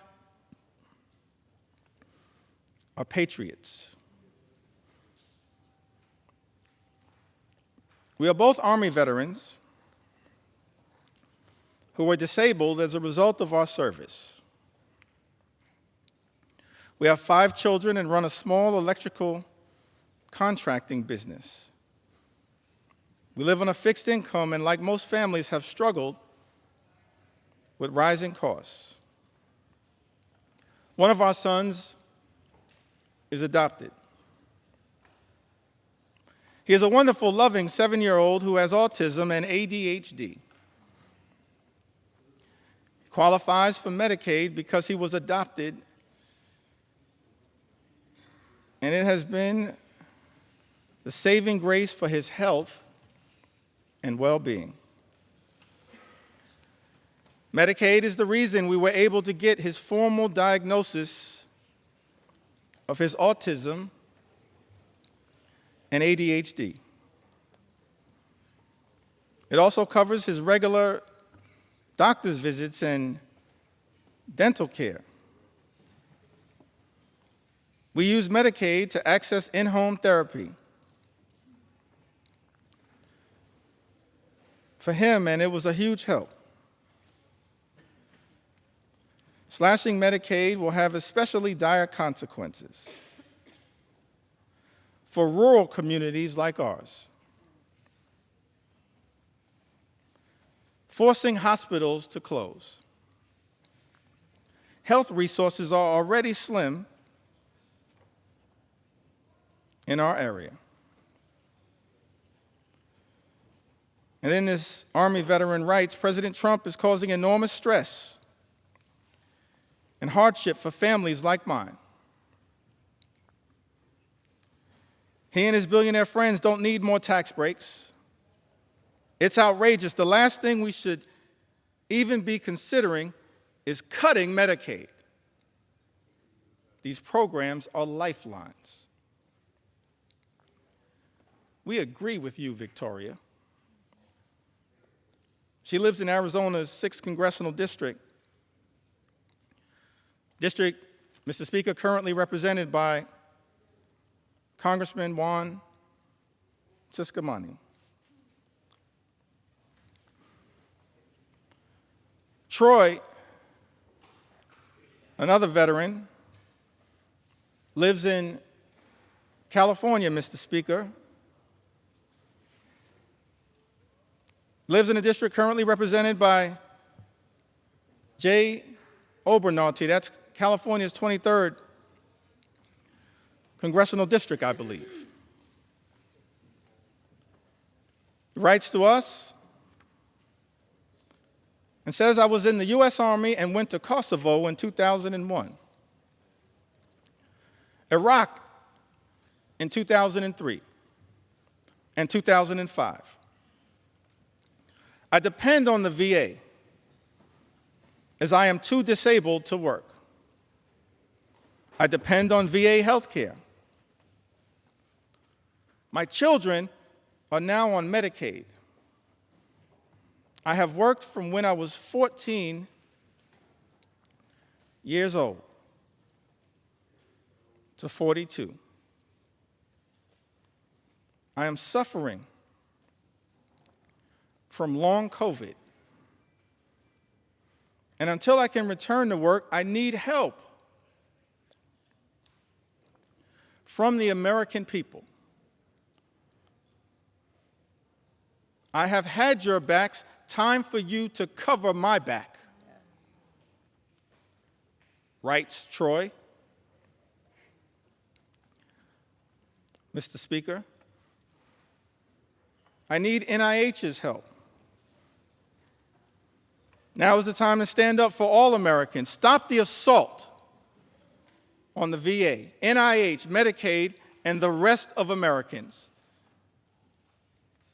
We agree with you, Troy. It's time to stop the assault on the American people. Stop the assault that is represented in this one big, ugly bill.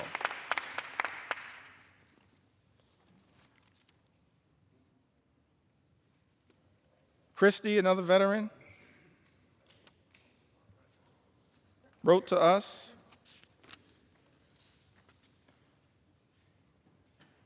and says, I was drafted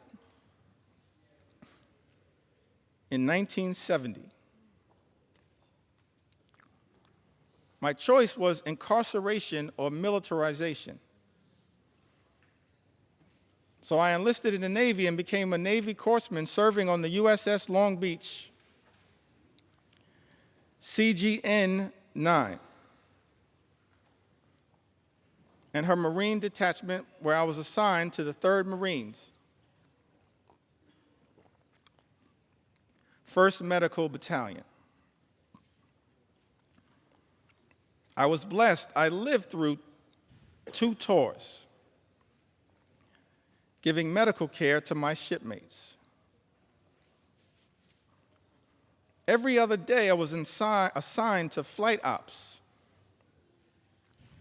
to transfer or pick up the wounded and dead Marines from shore to ships waiting offshore about 8 miles. I hated the smells of war. This veteran writes, death and misery were my constant companions. The war left me unsettled, mentally and morally corrupt. For 50 years, I have suffered with my PTSD, which went undiagnosed for years. After 12 years of VA therapy and working hard for my soul to be repaired, I find myself living alone and isolating from others. And I am one of the lucky ones, thanks to the care I have received from the VA.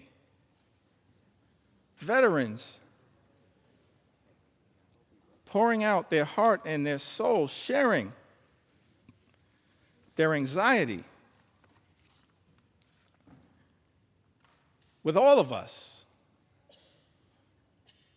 urging this Congress to do something, to stand up on behalf of the veterans who are going to be hurt by this one big, ugly bill. Devastated by this one big, ugly bill.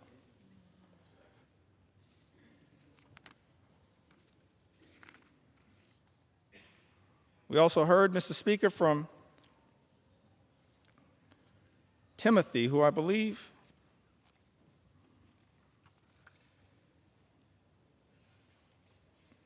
may have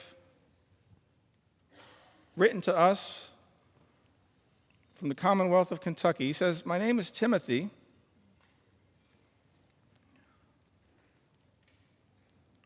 And for the past 5 years, I have worked at the Department of Housing and Urban Development in field policy and management, a Department of Housing and Urban Development that was once led so ably by our former colleague, Congresswoman Marcia Fudge, and now has been taken in a very different direction. Timothy writes, "In this role, I've educated the community about HUD's programs such as FHA loans and housing counseling that allow people to purchase homes. Affordable rental housing that help people pay their rent, and homeless services that help people find shelter and leave the streets. I have worked with internal data that focused on improving our programs.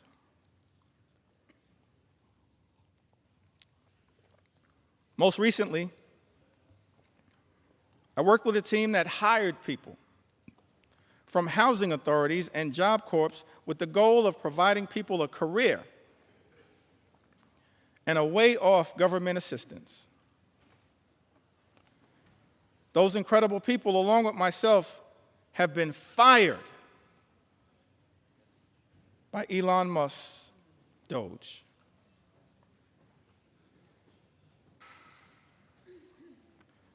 My entire professional career, I have taken jobs that I considered bigger than me. I served in the military, both enlisted and as an officer. I deployed and am now a disabled vet with a rating of 90%. After the military, I focused on giving back and challenging myself in a way while continuing a job that was bigger than myself, so I joined the Peace Corps. Served in Ukraine for years, working as a youth development volunteer. Now as a HUD employee, I'm being fired by an unelected official and being called lazy by my president. I want to know why Elon Musk has this power and authority and why our elected officials are not doing more to stop it. I have served this country and the government my entire life because I love my country. Why is this happening? Tim writes to us. That is such an important question, Mr. Speaker. Why is this happening in the United States of America? Why are we living in a country where this administration has launched an all-out assault on veterans in the United States of America, firing veterans like Tim in the United States of America, jeopardizing services from the VA, earned benefits that these veterans are entitled to because of their extraordinary service. Men and women in uniform who serve this country, Mr. Speaker, benefits that they've earned, and now find themselves in the legislative line of fire from their own government, their own country, and stand to be hurt in such an extraordinary way by this extreme Republican budget, this one big, ugly bill.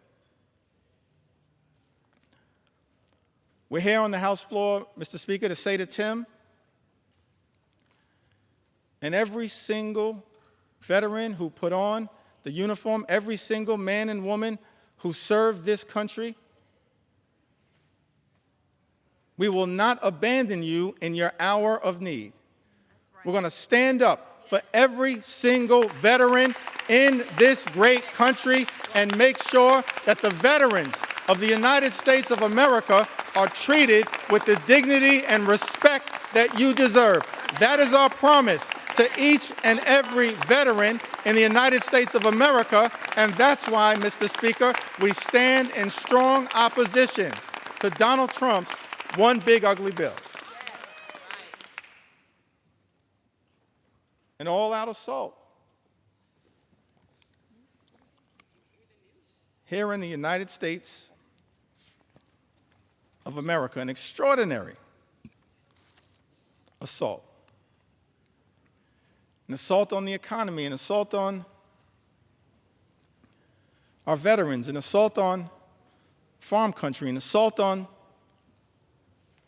healthcare, an assault on nutritional assistance. And of course, this one big ugly bill, and the Trump administration, I wish it was not so. Because at the beginning of this Congress, Mr. Speaker, I stood right where you stand right now and said in my first remarks to this Congress and the American people that as Democrats, we were prepared to find common ground on any issue to make a difference in the lives of the American people we all represent. But then, Mr. Speaker, beginning on January 20th, a flood of extremism, the likes of which have never before been seen in the United States of America, has been unleashed on the American people. An all-out assault on the American way of life. An assault on small businesses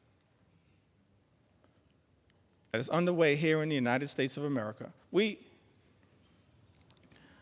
should all recognize that small businesses represent the heart and soul of the American economy. And if we're going to stand up for any group of people here in the United States of America, in addition to our veterans, our men and women in uniform, and I'm proud that I stand here as the son of someone who once wore the uniform. My father, he's in heaven right now. Marlon Jeffries grew up in Newark. His nickname was Pudding. One of my regrets is that I never got to ask him, how did he get the nickname Pudding? But he left Newark as a high school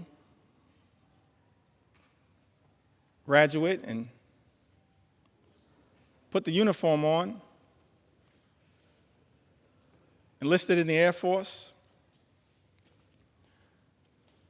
and served in Germany during the Cold War. We have to stand up for our veterans, stand up for small businesses. And we've heard a lot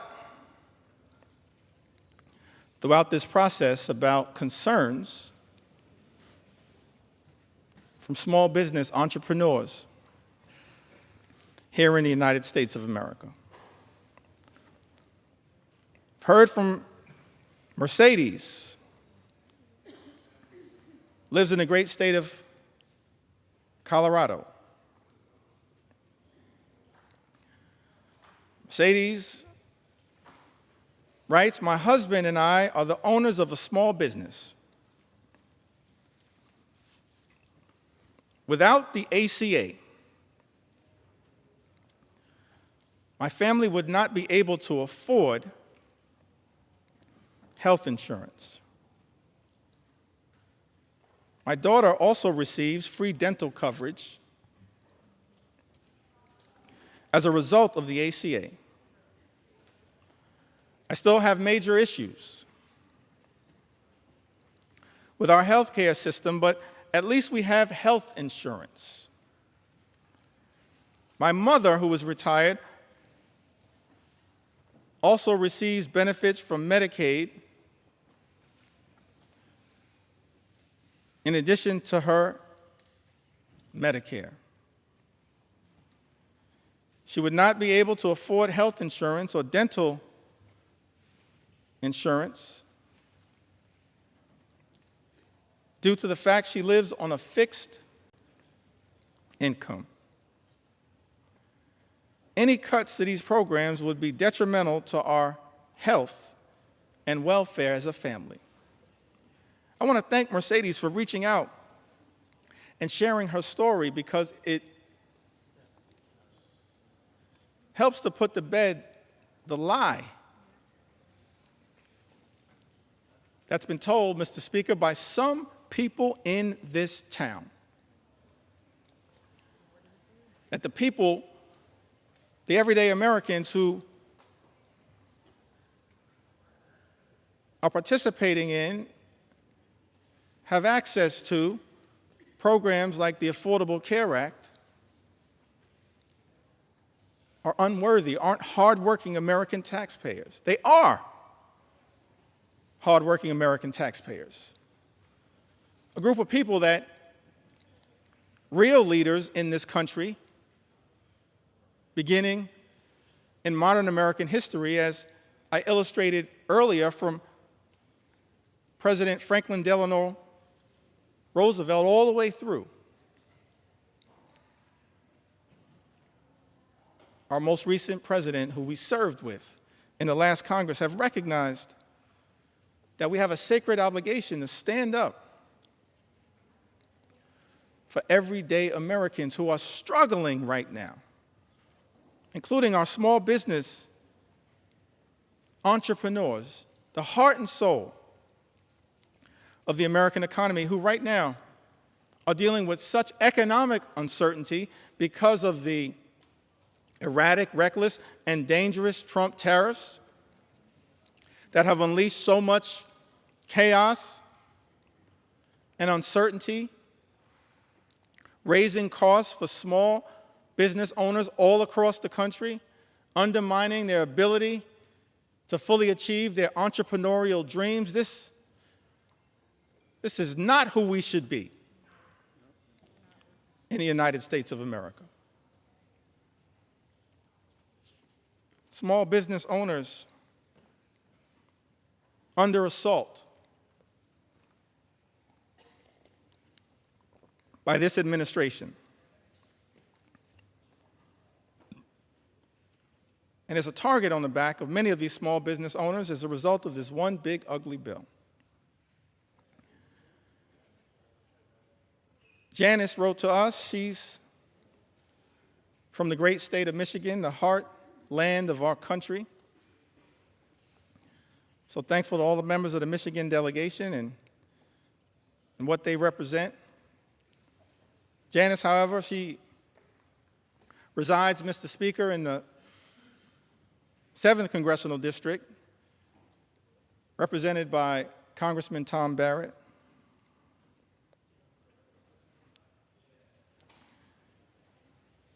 Says that small business owner, mother, ACA recipient in Michigan, who recently spoke about how Trump's tariffs would potentially force her to close her business, which has given her family a livelihood for a decade and helped put 2 children through college. I just don't understand why Trump thinks putting tariffs will help American businesses. It's not. She writes, it's going to decimate us. People like us will be hit the hardest. But then Janice shows the great resolve of the American people, the great spirit of resilience of the American people, the refusal to run away from difficult circumstances. Janice writes, people like us will be hit the hardest. But, Janice then writes, I refuse to call it quits. I won't give in to him. Janice, neither will House Democrats. Not now, not ever. We will never give in to this type of extremism as being unleashed on the American people. We will continue to stand up for you. One last small business owner that I'd like to mention. So many who've written to us, whose stories I want to be able to share, but let me perhaps go back to the Big Apple, the great state of New York. But let me also say to the American people, one of the ways in which we've received all of these stories, and we urge you to continue to share these stories from all across the land. You can share your story with us at democraticleader.house.gov/share your story. democraticleader.house.gov/share your story. We want to hear from the American people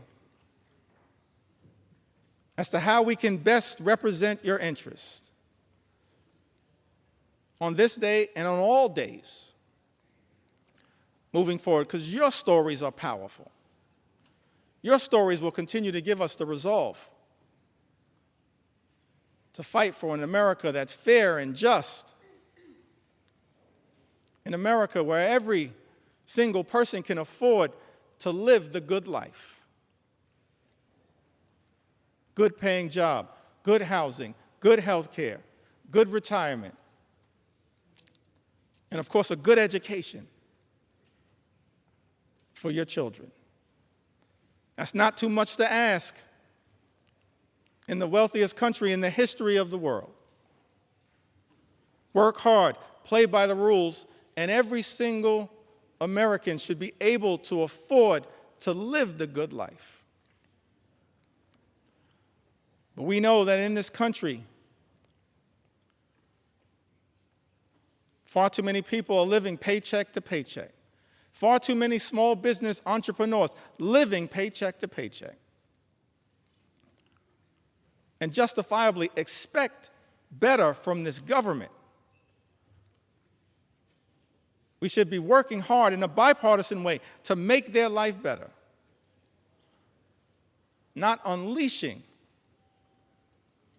shock, awe, and pain on the American people. That's what this one big ugly bill will do. Devastate everyday Americans.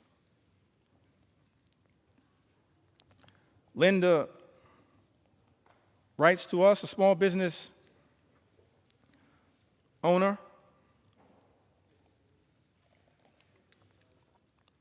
I believe she's from the North Country. Lives in New York's 21st Congressional District, Mr. Speaker. Linda's a flower farmer and flower importer in upstate New York. Small business has been impacted by Trump's tariffs on products being imported from Western Europe, the Netherlands, I believe. The economic strain and uncertainty imposed by the tariffs on small business owners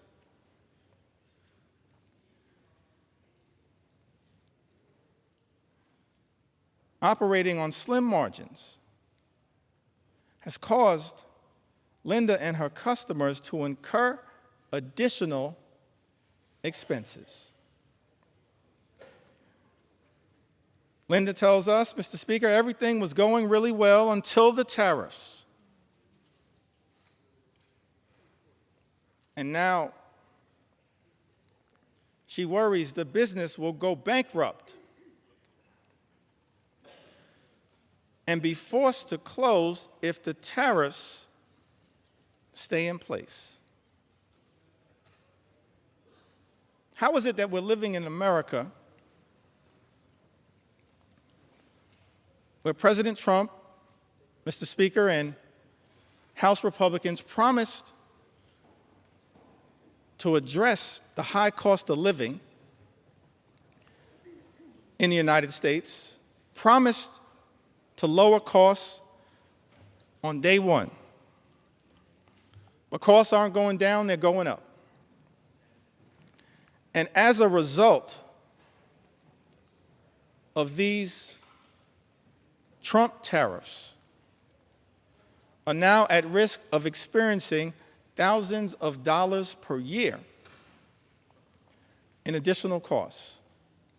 And there is nothing in this one big ugly bill that is going to meaningfully make the lives of everyday Americans, of hardworking American taxpayers, of working class folks, of middle class folks, of all those Americans who aspire to be part of the middle class, of the poor and the sick and the afflicted. Nothing in Donald Trump's one big ugly bill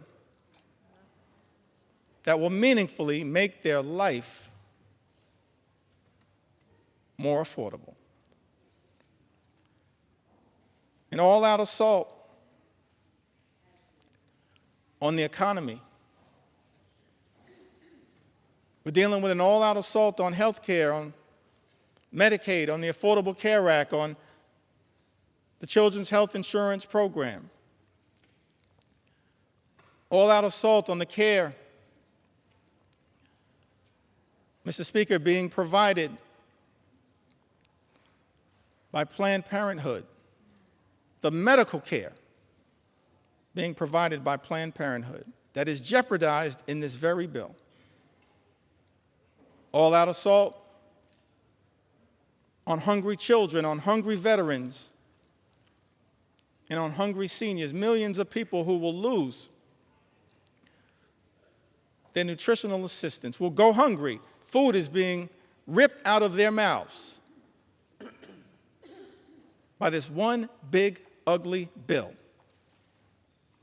Mr. Speaker, that so many of my Republican colleagues seem prepared to support, notwithstanding their prior statements on the record to the contrary. All-out assault on veterans. An all-out assault represented in this bill on small business owners and entrepreneurs who are the heart and soul of our economy. And this bill also represents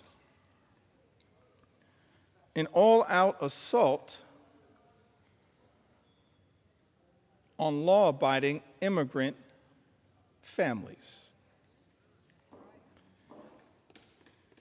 And Mr. Speaker, we are going to tell their stories as well. We're going to tell their stories. We're going to tell their stories. Because what's happening in this country, an all-out assault on law-abiding immigrant families, is unconscionable, unacceptable, and it's un-American. Because this is a country that should continue to pride itself as a nation anchored in the rule of law, and at the same time a nation anchored in our journey as one of immigrants from all over the world. And we should never abandon that journey. We're approaching the 249th birthday of this great country, this exceptional country. And I believe, and we can go directly, if necessary, Mr. Speaker, to the words that were initially issued by Thomas Jefferson, the author of the Declaration of Independence. And he went through a whole series of indictments against the king. That America, 13 colonies, which became the 13 states, were working hard to break free from. I mentioned earlier the Declaration of Independence, and of course some of the aspirational aspects of it. There are really two parts, as I can tell. I'm not a constitutional scholar. I'm thankful for the constitutional scholars that serve in this Congress. No one more constitutional and more scholarly than my friend and colleague, the top Democrat on the Judiciary Committee, Jamie Raskin, who continues to lead the charge, standing up for the Constitution here in the United States of America. But as I read the Declaration of Independence, there seem to be two parts to it. There's the aspirational part, Mr. Speaker, of the Declaration of Independence. Of course, we hold these truths to be self-evident, that all men are created equal. We understand that now in a more enlightened way, all men, all women, all children, all of God's children created equally. That they are entitled to certain unalienable rights. That among these are life, liberty, and the pursuit of happiness. And so we spent a little time talking about what that could look like, our commitment to bringing about the American dream, the good life for every single person in this country, everybody. Work hard, play by the rules. You should be able to afford the good life in the United States of America. That's what we're going to continue to work on. Bring the American dream to life, consistent with that aspirational part of the Declaration of Independence, the life, the liberty, and the pursuit of happiness. But then as far as I can tell, there was also a second interesting part of the Declaration. It was the indictment against the king. And I commend everyone in this chamber, all of the American people who may be observing the proceedings in the House of Representatives, particularly as we approach July 4th, to read that Declaration of Independence. Perhaps I may even enter it into the record later on today. Because we're here, Mr. Speaker, to take our sweet time on behalf of the American people. To make sure as best we can, to cover all of the things that as Democrats, we're fighting hard to defend during this extraordinary moment of assault directed at the American people as a result of this one big, ugly bill that will hurt everyday Americans in order to reward billionaires with massive tax breaks and then exploding the deficit and the debt in ways that will jeopardize the future of our children and our grandchildren. But the aspirational part of the Declaration of Independence, of course, that is often famously quoted. But then if you read other parts of the Declaration of Independence, extraordinarily written document, it reads like an indictment against the extremism of the king. It reads like an indictment against the kings. I think of King George. It reads like an indictment against King George's flood the zone strategy. It reads like an indictment against King George's shock and awe strategy. It reads like an indictment against what I think may have been called Project 1775, which is what brought us to Project 1776. And you look at this indictment, and one of the things it alludes to, it talks about, is the notion of the king's effort to stop the assimilation of people from other parts of the world into the United States of America. So we understand that from the very beginning of this great country, there was a recognition, of course, of the importance of immigration to the success and vitality of the United States of America. And let me be clear, Mr. Speaker, so there's no misrepresentation. As House Democrats, we understand the importance, the urgency of securing the border. We believe that our immigration system is broken and that it should be fixed in a comprehensive and bipartisan way. So many leaders in that effort, so many big ideas were willing to partner in a bipartisan way. Pramila Jayapal, Linda Sanchez, Adriano Espaillat, Tom Suozzi, so many others.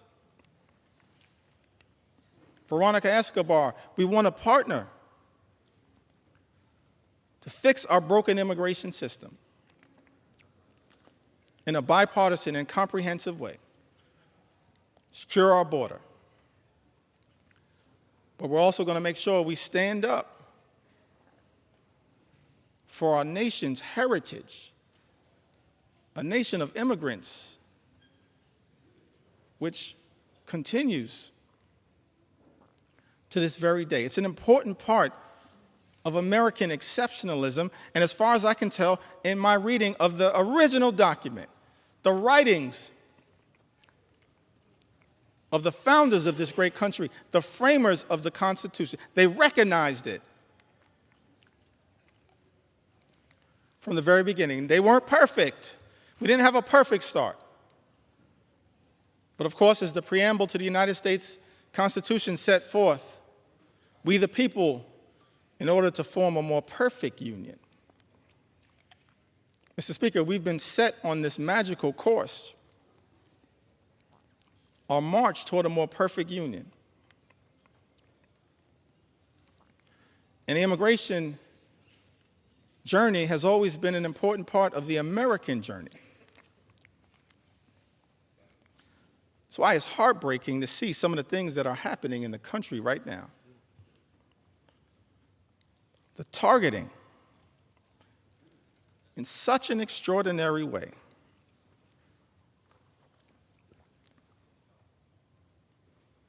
of law-abiding immigrant families,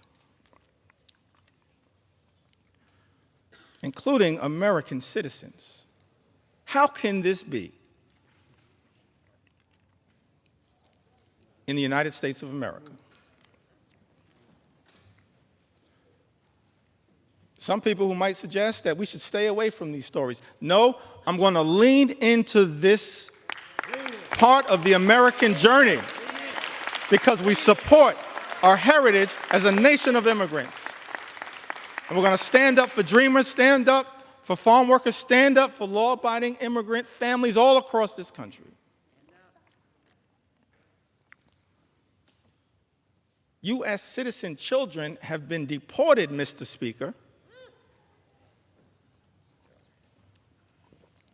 Is this who we've become in the United States of America? How can this be? This is extraordinary. 2-year-old American named Manu Borges Santos was born in Fort Lauderdale, Florida, in September of 2022. February, she was taken into custody in Florida alongside her mother and father, both of whom were undocumented. And as a result of this situation, 2-year-old Manu was deported to Brazil. Because of the Trump administration, Manu, a U.S. citizen, only 2 years old, is now effectively stateless. Manu is not a citizen or resident of Brazil. She's a 2-year-old girl, an American citizen.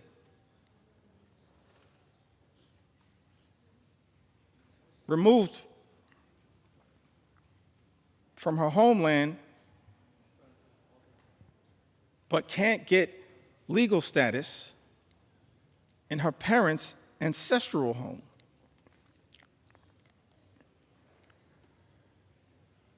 And as a result of her inability to get citizenship down in South America, because she's an American citizen, she has no right to routine pediatric checkups, even though Brazil has a public health system, cannot easily enroll in daycare, and finds herself in an untenable situation. I think we are better than this. We've got to find a better way, because I thought this administration promised, Mr. Speaker, to target violent felons, not 2-year-old American citizens. That's unacceptable, as far as I can tell, in the United States of America. Target violent felons all you want. We support that. They should be deported. But why are resources being spent targeting 2-year-old American children? That's not American. And I don't believe the American people support that. Mr. Speaker, that's not what this country should be all about. Manu wasn't the only one. The only American citizen who's been targeted. by the deportation machine, a deportation machine that will be unleashed on steroids by this one big ugly bill. We know that, in fact, is the case. That's not hyperbole. It's not a hypothetical. It's not hype. J.D. Vance told us the other day, don't worry about the cuts to Medicaid. Don't worry about the fact that this is the largest cut to Medicaid in American history. Don't worry about the fact that millions of Americans, more than 17 million Americans, will lose their health care, and many more will experience higher premiums, copays, and deductibles, whose life will measurably get worse as a result of this one big ugly bill. Vice President J.D. Vance said, don't worry about that because it's all about the deportation machine. That's not targeting violent felons. Apparently, much of what has been unleashed on the American people targeting American citizens, like a 2-year-old American girl with the initials VML, who was deported alongside her mother and sister to Honduras without any meaningful due process. VML was taken into custody by ICE on April 22nd.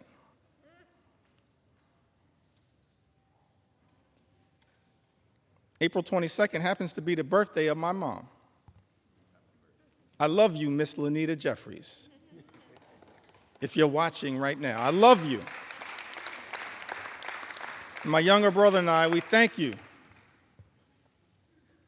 for what you did, for your sacrifice in raising us, to try to be the best citizens that we can be. VML was taken into custody by ICE on April 22nd while attending a routine check-in at a New Orleans immigration office with her mother. VML's undocumented mother had no criminal history. And had she been allowed due process, they could have contested the removal.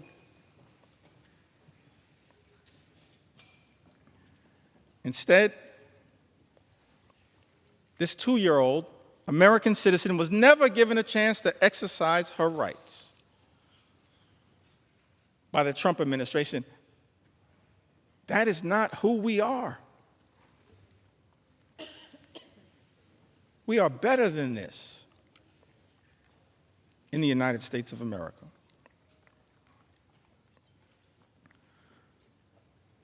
Carlos or Carrie Lopez Alvarado, a U.S. citizen,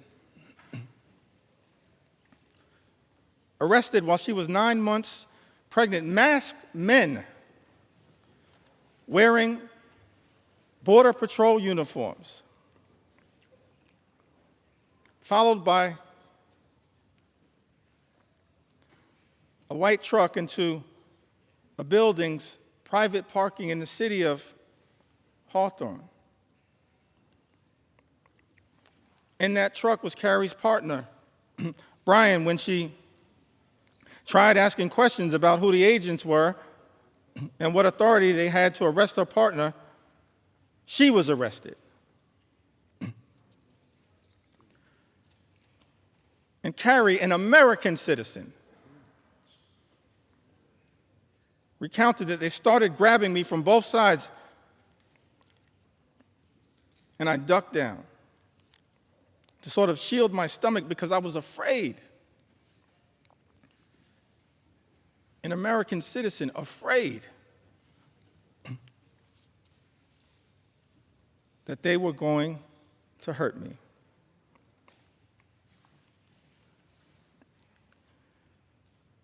She told them her due date. She was 9 months pregnant.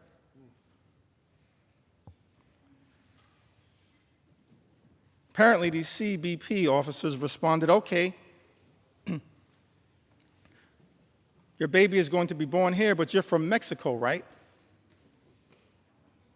They were wrong. They were detaining an American citizen. This is what has been unleashed on the American people. One last story that I feel compelled to share on this issue. Mr. Speaker, I still got some ground to cover. Take your time. Take your time. On a few other issues of importance to the American people, but one last story that I think needs to be shared, Mr. Speaker, in connection with this issue. This received some attention, some notoriety. Americans were horrified, should be horrified. All of us should be horrified. I'll never forget the journey that we were originally on. Set forth, spoken to by the founders of this country. E pluribus unum, out of many, one. How can we forget that at this moment in time? One last story in this area that I feel compelled to share, Mr. Speaker. Story of Narciso Barranco, 48-year-old undocumented landscaper who has been in the United States since the 1990s and has no criminal record.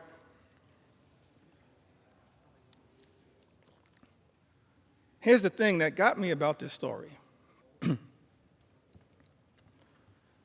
Caused me to ask the question about this particular moment, the type of deportation machine that has been unleashed on the American people. Narciso, this landscaper, raised 3 American sons, all of whom became Marines, 2 of whom are currently, Mr. Speaker, on active duty Marines. His sons, juggling their military assignments, have been trying to deal with the costs and the paperwork required to adjust their father's immigration status through parole in place, a program which allows undocumented members of military families to apply for a green card. But these men in uniform, juggling their military assignments, had not gotten there yet. So after 3 decades, living, working, and raising a family of patriots in the United States, Narciso was violently arrested while he was mowing the grass at an IHOP restaurant. We don't have to speculate as to whether this was true or not. In a video captured of the incident, you see he was sprayed with pepper gas. He was detained on the ground. He was not resisting. And he was hit repeatedly in the head by masked federal agents while he was on the ground. Let me park right there parenthetically for a moment. Seems to me that every other law enforcement professional in the United States of America has to disclose their identity in a way that is identifiable. These masks need to come down. They need to come down. They need to come down. These agents should just be held to the same set of standards as every other law enforcement officer in the United States of America. And if you don't understand the righteousness of that position, just study the case of Narciso. His oldest son, a Marine veteran, said in an interview, what we weren't prepared for and didn't prep him for was these guys attacking him. We never expected anything like that.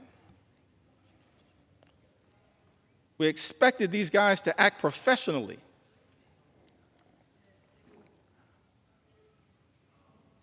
And up to the standards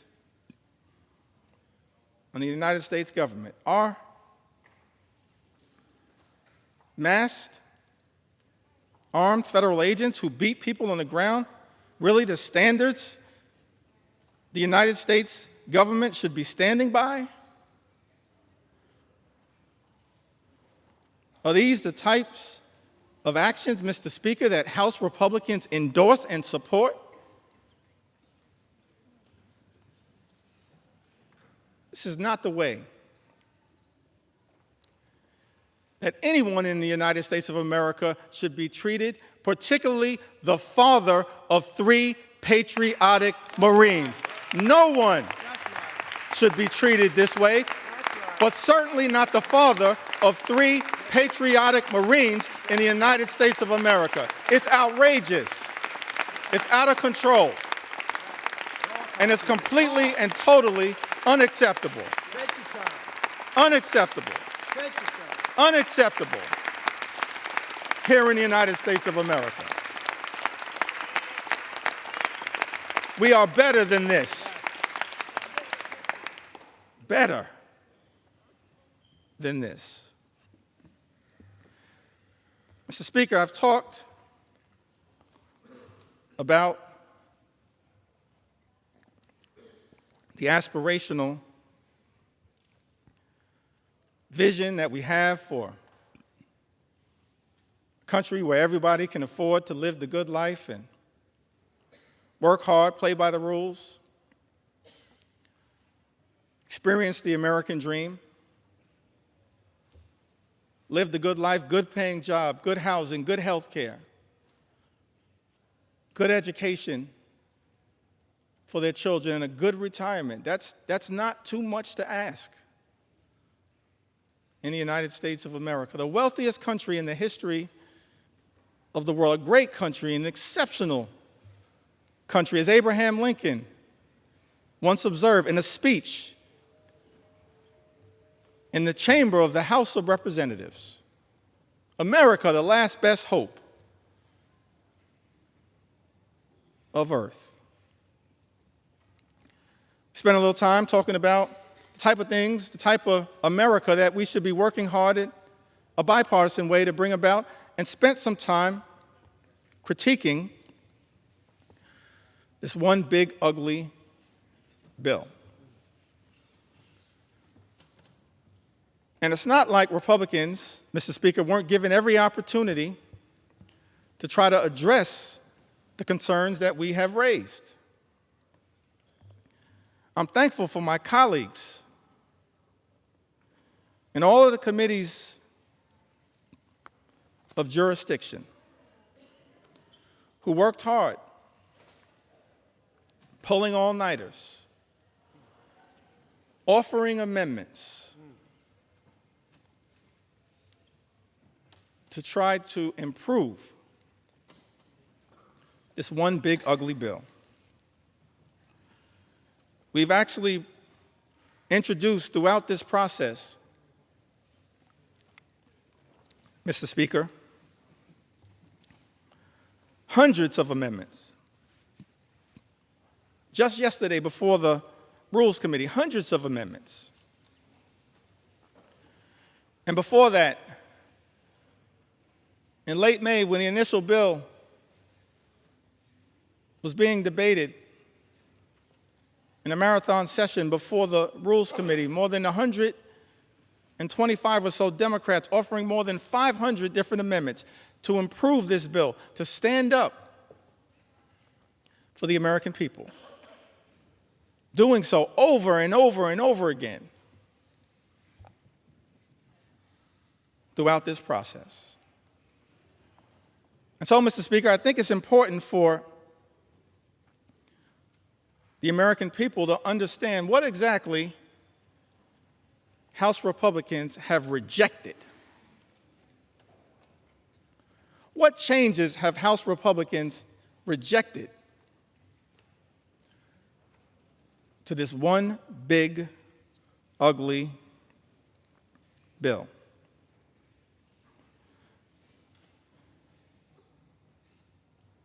We repeatedly tried to offer an amendment, both in rules and on the House floor on behalf of the American people, to strike every single provision that would cause the largest cuts to health care and food assistance in history, which will result in 17 million people or more losing health coverage and jeopardizing nutritional benefits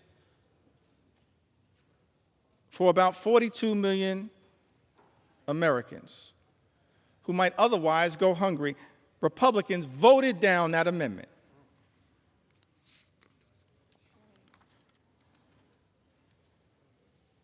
I believe it was Representative Amelia Sykes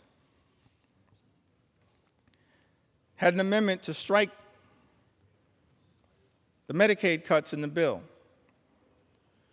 to prevent millions of people from losing their health insurance and to stop hospitals and nursing homes from shutting their doors. Republicans voted down that amendment. Representative Judy Chu had an amendment striking cuts to the Affordable Care Act. Cuts that are in this one big ugly bill that will cause millions of everyday Americans to lose their health insurance or experience having their costs go up. Mr. Speaker, you know that Republicans voted down that amendment.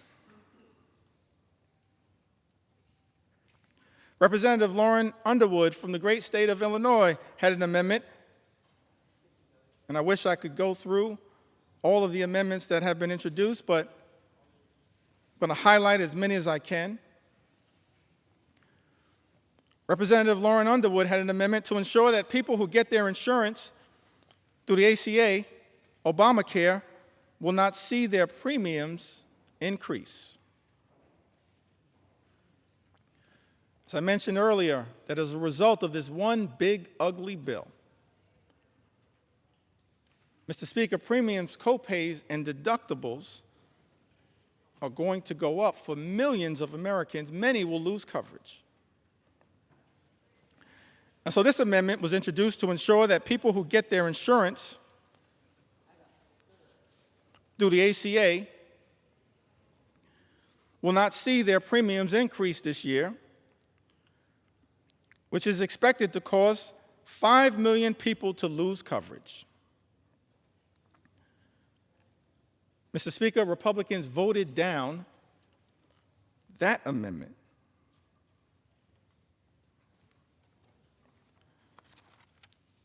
Representative Kelly Morrison had an amendment that strikes the defunding of Planned Parenthood, which provides access to life-saving cancer screenings and reproductive health care. Now, last year, Republicans, Mr. Speaker, promised that reproductive health care, reproductive freedom was a state issue. President Trump promised that reproductive health care, reproductive freedom was a state issue. And yet, in this bill, there's a backdoor attack on reproductive freedom. By targeting health care, preventative health care, that Planned Parenthood provides to millions of people all across this country. Representative Kelly Morrison had an amendment that strikes the defunding of Planned Parenthood, which provides access to life-saving cancer screenings along with reproductive health care. Republicans voted that down. Let me pause there parenthetically just to make one observation on this issue of reproductive freedom. What we're seeing right now in the House of Representatives, Mr. Speaker, Republicans unleashing a march toward a nationwide abortion ban. That's what's going on right now. What does this provision have to do with making life more affordable for everyday Americans? Nothing. This is all part of a right-wing ideological extreme effort to undermine reproductive freedom in the United States of America. Let me make something clear, Mr. Speaker.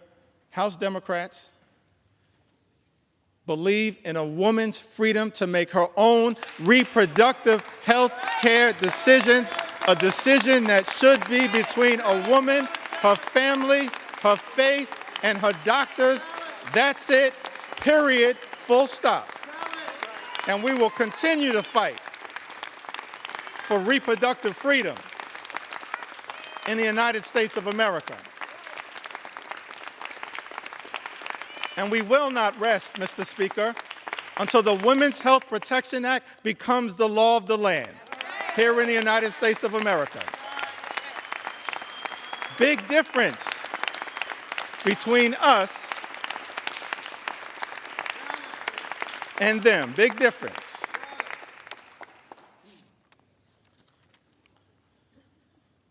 Mr. Speaker, Representative Johanna Hayes introduced an amendment to strike all provisions that would cut food assistance for children, seniors, and veterans. Republicans voted that down. How cruel. How cruel. Representative Shontel Brown had an amendment to strike burdensome red tape requirements that threaten nutritional assistance for millions of Americans and their families. Republicans voted that down. I mentioned earlier, Mr. Speaker, this notion that Republicans are trying to spin to the American people that the attack on nutritional assistance, imposing these paperwork requirements, or as Frank Pallone would say, red tape requirements, that's all about waste, fraud, and abuse. I think common sense suggests to us it has nothing to do with waste, fraud, and abuse. Mr. Speaker, I made clear earlier that as House Democrats, we believe that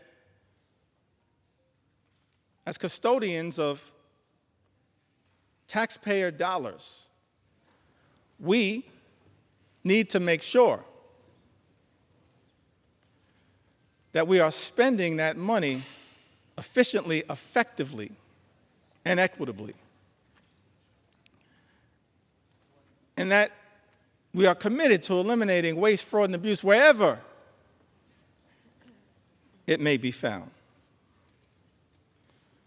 I mean, one of the things that's interesting about this bill, this appears to be part of the deal that was negotiated by the senator from Alaska,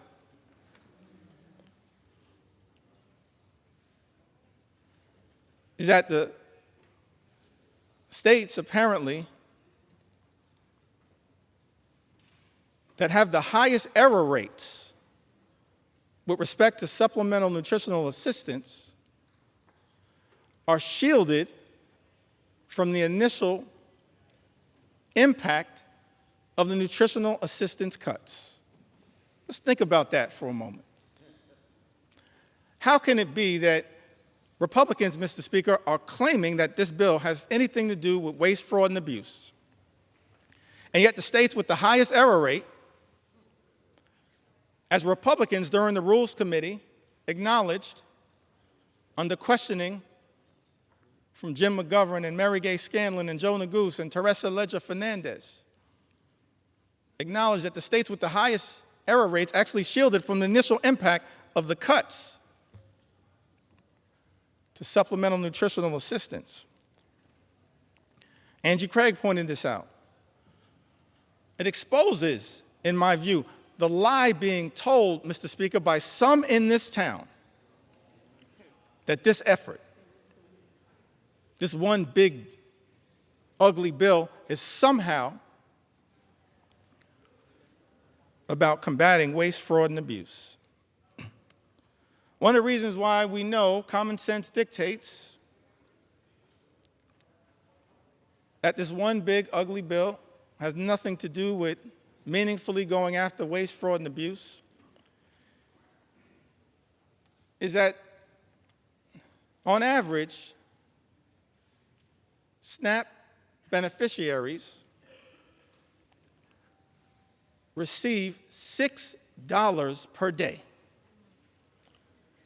to try to help them not go hungry, to try to make sure that veterans and children and seniors don't go hungry. Mr. Speaker, I think it's important for the American people to process. That's what SNAP on average provides, $6 per day. At the same time, Elon Musk, his federal contracts, as we understand it, amount to $8 million per day. Mr. Speaker, if Republicans were really serious about targeting waste, fraud, and abuse in the United States of America, start there. $8 million per day. Start right there.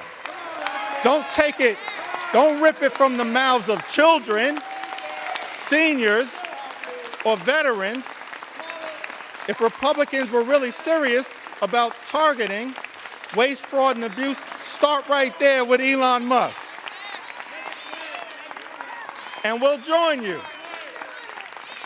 We'll welcome you into the warm embrace of the House Democratic Caucus to target waste, fraud, and abuse. Start right there. You can start right there, Mr. Speaker. Start right there. Ranking members Jim McGovern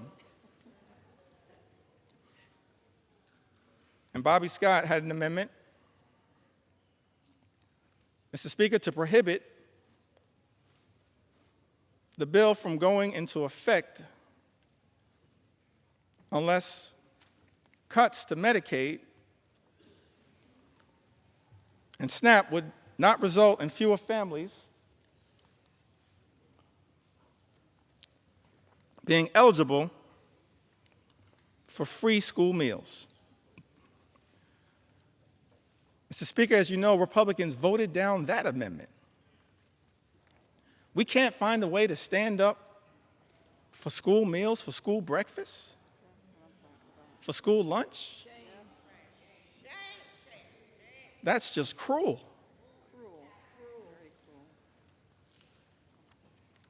It is callous. It's a corrupt perversion of this process, targeting, as this one big, ugly bill does, school children, hungry school children in the United States of America. Speaker, Representative Mike Thompson had an amendment that would have ensured Americans would not see their energy costs go up, and to protect the millions of good-paying jobs that this bill will eliminate, because this one big, ugly bill puts a target on the backs of the clean energy economy, on clean energy jobs, which result in cheaper energy and lower costs for the American people.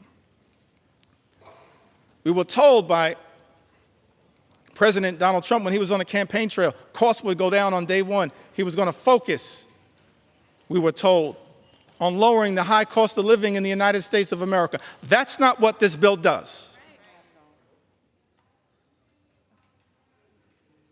And we know it, because 21 House Republicans made that clear in a letter that I cited earlier that's now part of this public record. Representative Mike Thompson, supported by others, had an amendment. All of these amendments co-sponsored by members all across the gorgeous mosaic of the House Democratic Caucus. We're proud of the fact that we look like we represent, in the most intimate way possible, consistent with John Adams' original vision of the House of Representatives, that the House should be a portrait of the American people. That's what we represent. We're proud of that fact. The gorgeous mosaic of the American people. That's what we're all about, in the most intimate way possible. That's why we love the House.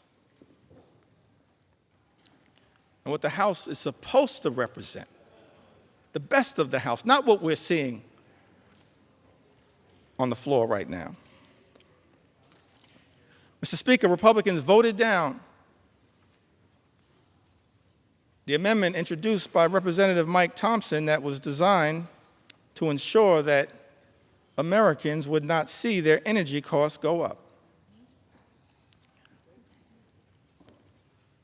It was also designed to protect the good-paying American jobs that were part of both the Bipartisan Infrastructure and Jobs Act, the Infrastructure and Jobs Act, as well as the Inflation Reduction Act. And so this amendment was designed to lift up the principle of actually trying to create good-paying union jobs that actually allow people to provide a comfortable living in the United States of America. Amongst this all-out assault that we are witnessing in the United States is an all-out assault on organized labor, an assault on collective bargaining, an assault on the freedom to negotiate.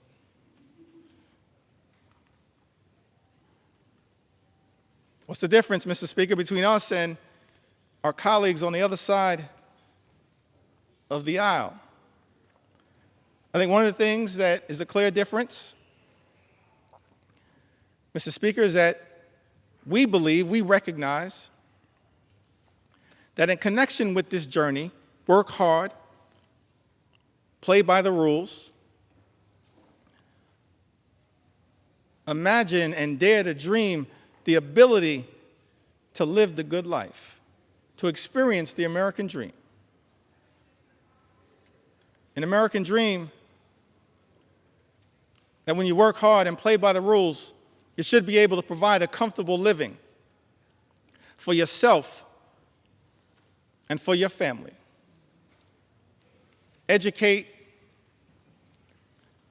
your children. Purchase a home. Have access to high-quality health care. Go on vacation every now and then. And then one day retire with grace and dignity. That's the American dream. That's the ability to afford and access the good life. And we believe as House Democrats that no single force in the United States of America has done more to bring the American dream to life than organized labor, and we will continue to stand up for organized labor today, tomorrow, and always. Not undermine good-paying union jobs. That's what this one big ugly bill does in the United States of America. We're going to stand up. Stand up. Stand up for organized labor.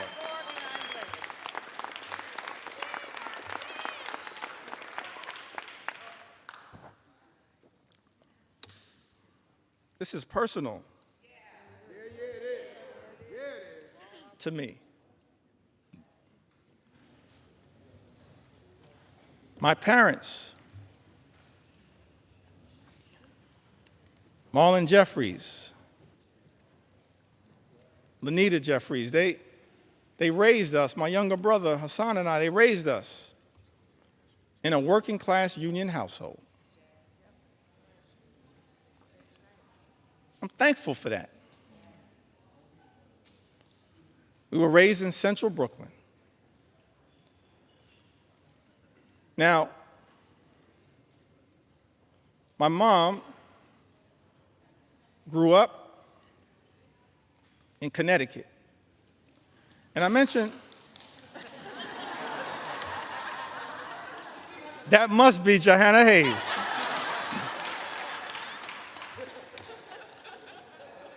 I don't see Rosa DeLauro on my sight line, but we're so thankful for all of the members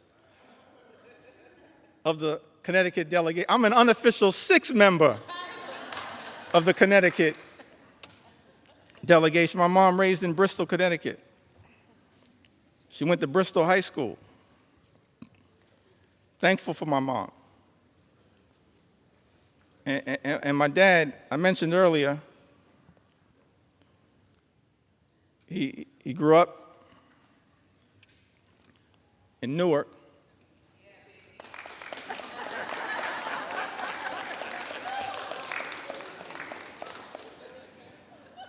That must be LaMonica McIver. I grew up in Brick City. I mentioned earlier he had the nickname Pudding. I failed to ask him, but I'm going to see if my mom can unlock the key to that nickname for me. My mom grew up in Bristol, Connecticut,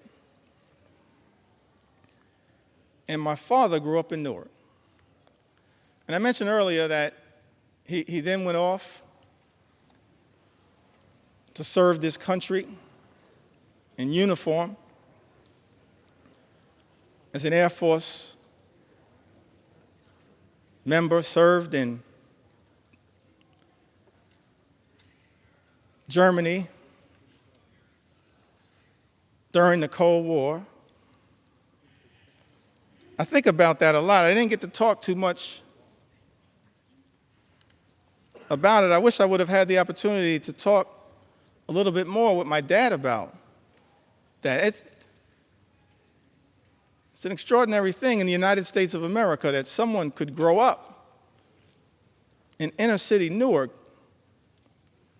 and then have the ability, in part, thanks to President Harry Truman, to serve with people of all races to defend this great country. I wish I would have had the opportunity to talk to my dad a little bit more about his experience in Germany, because the one thing that I've been able to take away from that experience was that he came back having fallen in love with Heineken's and Beck's.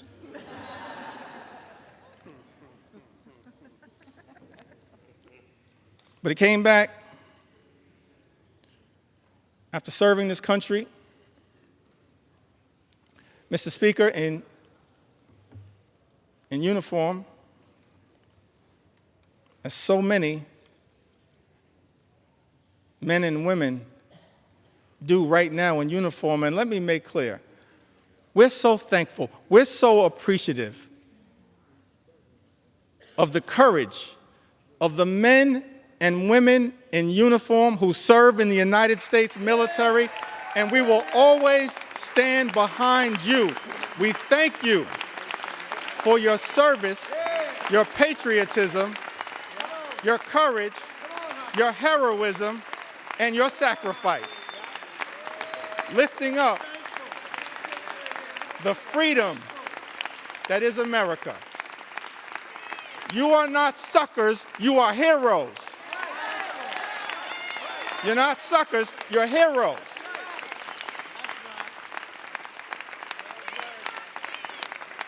We're thankful for your service.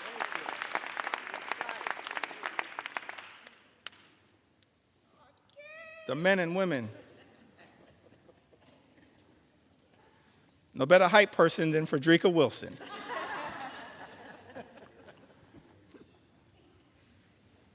So my dad, as I mentioned, grew up in Newark. My mom in Bristol, Connecticut.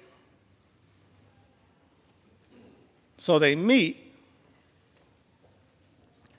at Central State University. Proud to note, a historically black college and university that has given so much. Historically black colleges and universities to the United States of America, and we will always stand behind you. Always stand behind you. We will always stand behind you. I wouldn't be here right now without a historically black college and university. I'll never run away from that. I will never run away from that. And we're proud of the fact, we can check the record, proud of the fact that over the last few years prior to this administration, historic investment in Hispanic serving institutions, in historically black colleges and universities, in higher education.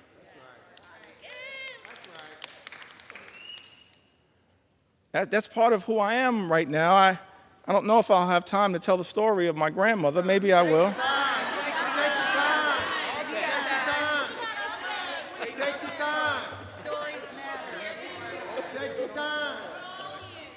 I got so many stories, I feel like I'm in a hip-hop studio right now. But they all relate to what makes every single one of us, every single Democrat, have a story to tell. a story to tell. Brooklyn will get that. Every single one of us have a story to tell. That leads us to this moment. It's the reason why we're fighting hard against this incredible and unprecedented assault on the American way of life and an assault on organized labor. So my parents, they meet at Central State University, and Dad would tell us, my younger brother and I, that it was love at first sight. But apparently my mom said, not so fast. But it worked out. I'm thankful for that. They met at Central State University. And so, of course, I mentioned that mom from Connecticut, father from New Jersey. Why was it that we grew up in New York City? Apparently, they compromised and moved to Brooklyn. And so I'm raised in Brooklyn, New York, working class neighborhood, in the middle of the crack cocaine epidemic. Dangerous times in New York City. In a union household, proud that I grew up in the Cornerstone Baptist Church, still a member of the Cornerstone Baptist Church. Grew up in this union household. And Mr. Speaker, I land on that moment, and every single one of us as House Democrats have a similar story to tell about why in our heart, in our soul, in our essence, in our experience, we're so horrified by the attacks on organized labor. Because we understand the importance of what organized labor has meant to the American journey. My mom and dad were both public servants throughout their entire lives. My mom worked for 45 years, DC 37, for the city of New York. My dad, he worked for 30 years. He was a member of the Public Employees Foundation. He was a substance abuse social worker dealing with addiction during the heroin explosion of the 1970s, the crack cocaine epidemic of the 1980s.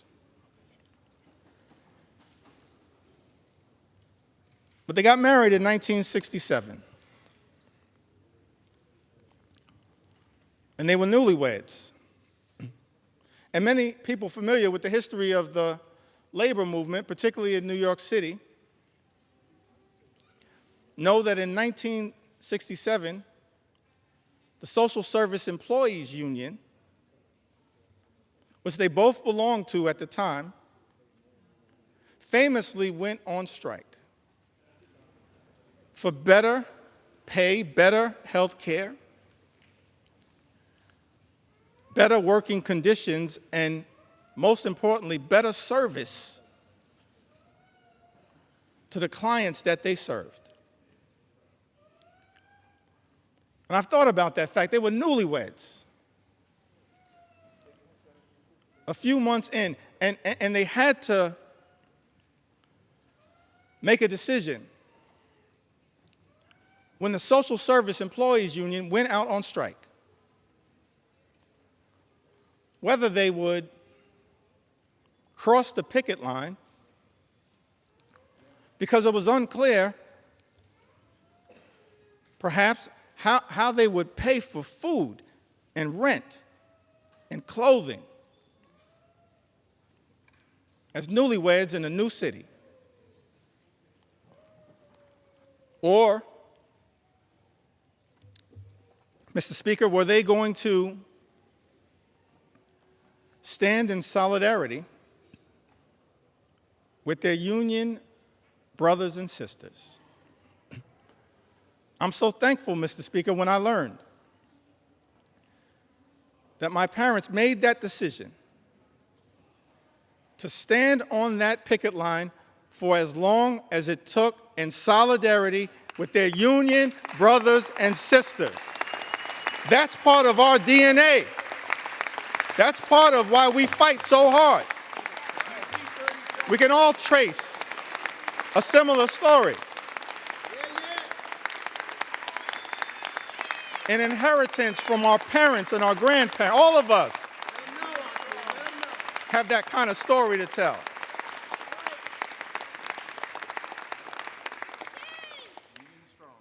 Why am I so thankful that my parents made what I believe was a tough personal decision, but of course the right decision? It's because what that union membership actually meant to my journey and my younger brother's journey. 1973, my younger brother was born with a serious heart condition. He's okay right now. He's doing well. Right now, he continues to say on social media that he's our mother's favorite son. Let me say from the House floor, no, you are not. I think she favors both of us. A younger brother, 1973, he's born with a serious heart condition.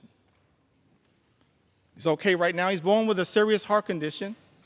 I'm thankful that it was that union negotiated health care that got our family through that difficult moment. That's why we do what we do. Our own personal experience.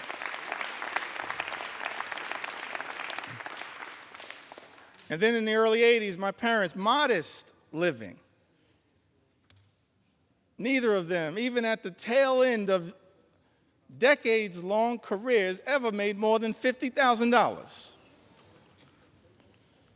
Modest living.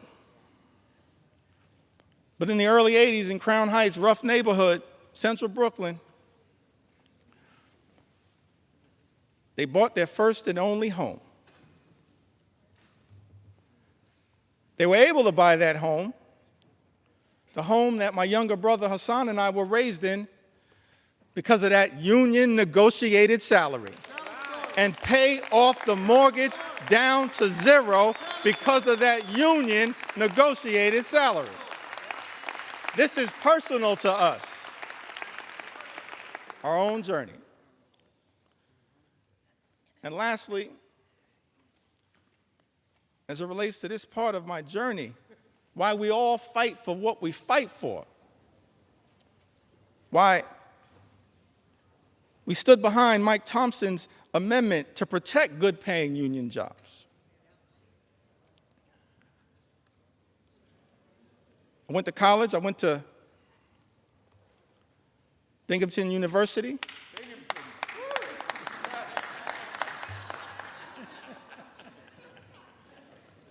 When I first got here, I was surprised to learn, actually,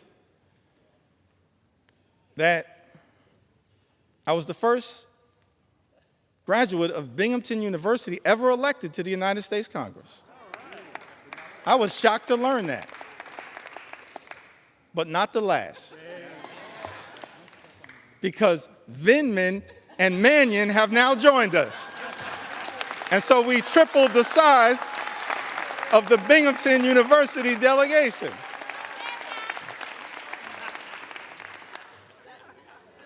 part of the reason why we stand up for higher education and public education. That's our own experience. So I graduated from Binghamton University.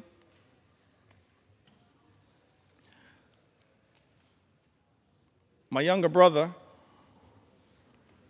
graduated from Morehouse University. I think that was Hank Johnson. Sanford Bishop.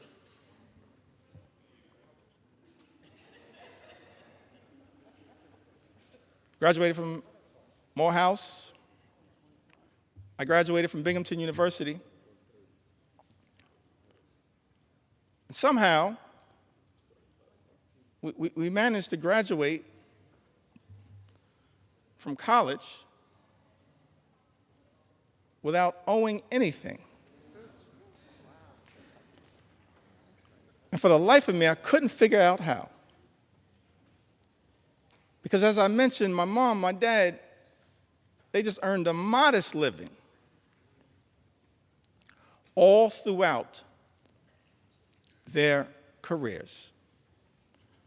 So one day I had a conversation with my mom and I was trying to figure it out. How did you pull that off? She said, well, I wanted to make sure my two sons could have a clean start to life. So I borrowed against my union negotiated pension to make sure my two sons could get free and clear of loans and get a higher education as part of our effort to experience the American dream. And so we all say to our brothers and sisters in organized labor, you don't ever have to worry about whether House Democrats are going to stand up for you because you've always been there for us. You've always been there for us. You've always been there for us. That's our personal story. And every single one of us,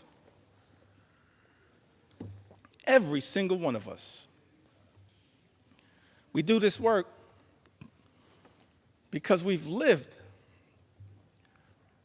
a life of opportunity that this great country has provided to us. And we're deeply troubled, saddened, disgusted that this great institution, this House of Representatives, Mr. Speaker, Republicans are trying to jam this one big ugly bill down the throats of the American people. A bill that hurts everyday Americans in order to reward billionaires with massive tax breaks. Shame on this institution if that bill ever passes. And so we say to the American people, we've been working hard to try to get this bill into a better situation, introducing amendment after amendment after amendment. Representative Judy Chu, the Chair Emeritus of KPAC, one of our extraordinary leaders, my good friend Grace Meng, she now chairs KPAC, but Representative Judy Chu, she had an amendment that no one earning more than $10 million per year receives a tax cut to prevent this reverse Robin Hood and the ballooning of the debt by $4 trillion. Mr. Speaker, you know, Republicans voted down that amendment. We support, as Democrats, providing tax relief to everyday Americans. We're willing to work in a bipartisan way to deal with that issue under the leadership of Richie Neal.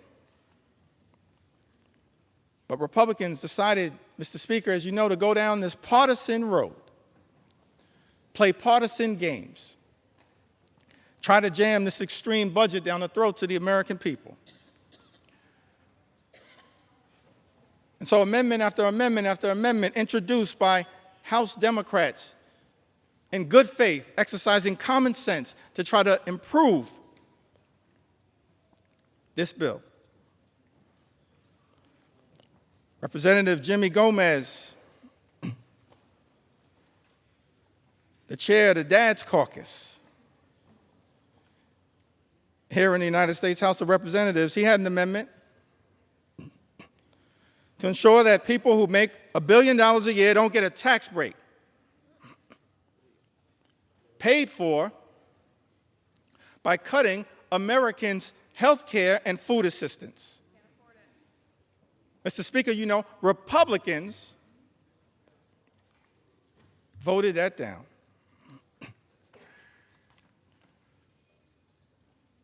My good friend and classmate, Representative Susan DelBene, she had an amendment that would have made the child tax credit fully refundable.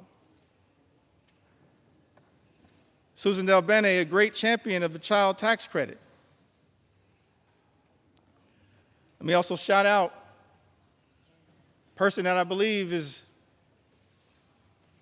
the mother of the enhanced and expanded child tax credit as well, the top Democrat on the Appropriations Committee, Rosa DeLauro. We're thankful for your leadership, Rosa.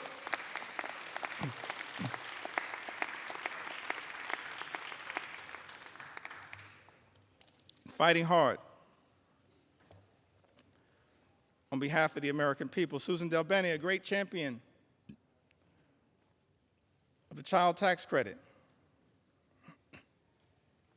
She had an amendment, Mr. Speaker, to make the child tax credit fully refundable,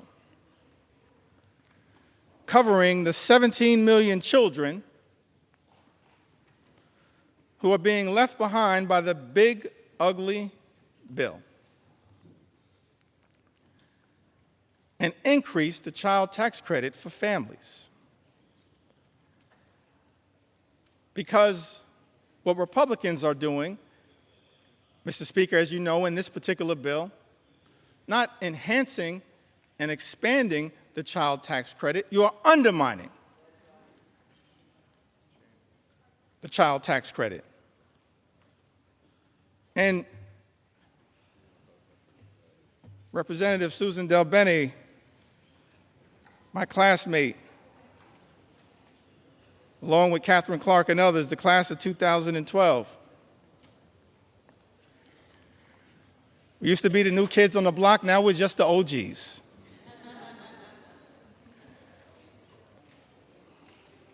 Susan DelBene, she introduces this amendment, and Mr. Speaker, as you know, Republicans voted it down. Representative Laura Gillen had an amendment that dealt with this issue a little bit earlier. The new and permanent cap on state and local tax deduction. Representative Laura Gillen had an amendment to strike the new and permanent cap on salt, which is something that members of the House Republican Conference, Mr. Speaker, as you know, claimed was a line in the sand for them, specifically from New York, and said that they support. But Republicans voted down that amendment from Representative Laura Gillen. Representative Mary Gay Scanlon from the Commonwealth of Pennsylvania, one of the great members of the class of 2018, a great class. She had an amendment that would protect infants, babies, American citizens born in this country from the unconstitutional and un-American Trump executive order to end birthright citizenship. Republicans voted that down. Can't believe it. Let me make something clear. No matter what it takes, we're going to make sure as House Democrats we stand up for the principle that every single child born in the United States of America pursuant to the 14th Amendment is an American citizen. We will never let anyone take that away. Not now, not ever. Not now, not ever. Not now, not ever.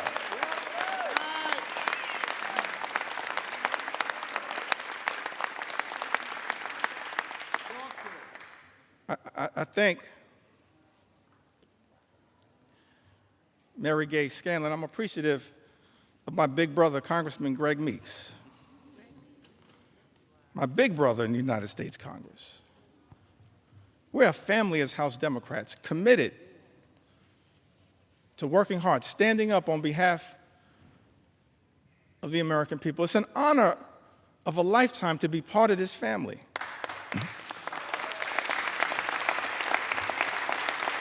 To stand on the shoulders of Nancy Pelosi and Steny Hoyer and Jim Clyburn. It's an honor to be part of this family. Fight hard on behalf of the American people. Representative Mary Gay Scanlon, I've got to repeat this, had an amendment, Mr. Speaker, to protect infants, children, babies against the unconstitutional and un-American Trump executive order to end birthright citizenship. Republicans voted that down.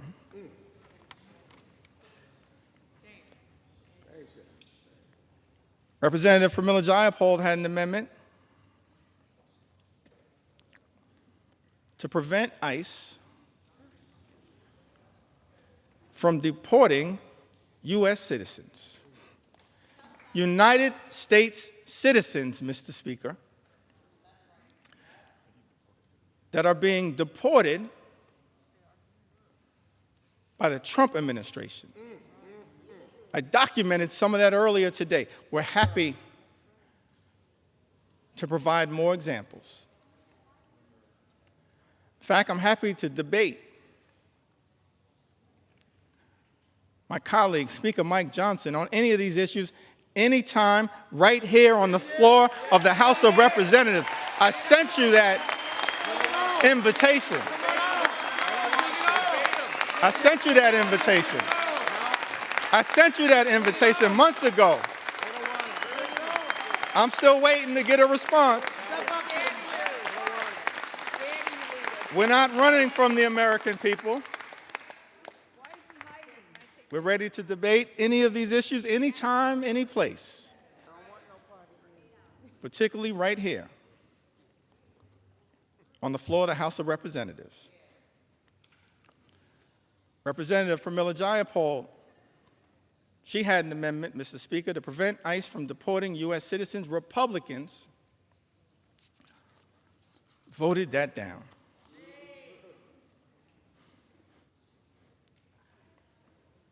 Ranking Member Jim McGovern. And this issue is personal to him.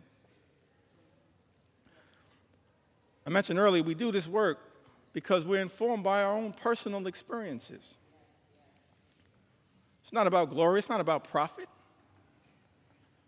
It's about improving the lives of the American people that we're privileged to represent. Jim McGovern and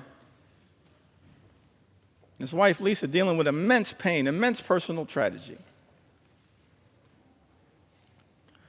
but fighting so hard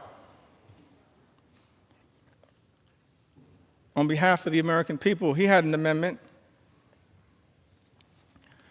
to restore the critical NIH research funding withheld by Donald Trump and Elon Musk to cure diseases like Alzheimer's and cancer, including pediatric cancer, childhood cancer. Mr. Speaker, you know Republicans voted that down.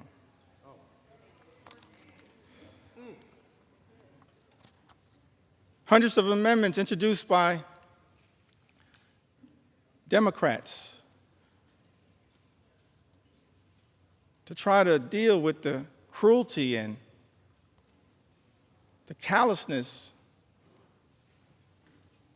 of Donald Trump's one big ugly bill. Many amendments were offered by Democrats, and Republicans chose not to make these amendments in order. In other words, just ignored them, dismissed their importance. Representative Debbie Wasserman Schultz and Gottheimer offered an amendment that adds a new requirement that the Secretary of HHS certify in writing that the reduction and rescissions made by this act will not affect cancer survivors currently on Medicaid or Medicare. Mr. Speaker, as you know, Republicans dismissed that amendment. Representative Houlihan and Representative Ramirez offered an amendment, Mr. Speaker, that exempts individuals with disabilities from having to prove eligibility for Medicaid every 6 months. That's a burdensome red tape requirement designed to throw people off of Medicaid who are eligible. That amendment was dismissed, Mr. Speaker, as you know, by House Republicans.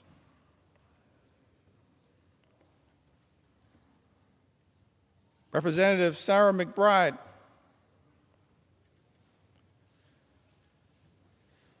the distinguished gentle lady from the great state of Delaware. The distinguished gentle lady from the great state of Delaware. She offered an amendment that requires the CBO, the Congressional Budget Office, to certify provisions in this bill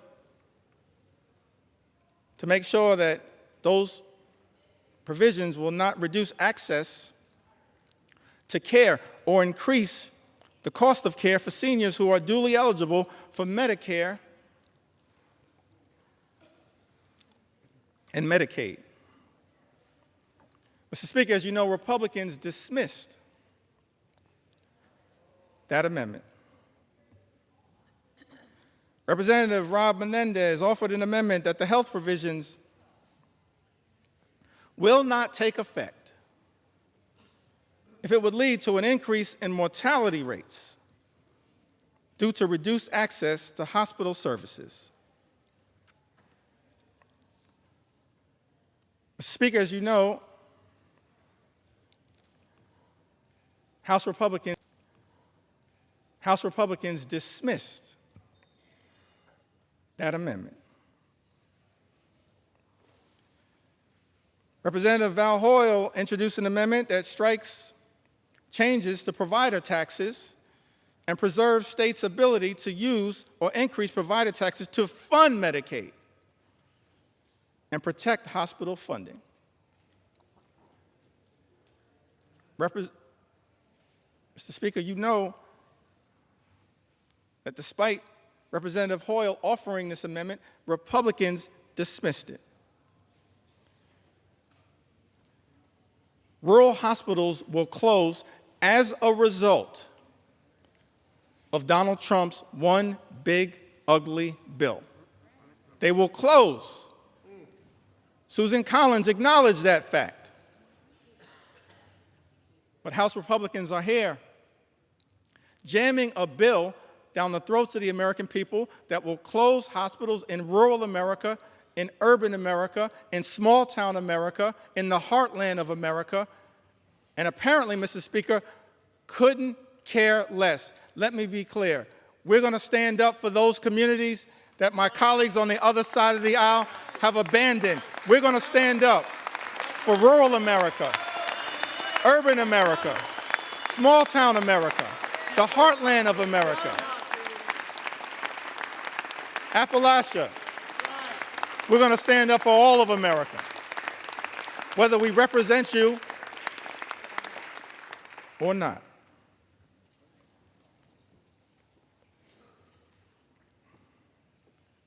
Representative Nanette Barragan,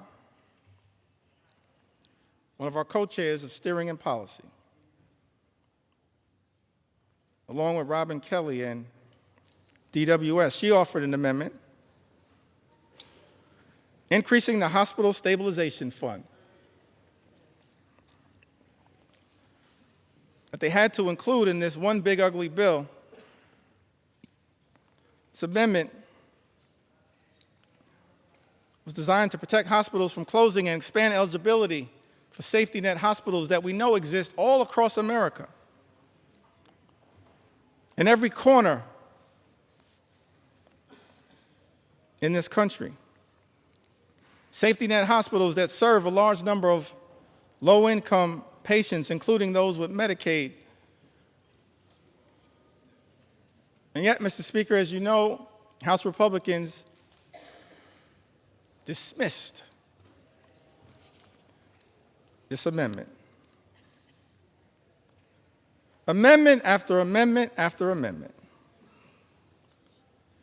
that Democrats have introduced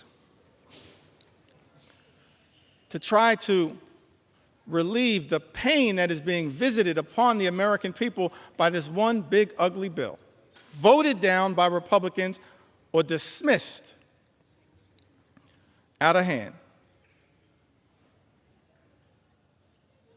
Representative Costa introduced an amendment to protect those on the low-income heating and energy assistance program who are also targeted by this one big ugly bill. It's part of an effort to ensure that all households on SNAP can continue to qualify. Mr. Speaker, as you know, Republicans dismissed that amendment out of hand, ignored it, did not see fit to take it up. Representative Jill Takuda from the great state of Hawaii, she introduced an amendment trying to prevent the nutrition title of this bill from taking effect. Against USDA can determine that the provisions of this one big ugly bill would not result in material economic harm to farmers, ranchers, and producers. Mr. Speaker, as you know, Republicans dismissed that amendment out of hand. Representative Lloyd Doggett had an amendment to extend tax cuts for the 98% of the American people who make $400,000 or less per year. Had that amendment been taken up and passed, it would have cut the cost of this one big, ugly bill by approximately 50%. And we would have been standing up for those everyday Americans who are now going to be hurt by other provisions in this GOP tax scam, this disgusting abomination. Mr. Speaker, as you know, that amendment dismissed out of hand by the House Republican majority. Representative Seth Magaziner from the great state of Rhode Island. He's only in his second term. Somehow he's the dean of the delegation.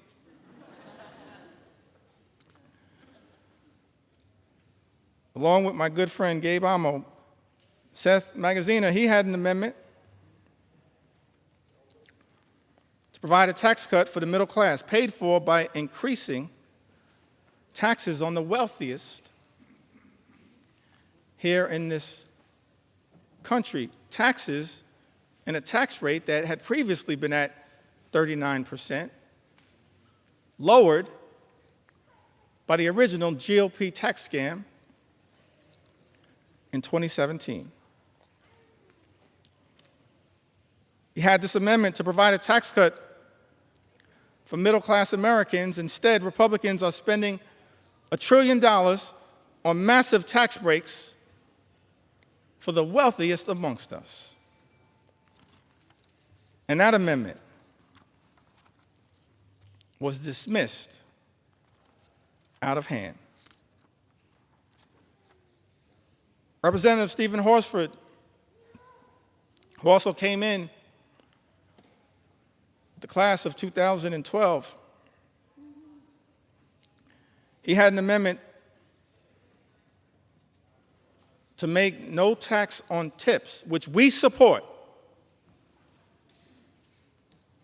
But we support no tax on tips becoming a permanent part of the law, and that's not what this one big, ugly bill does. Tax breaks for billionaires, permanent. Tax breaks for everybody else expire. That's not the way to stand up for everyday Americans. That's extraordinary. Representative Stephen Horsford's amendments to make no tax on tips permanent and to close loopholes that are in this one big ugly bill. Dismissed out of hand. Amendments introduced by Ranking Member Huffman, Andrea Salinas, Dave Min, Emily Randall, and others, protecting public lands, dismissed out of hand. Amendments on energy introduced by members like Luz Rivas, dismissed out of hand. And I think I'll end this portion of my presentation. Mr. Speaker,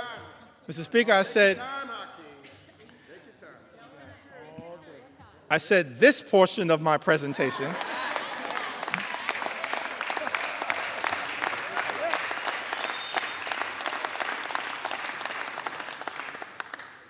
Still got a little more time. Donald Trump's deadline may be Independence Day. That ain't my deadline.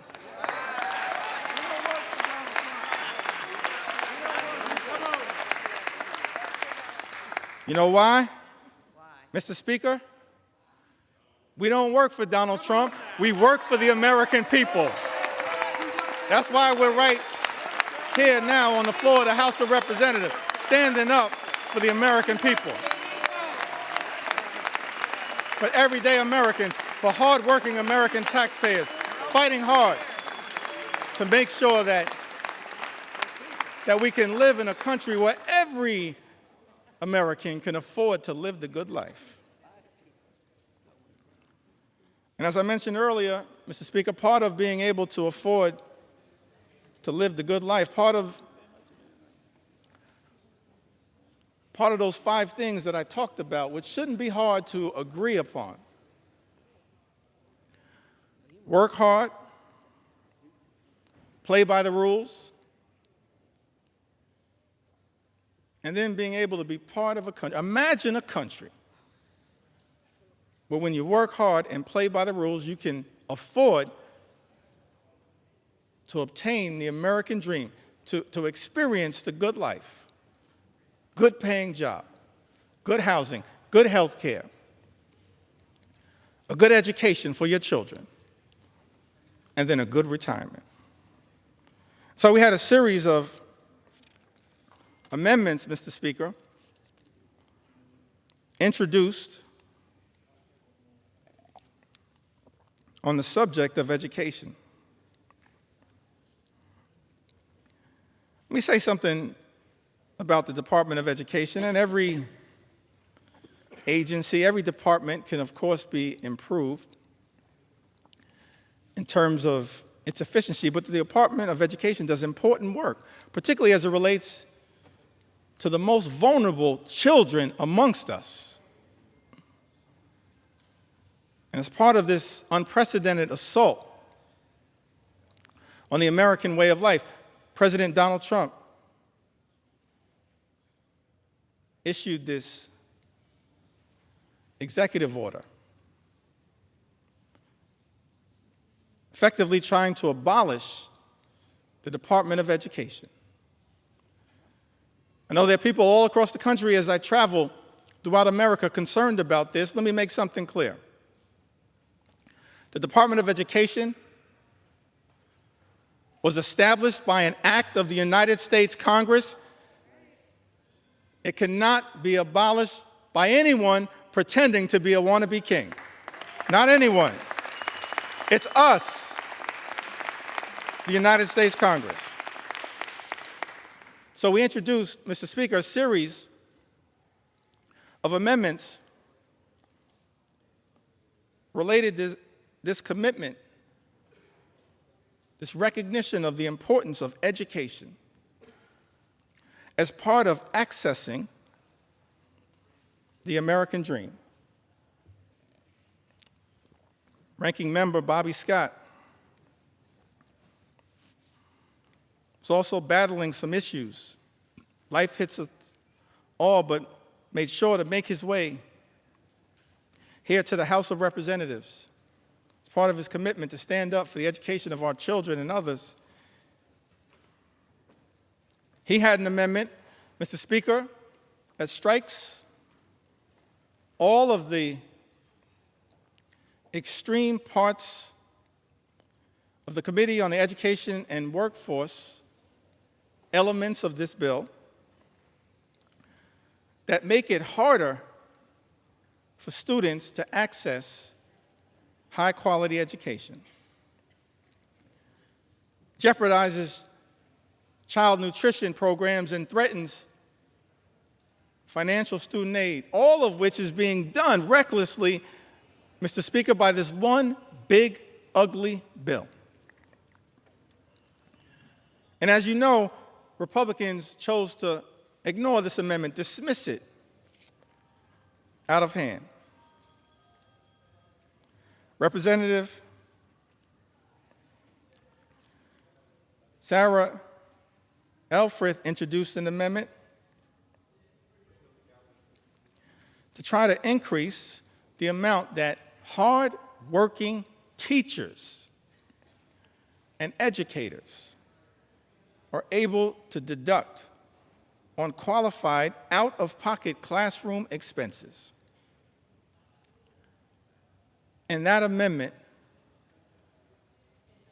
was dismissed out of hand. Tax breaks for billionaires, Mr. Speaker, but Republicans have decided hardworking educators can't get an enhanced tax benefit for their out-of-pocket expenses. That's wrong, and as House Democrats, we will continue to stand behind the educators of the United States of America, the teachers in the United States of America, those to whom we entrust our most precious asset, our children. And House Republicans, Mr. Speaker, aren't standing up for educators, for the teachers of America. This is extraordinary. But we're going to continue to stand with our teachers and stand with our public schools all across the United States of America.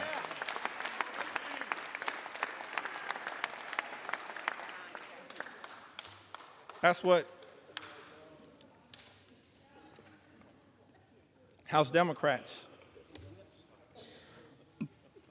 are going to continue to do. Representative Val Hoyle had an amendment to increase Pell Grant funding, Pell Grant awards that are severely undermined in Donald Trump's one big ugly bill. Mr. Speaker, it's extraordinary to me that this reckless Republican budget manages to go after blue-collar jobs, organized labor, hardworking American taxpayers who don't shower before going to work but shower after work, that Donald Trump's one big ugly bill goes after blue-collar, good-paying, prevailing wage jobs here in the United States of America, and then also goes after access to higher education. Representative Val Hoyle had an amendment, Mr. Speaker, increasing Pell Grant awards that are severely undermined in this bill. House Republicans chose to ignore this amendment, dismiss it out of hand.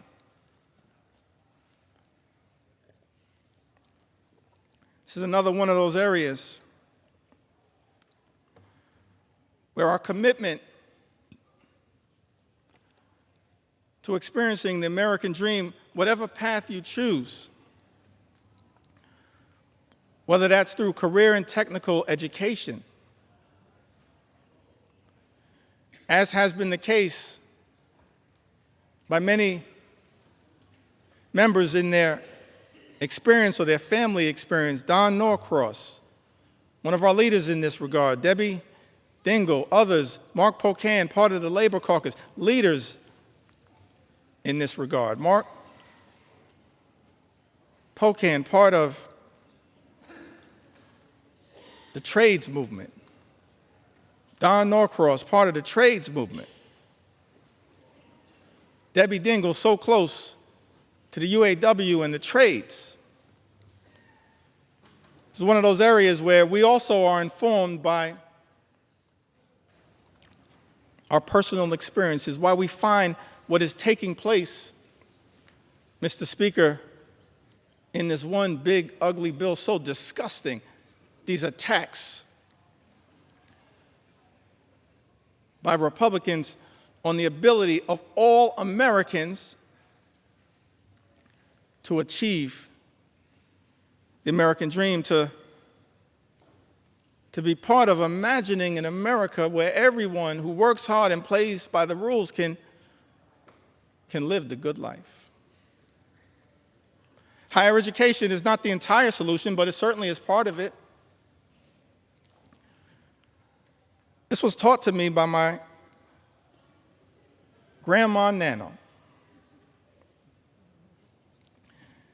She never had a formal 4-year education, but perhaps she was the wisest woman I've ever known.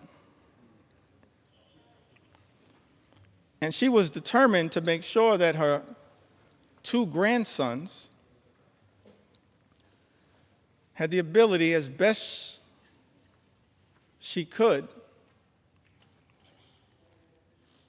to obtain an education that might ultimately, for us, coming out of this working class neighborhood, Crown Heights in central Brooklyn, spending a lot of time in Bedford-Stuyvesant where she lived, on the corner of Putnam and Lewis, right down the block from the Cornerstone Baptist Church. She was determined to make sure that her two grandsons had the best opportunity, and in her view, and Grandma Nano's view, that meant access to education. And so, when we were young, she said to my younger brother and I, I'll never forget this conversation. We were in her home in Bed-Stuy. She said that the two of you are going to go to elementary school and then you'll graduate, go to middle school and graduate, high school and graduate, college and graduate. And then she dreamed about us going to graduate school, get a law degree, a PhD, a medical degree, an MBA, some form of advanced education. We were like, Grandma, we're going to be in school our entire lives. And she was so committed to that journey that every single time we graduated, this is a woman of modest means,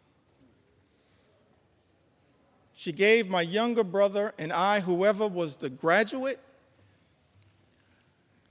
$500 in cash. I still don't know where Nano got that money from.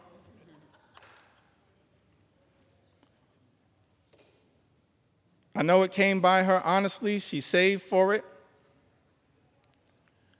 But it was designed to help incentivize her grandchildren to keep going through all of the obstacles.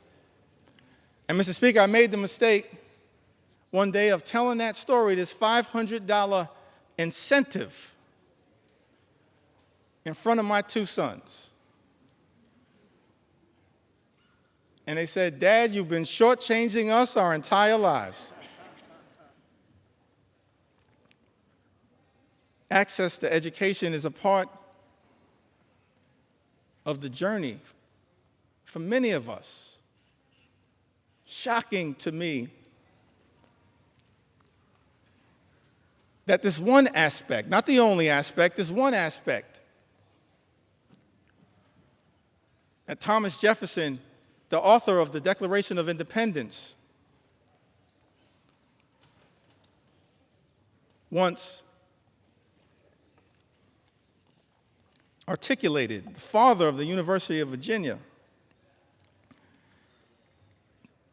Ben Franklin, the father of the University of Pennsylvania, others saw an important role for enlightened education as just one path that we as House Democrats are trying to protect, while also making sure that every single hardworking American can get the type of career and technical education if they choose that path to experience the American dream. Mr. Speaker, as I perhaps approach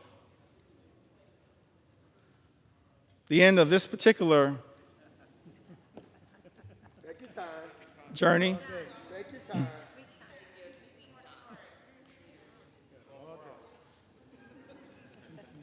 let me just reiterate that as House Democrats, we maintained from the very beginning of this Congress. We acknowledged the election of President Donald Trump, offered to work with our colleagues on the other side of the aisle whenever and wherever possible in order to make life better for the American people, to stand up for the things that matter, not as Democrats, independents, or Republicans, but as Americans.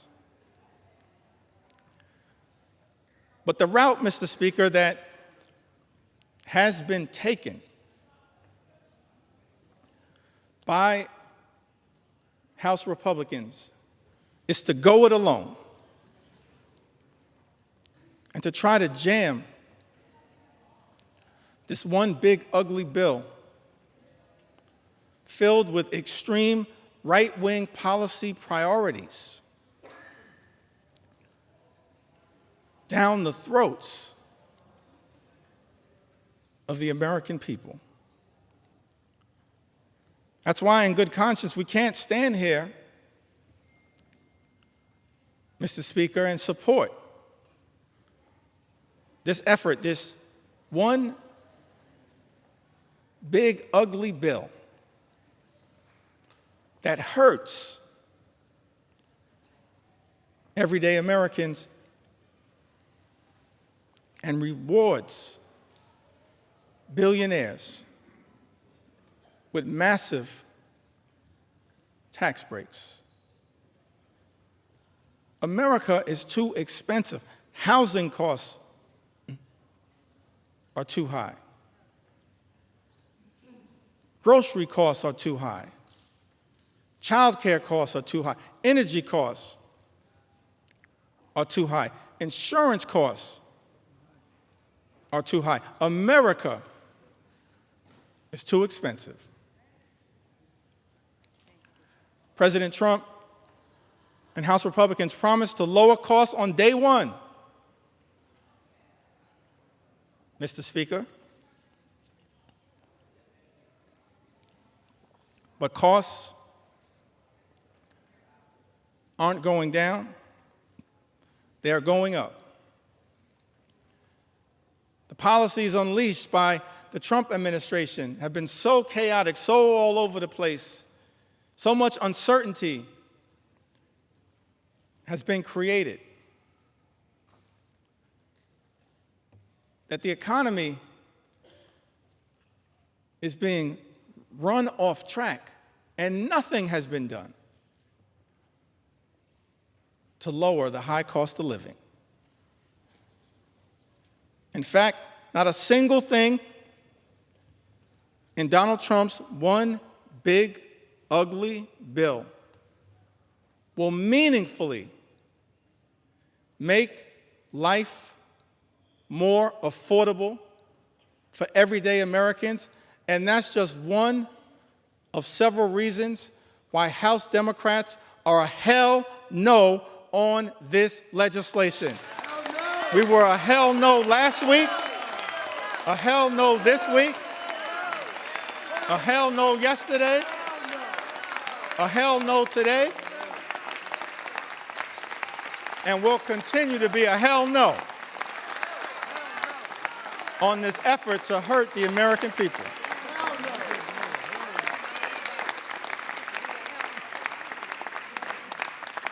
And I note for the record, Mom, hell is in the Bible.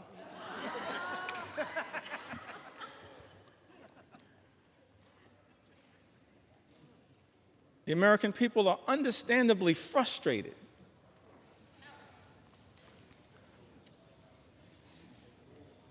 by the high cost of living. Yes, they're frustrated by the unprecedented assault on the American way of life, on our democracy, on the rule of law, on due process, on health care, on Social Security, on nutritional assistance, but it's my sincere hope that we can find a path forward to actually address for the American people some of the underlying sources of their frustration. The fact that people, far too many people, you've heard the stories, Mr. Speaker. And that's just a fraction of the stories that have been shared with us, members of the United States House of Representatives. Just a fraction of the stories that I've been able, on behalf of House Democrats, to enter into the record. They're frustrated by a lot of the things that have gone on in this country since January 20th. I'm frustrated by a lot of what has gone on, disgusted by a lot of what has gone on, Mr. Speaker, in this country since January 20th. We are better than this. But it's also important, one of the things that I hope, Mr. Speaker, we'll be able to address at some point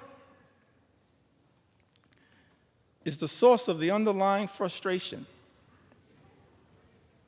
It's a frustration in the comments, in the eloquent words of all of those presidential leaders that I mentioned earlier today, this frustration, this economic frustration. FDR talked about it. Truman talked about it.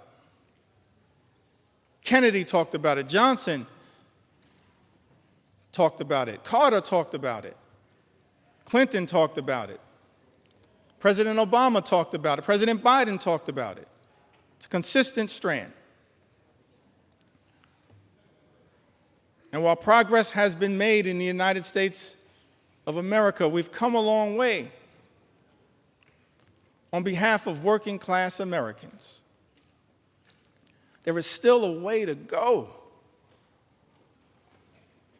to ensure that in this great country, hardworking American taxpayers don't simply work hard and play by the rules just to survive, barely paycheck to paycheck,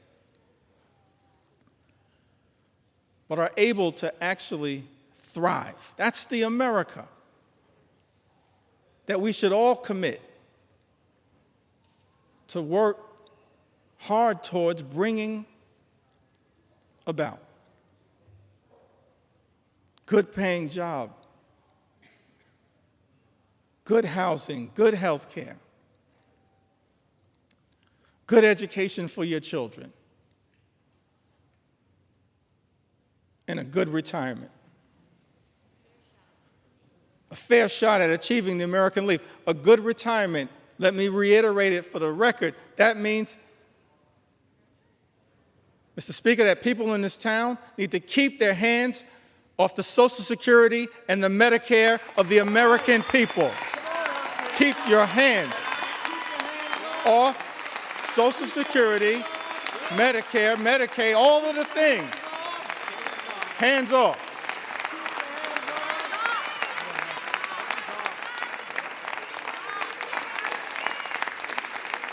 And one of the many reasons why we strongly oppose Donald Trump's one big ugly bill is because it will result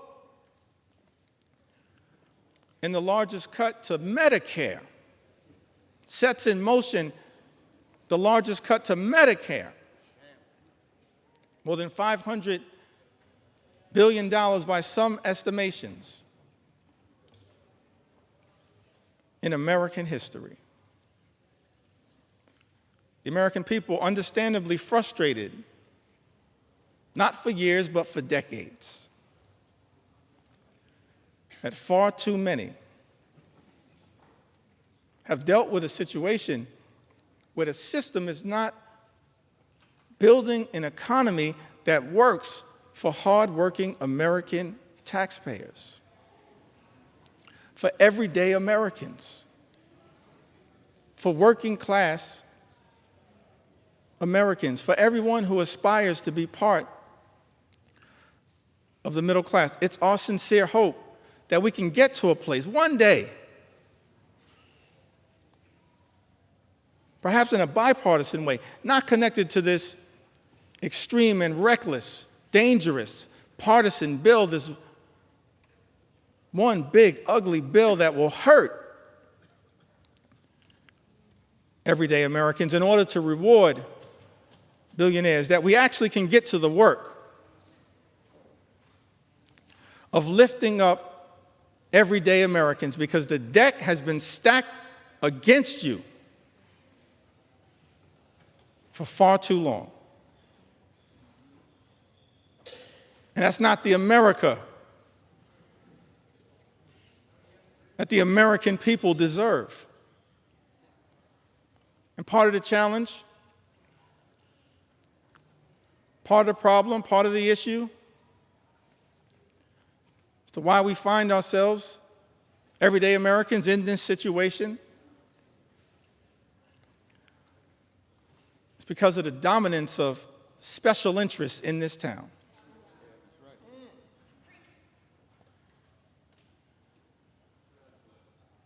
And this one big, ugly bill represents a massive giveaway to special interests in this country.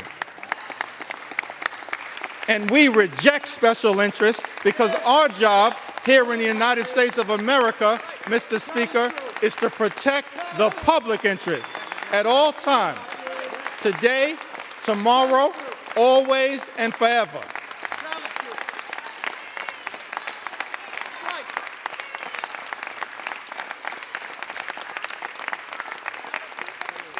Extraordinary to me, Mr. Speaker, that you got folks in this town talking about draining the swamp. Guess what? You are the swamp. You are the swamp. You are the swamp. We've never seen anything like this. The type of corruption that has been unleashed on the American people and has poisoned, Mr. Speaker, this bill.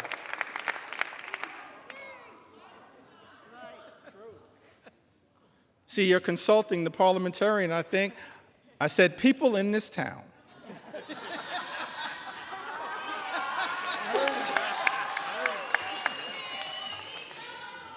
I'm thankful that my grandmother saw fit to have her grandson educated. We've never seen a level, Mr. Speaker, of this type of corruption unleashed on the American people that has made its way into this one big, ugly bill. Extraordinary levels of corruption in this town, unleashed on the American people. Corruption on steroids would be an understatement. In terms of what the American people are now being subjected to. So one of the things we look forward to changing in this town, I want to make this commitment, House Democrats. We are committed to making sure that we end corruption once and for all in the United States of America, in corruption in Congress, in corruption at the Supreme Court, and in corruption with the administration. That's part of our agenda, an anti-corruption agenda. That's what the American people deserve. That's what we as House Democrats are committed to bringing about. The exact opposite, Mr. Speaker, of what we see in this bill. We're going to present to the American people an anti-corruption agenda, the likes of which have never been seen. Because it's too much. Fundamentally, it undermines the ability of government to deliver for everyday Americans. You see that politics, at the end of the day, is about the management of public money. That's why we need everyday Americans to participate in your democracy. Because politics, at the end of the day, is about the management of public money. It's about how taxpayer dollars are going to be managed. And what's extraordinary about this one big, ugly bill is that what we see, Mr. Speaker, is the management of public money, all of it being done in this highly partisan way. It's not designed to serve the best interest of the American people. It's being managed, Mr. Speaker, in this GOP tax scam, this disgusting abomination, this one big, ugly bill. The management of taxpayer money being misused and abused to hurt everyday Americans in order to reward billionaires with massive tax breaks. That's a dereliction of duty. Mismanagement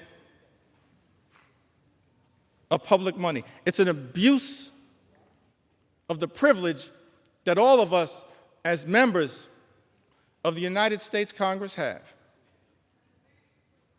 And so one of our promises to the American people as we look toward the future, we will always be stewards of your money to make sure that we are allocating taxpayer dollars in a way designed to lift up the American people, not tear the American people down.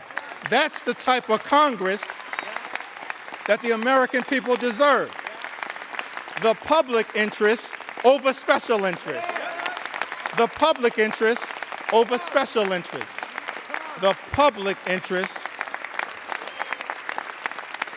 over special interest. That's one of our promises to the American people. And we're going to work hard to earn your trust as we move forward and look toward the future. I mentioned earlier in my remarks that I wanted to talk a little bit about faith.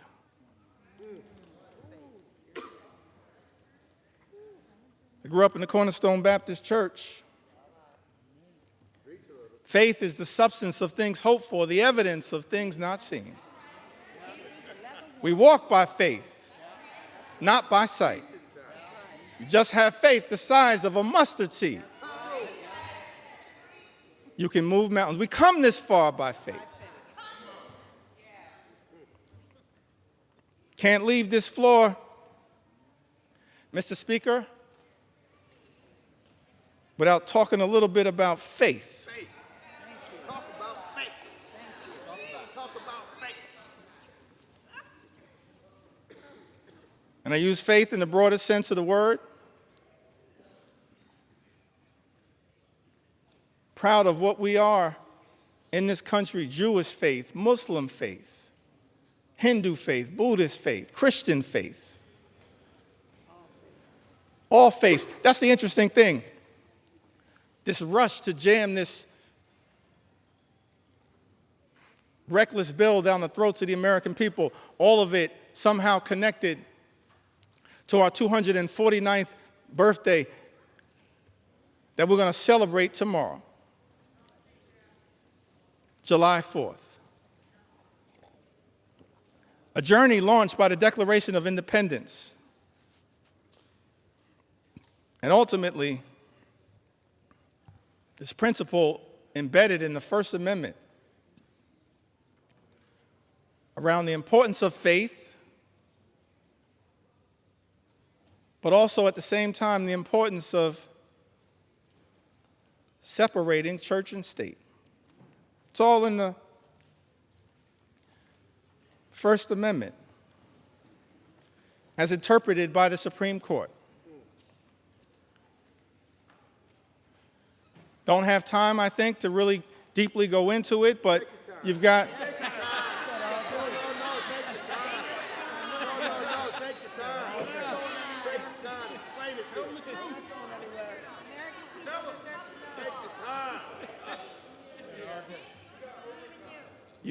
You've got the Establishment Clause and you've got the Free Exercise Clause. Framers of this country recognize the importance of faith, our journey of religion. I'm proud of my Christian faith. But I also recognize the importance of the plurality of all of us, men and women of faith, different religions. And also of the fact that here in America we embrace the religious and the secular. The religious and the secular. But on this question of faith, I alluded to it a little earlier. It seems to me that the Gospels, that the New Testament, there's some interesting parts of the Old Testament. I'm tempted to tell the story of King Nebuchadnezzar.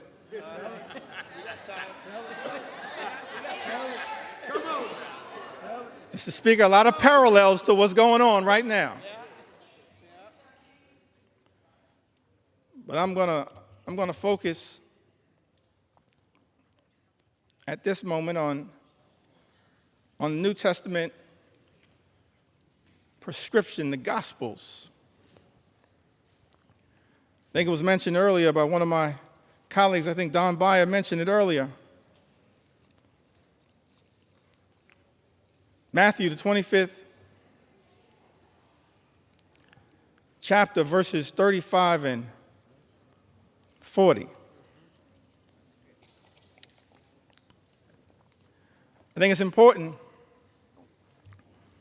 that at this time, in this moment, in this debate, before I leave the floor of the House of Representatives, that this Scripture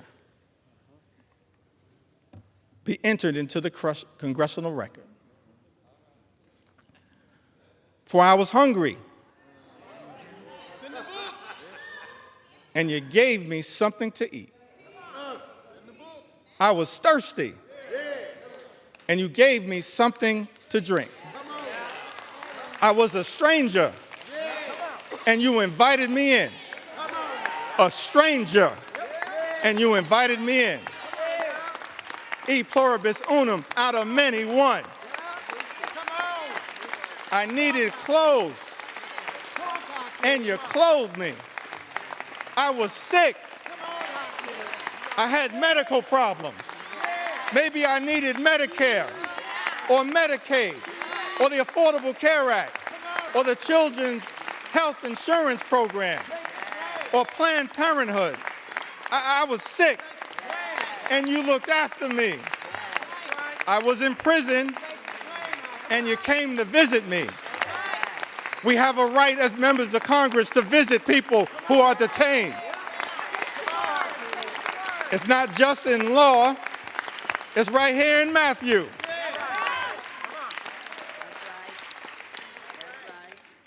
Then the righteous will answer him, Lord, when did we see you hungry and feed you? Or thirsty and give you something to drink? When did we see you a stranger and invite you in?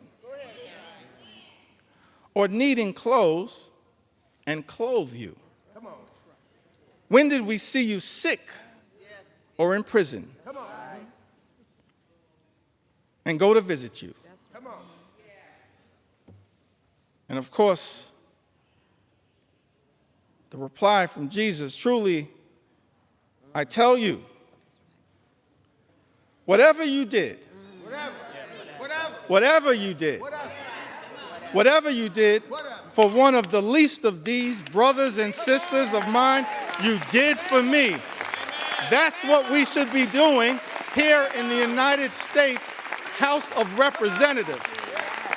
Our job is to stand up for the poor, the sick, and the afflicted, the least, the lost, and the left behind, everyday Americans. That's what Matthew teaches us. And that's not what's happening in this one big ugly bill. That's not consistent with what my faith teaches me.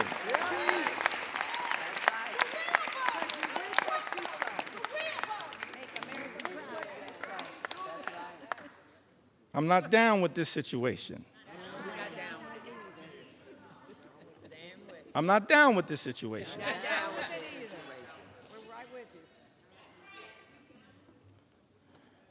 Well, you got some folks in this town. They go to church.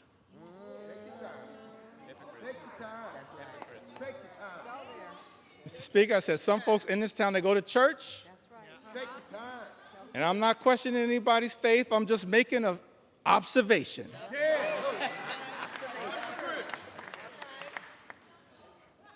Got some folks in this town, they go to church and they pray on Sunday. P-R-A-Y. And then they come to Congress and pray P-R-E-Y on the American people. I'm not down with that kind of faith. That ain't my faith. That's not our faith. That's not the faith that comes out of the gospel. I can't find that kind of faith in Matthew 25 and 35. I can't find that kind of faith. But I do see something else. Tell us what you see. Tell us what you see. Can I talk about it for a moment? Talk about it. Talk about it. Take your sweet time. Take your sweet time. You got time. Take your time. I do see something else, kind of what I'm seeing connected to this one big ugly bill. I don't know if this was an inspiration to this extraordinary assault on the American people, this corrupt piece of legislation. But when I look over my Bible, and this is going to come from John, it's not going to come from 2 Corinthians, although the Apostle Paul has a lot to say about that. And, Mr. Speaker, I said 2 Corinthians, not 2 Corinthians. Come on now. Come on now. I don't know who I'm talking about, but if you're going to sell the Bible, you should know the Bible.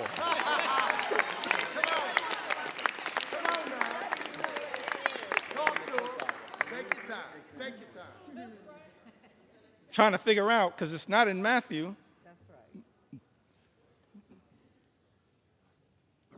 25, 35 to 40, but I did see something in John. Go ahead now. Tell us what you saw. Tell us what you saw. John 10 and 10. This frightens me in this moment that we're living in.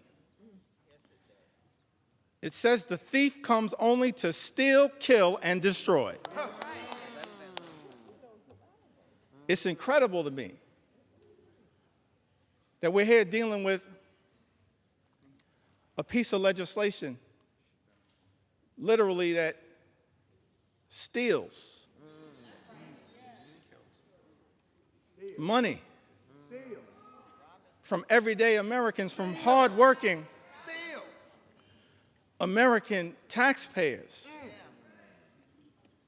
Steals money from Medicaid, Medicare, the Affordable Care Act, supplemental nutritional assistance, steals money from Pell Grants, from the education of our children, from energy assistance programs. Thief comes only to steal and kill. I don't say this lightly, Mr. Speaker, but we stand behind this point. That when you try to take health care away, what this bill does, taking health care away from everyday Americans, more than 17 million, this unprecedented assault on Medicaid, on the Affordable Care Act, on Medicare, on children's health insurance. What you effectively are doing, hurting everyday Americans, hurting children, hurting women, hurting older Americans, seniors, people with disabilities. Nursing homes will close. Hospitals will shut down. Community-based health clinics unable to operate. We're actually here debating legislation, Mr. Speaker, that will result in tens of thousands of everyday Americans losing their lives because of the inability to get health care that they now have and is being ripped away from them. John 10:10, the thief comes only to steal and kill and destroy. All-out assault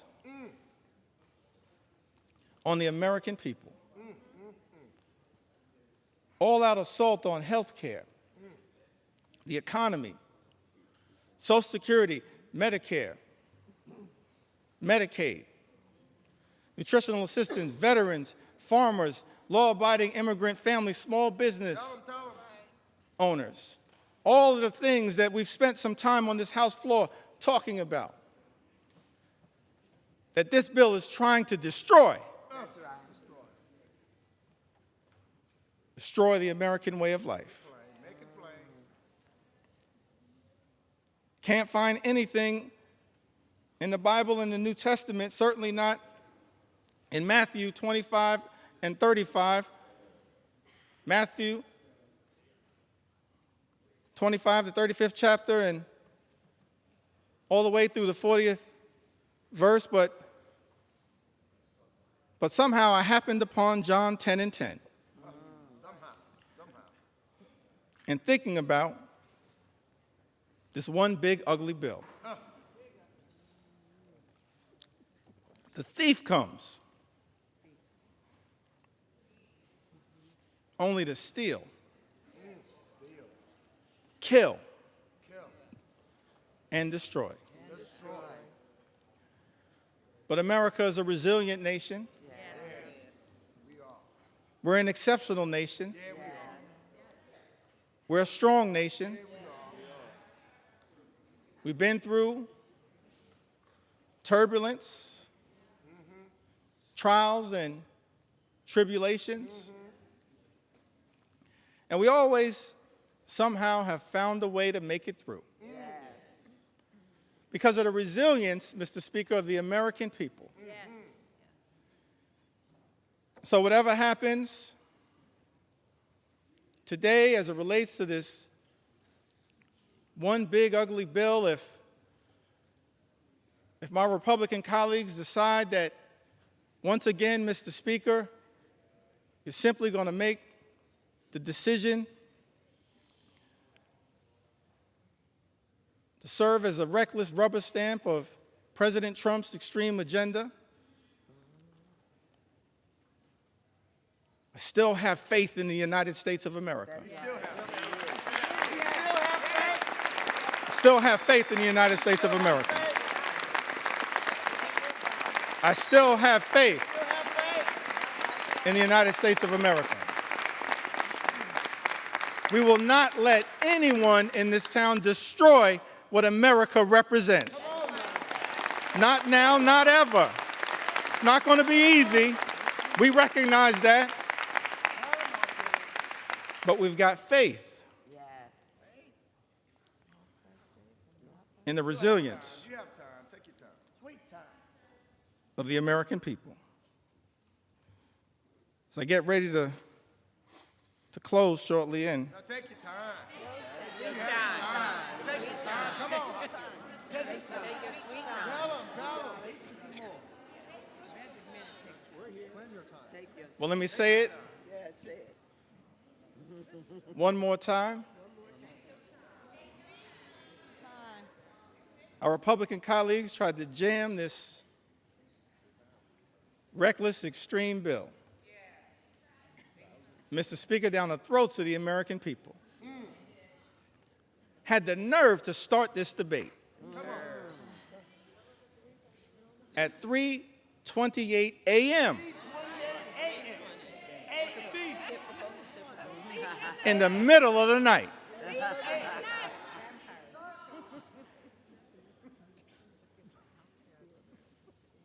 But we made clear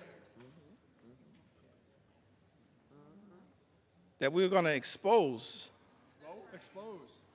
all of the things that are being done to harm the American people. Yeah, that's right. Tell them. Not in the dark of night, but in the light of day.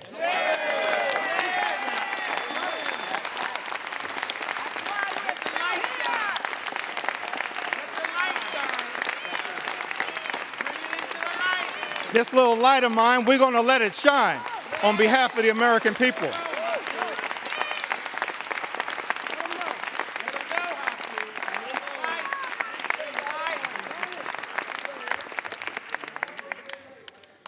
Incredible to me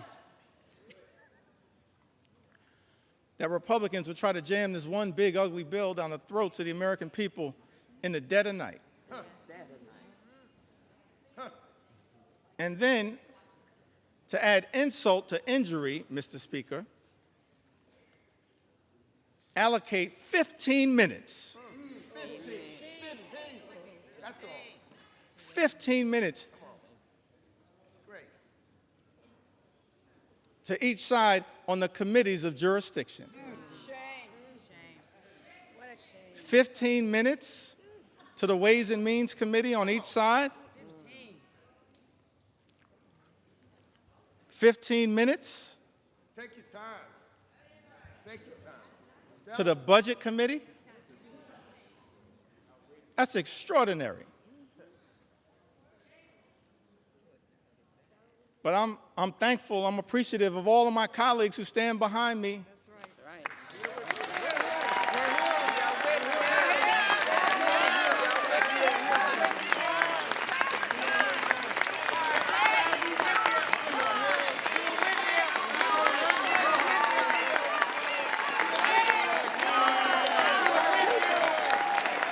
I'm thankful.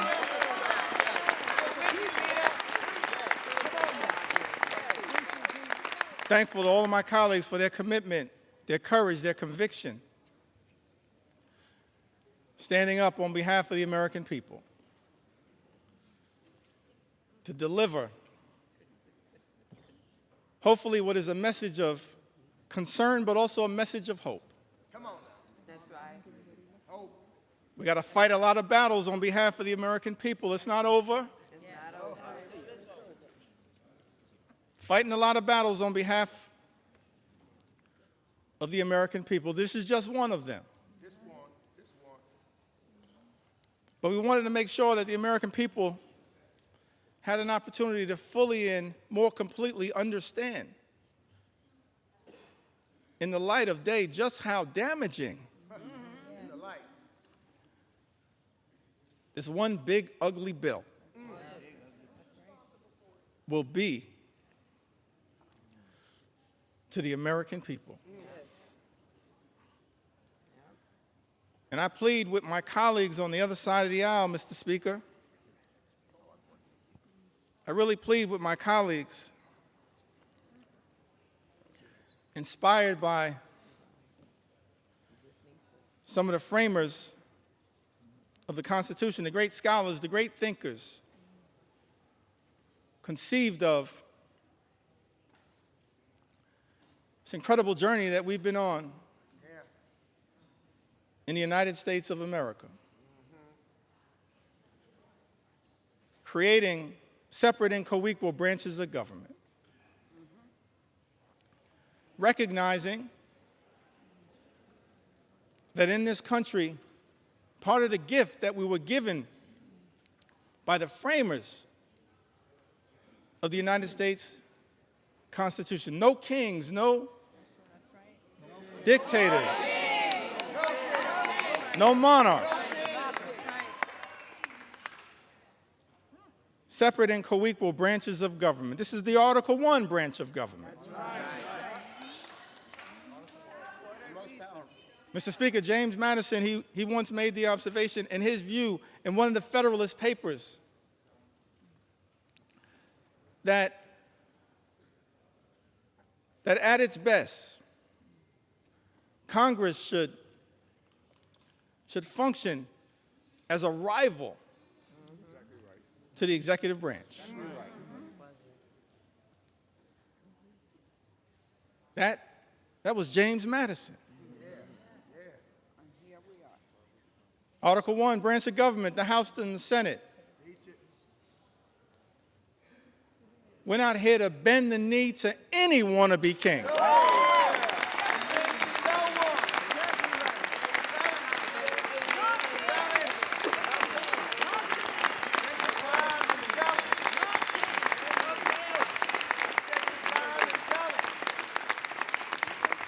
Mr. Speaker, we're not here to bend the knee to any wannabe king. We're here to be a rival to the executive branch in the best spirits of the House of Representatives, to push back against an out-of-control executive branch. That's the framers' vision. I said that's the framers' vision. That's what they said. The framers' vision. And so as we prepare to take this consequential vote, Mr. Speaker, I just urge many of my colleagues in government, my colleagues on the other side of the aisle,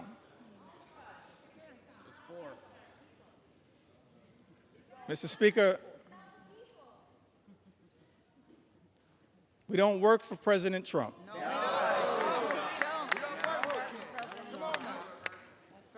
We don't work for J.D. Vance. That's right.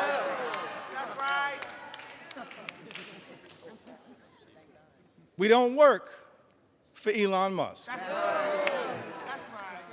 Mr. Speaker, as all of us prepare to cast this vote, I hope my Republican colleagues will come to the conclusion that we work for the American people.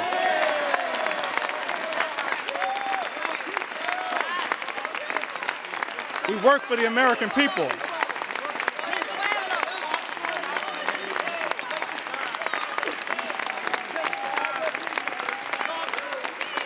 We don't work for any president. We work with American presidents.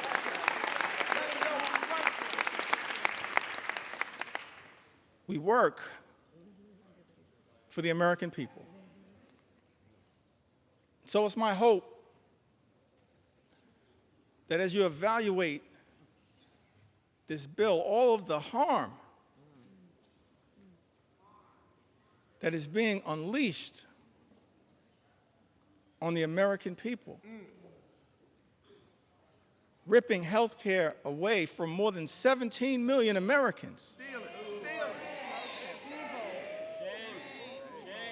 Effectively ending Medicaid as we know it, shutting down hospitals, including in rural America, in districts, Mr. Speaker, that my colleagues on the other side of the aisle represent. That's right. That's right. They're people. Nursing homes closing. 1 in 4 nursing homes, Mr. Speaker, will close as a result of the attack on Medicaid. And Donald Trump's one big, ugly bill. Mr. Speaker, this is extraordinary. This assault on everyday Americans, assault on children, veterans, seniors, people with disabilities. It's incredible to me. All of this in this one big, ugly bill. Take your time. Ripping food away from children, literally ripping food out of the mouths of hungry children, hungry veterans, and hungry seniors. Mr. Speaker, that's not America. We're better than that.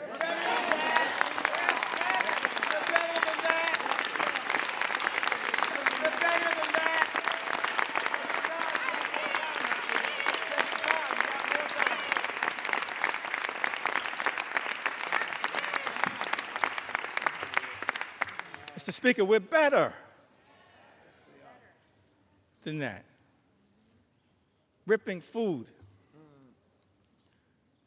out of the mouths of vulnerable Americans. That's extraordinary that's what we're doing.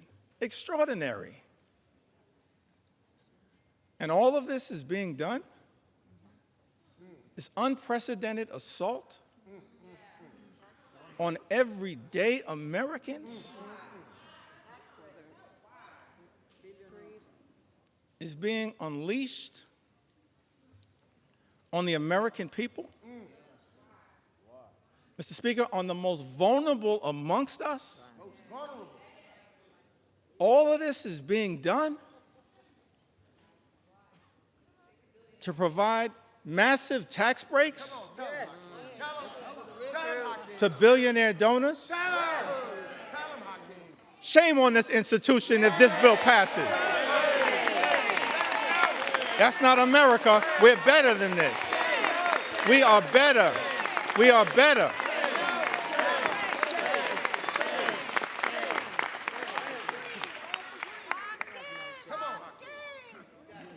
We are better than this.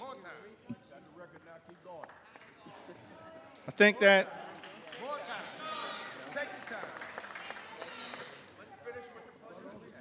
as we prepare to vote on this one big, ugly bill, tough time for people in the United States of America. It's extraordinary extremism unleashed on the American people. Mr. Speaker, my colleagues on the other side of the aisle promised to address the high cost of living. Nothing in this bill will meaningfully lower the high cost of living in the United States of America. Nothing. It's incredible to me. All of the promises that were made by some people in this town. That the top priority was going to be to lower the high cost of living in the United States of America. And then, all of last year, ran away from Project 2025. Come on. Acted like it didn't exist. And then, Mr. Speaker, people come to town, they're in the majority now, and every single part of the extremism that we've seen unleashed on the American people is connected to Project 2025.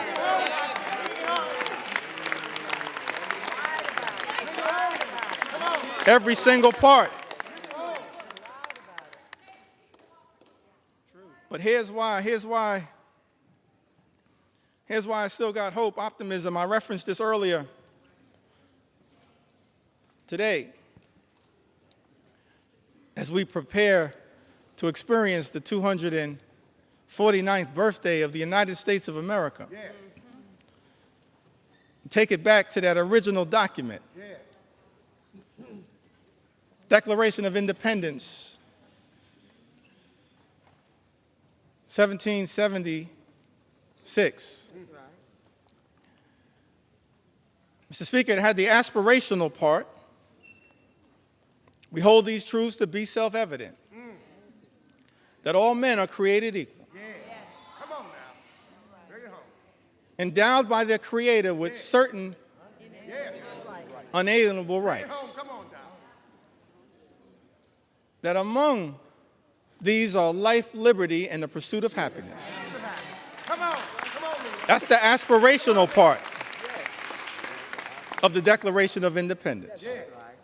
And as House Democrats, we're committed, no matter what it takes, to bring that about. Imagine in America where everyone who works hard and plays by the rules can live the good life, afford to live the good life. Good paying jobs, good housing, good health care, good education for your children, and a good retirement. That's what House Democrats are fighting for. That's the aspirational part of the Declaration of Independence, to bring that to life, the pursuit of happiness. That's the aspirational part. But then when you look at that Declaration of Independence, the second part of it, it reads like an indictment against an out-of-control king.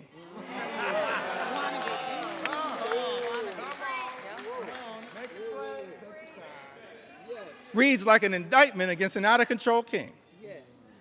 I commend all Americans, perhaps sometime tomorrow, I'm going to do this myself, read that document in its entirety.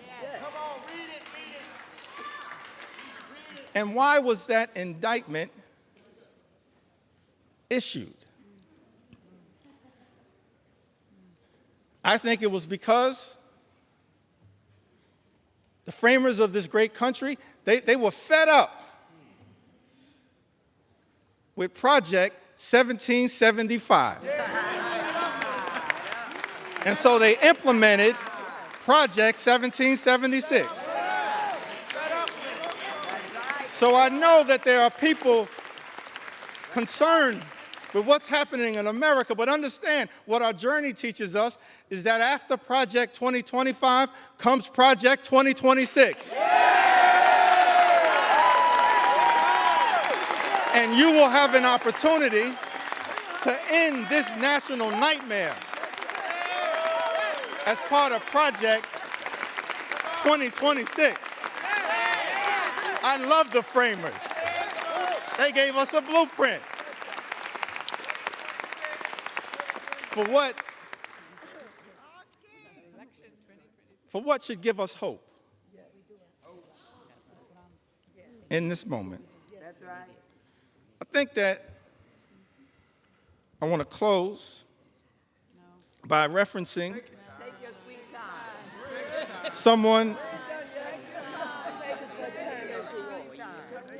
someone who we all serve with. I want to stand on the shoulders, if it's okay, on some of our civil rights heroes and foot soldiers. Yes, yes. Those whose character, whose conviction, whose courage should give the American people hope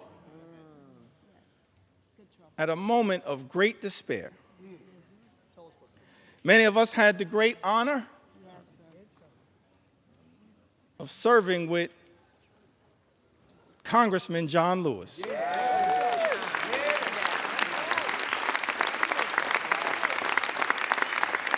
The great honor, Mr. Speaker, to serve with Congressman John Lewis. That's right. And I came across something that John Lewis said in June of 2028, that hopefully, no matter what the outcome of this vote, will give people some hope. Great John Lewis said, "Do not get lost in a sea of despair. Be hopeful. Be optimistic. Our struggle is not the struggle of a day, a week, a month, or a year. It is the struggle of a lifetime." That's our struggle. No matter what, Mr. Speaker, you decide to do today, that's our struggle. Standing on the shoulders of John Lewis, that's our struggle. Never, ever be afraid to make some noise and get into good trouble. Good trouble. Good trouble. Necessary trouble. Standing on the shoulders of giants, John Lewis would often talk to us about his admiration for Dr. Martin Luther King Jr. Dr. King, who would refer to John Lewis as the boy from Troy. The boy from Troy. Now, what's interesting to me, that civil rights movement, we can learn a lot from it. Started December of 1955, and Rosa Parks sat down on that bus so that all of us could have the courage to stand up. That's right. Wasn't an easy struggle. All the odds were stacked against these civil rights heroes and foot soldiers. And during the early days of the movement, a difficult part of the movement, Dr. King, after they've been targeted, arrested, beaten, harassed by the authorities,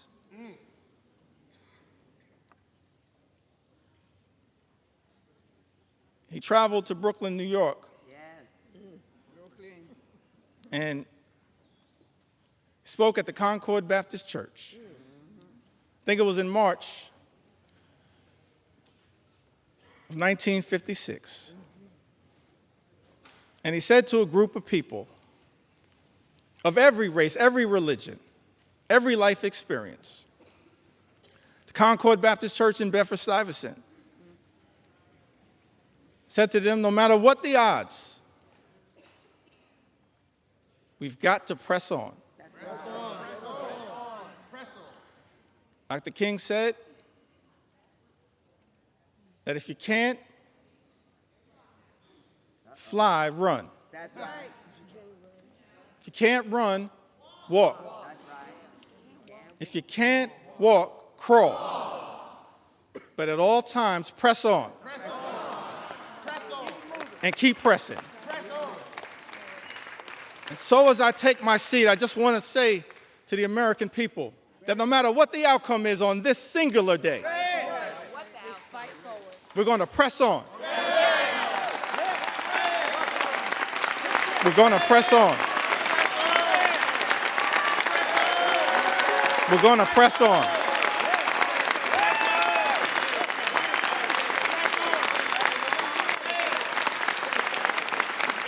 We're going to press on for our children, press on for our seniors, press on for our veterans, press on for our unions, press on for our farmers, press on for our dreamers, press on for working class Americans, press on for the middle class, press on for all who aspire to be part of the middle class, press on for the poor, press on for the sick, press on for the afflicted, press on for the least, press on for the lost, press on for the left behind, press on for the rule of law, press on for the American way of life, press on for democracy.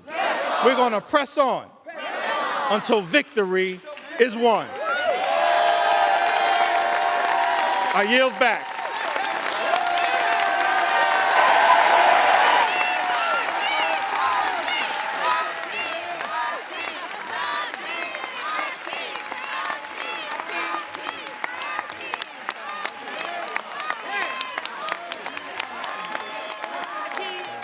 John would have been proud.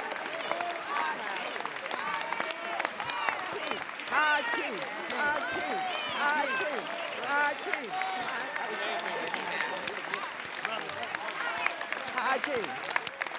high king, high king, high king. Awesome job. Thank you. Well done. Did he do it? Did he do it?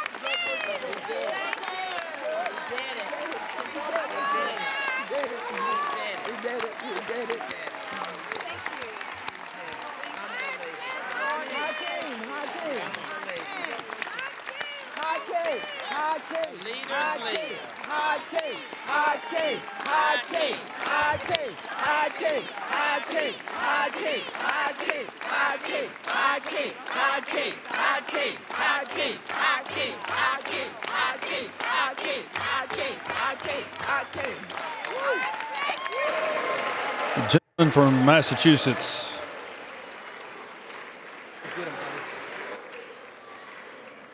Stay in. You don't need to take an hour. This gentleman from Eight Massachusetts. hours. Gentleman from I think it's, Massachusetts. Mr. Speaker, I think it's fair to say the leader has done his part. I have no further speakers. I yield back our time. Gentleman from Massachusetts yields.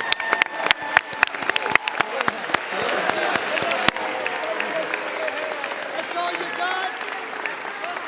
That's all you got? Gentleman from Missouri is recognized for 1 minute. You have 2 minutes remaining. Mr. Speaker, could we have order? The House will be in order.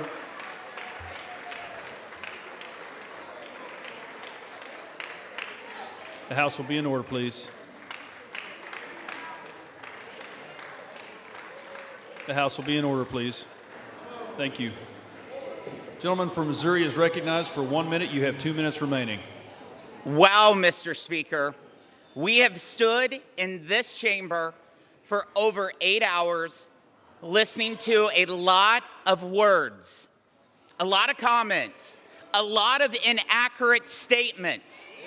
And where I come from, could we have order? Gentlemen, the House will be in order. The House will be in order. The House will be in order, please. The House will be in order. Thank you. Gentleman from Missouri is recognized. Mr. Speaker, I come from the Show Me State, and what we just heard can be defined in one word. A bunch of hogwash is what we've heard for 8 hours on that side of the building. I'll tell you, for the 8 hours, could we have order? We'll suspend.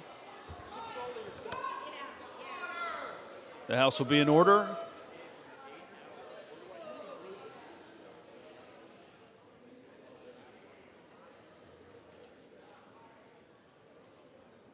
Thank you. He's recognized. Mr. Speaker, the 8 hours of hogwash that we just heard will not change the outcome that you will see very shortly when we deliver historic tax relief for working families, small business owners, and farmers. Mr. Look. Yeah. Mr. Speaker, I yield 1 minute to our great Speaker of the House, Mr. Mike Johnson.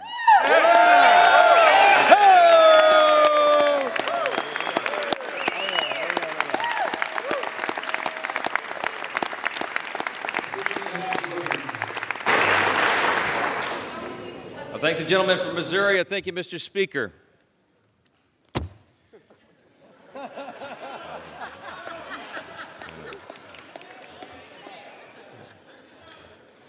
You know, Ronald Reagan said one time that no speech should be longer than 20 minutes, and unlike the Democrat leader, I'm going to honor my colleague's time and be a little more brief than that, all right?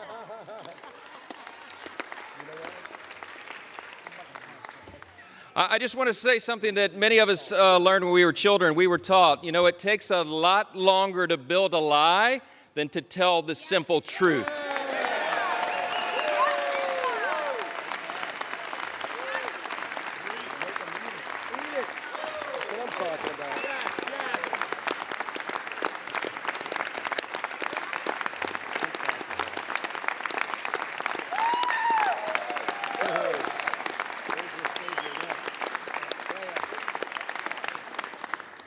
My friends and colleagues on both sides of the aisle, we've waited long enough. Some of us have literally been up for days now. But this day is a hugely important one in the history of our nation. We have a big job to finish, and that's why we're here on the week of July 4th, just a day before now, America's birthday. It was on that fateful day, as a Democrat leader acknowledged, that our founders pledged their lives and their sacred honor to this grand experiment in self-governance that we are now here to steward. It's an experiment that falls to us to guard and to protect it. We take that very seriously on this side of the aisle.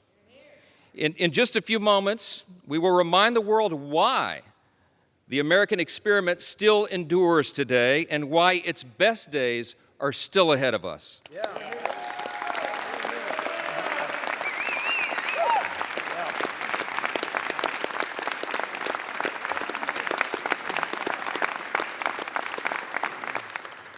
Mr. Speaker, with one big, beautiful bill, we are going to make this country stronger, safer, and more prosperous than ever before. And every American is going to benefit from that. Yeah.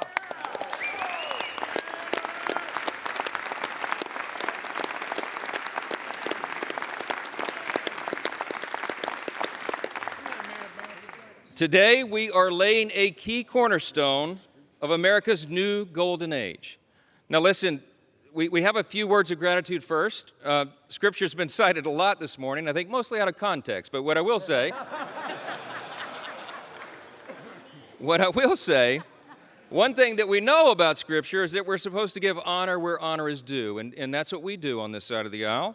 I want to thank every single member of the House Republican Conference for pouring their time and their heart and their expertise and experience into this process. I want to thank all of our amazing staff members, all of them. Yes.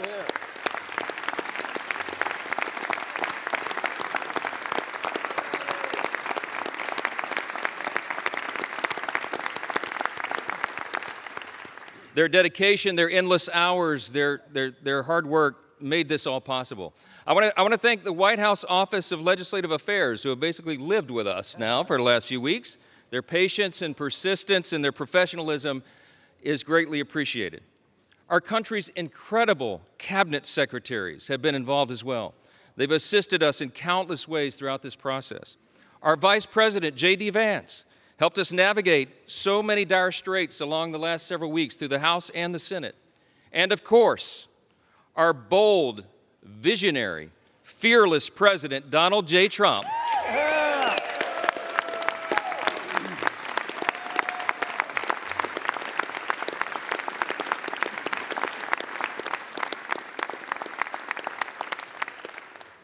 President Trump is the creator and the champion of the America First agenda. We will deliver upon that today. We come a long way. We began this process really about 15 months ago. We had a sense and we believed that we would have unified government. We would have this moment where the Republican Party would be given control of the White House and the Senate and the House. And we determined to ourselves that we would not waste that historic opportunity. We've had spirited debates, we've had months of deliberation, and now we are finally ready to fulfill our promise to the American people. That's what we are doing today. Now look, before I respond to the allegations from across the chamber, I just want to take us back to a day that most of us will remember so very fondly for the rest of our lives, and that's November 5th of 2024. That was Election Day, a fateful one for America. The reason that was so important, the reason it was such a turn in history is because the American people spoke with unmistakable clarity. We sensed it as we were all out campaigning. We saw that there would be a demographic shift in America, and that is exactly what the election yielded. We, in our party, had a record number of Black and African American voters come to the Republican Party. We had a record number of Hispanic and Latino voters come to the Republican Party, a record number of Jewish voters and union workers and suburban women and urban voters. They came out in record numbers to join the Republican Party and the America First agenda with President Trump.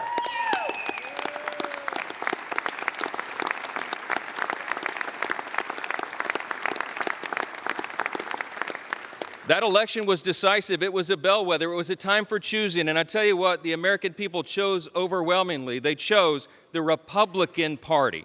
And the reason they did that, they didn't come hesitantly. They came with hopeful anticipation. You know why? Because this is not your father's Democratic Party, okay? Amen. They went so far, full speed, to the far left. And their radical, woke, progressive agenda, that nonsense that they tried to push on the people, was rejected by the people. Yeah.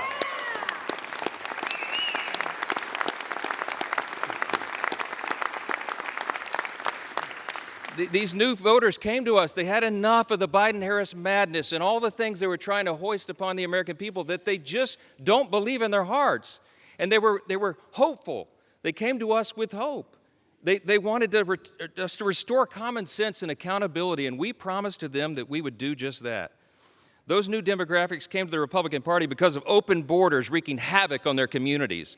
They came because of weakness at home that fueled instability abroad, and because trillions in reckless spending put the price of gas and groceries further out of the reach for hardworking Americans. It wasn't right. President Trump and our Republican majority in Congress are fixing all of that right now. President Trump said this week, we're the hottest country in the world again.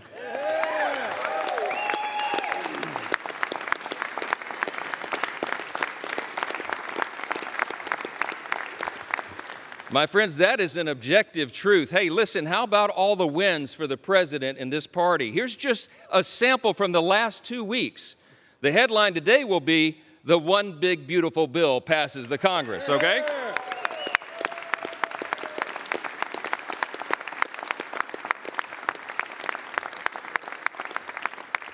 You got to hold your applause. There's too many wins. Are you tired of winning yet? No.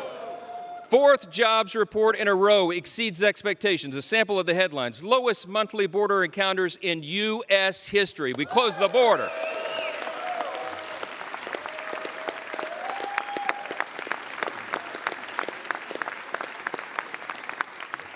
Last couple of days, a new trade deal with Vietnam and all the countries of the world, around the world lining up for that. UPenn agrees to ban biological men from women's sports.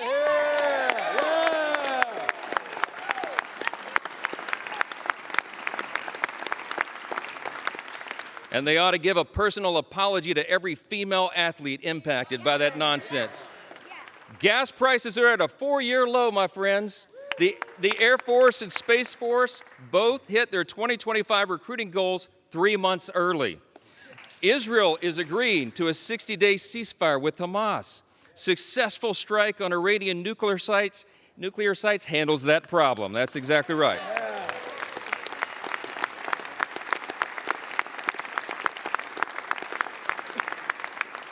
Strength is back. America's back. It's resulted now in a ceasefire deal between Iran and Israel. The NATO countries are increasing their defense spending, not just 2%, 5% of GDP, okay?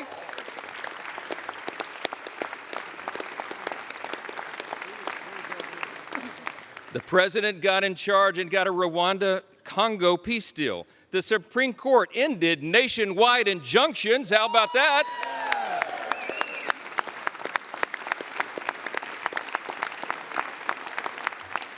That conservative majority on the Supreme Court also allows third country deportations. We've had a record high stock market, and we're signing a China trade deal. That's just the last 2 weeks. The last 2 weeks.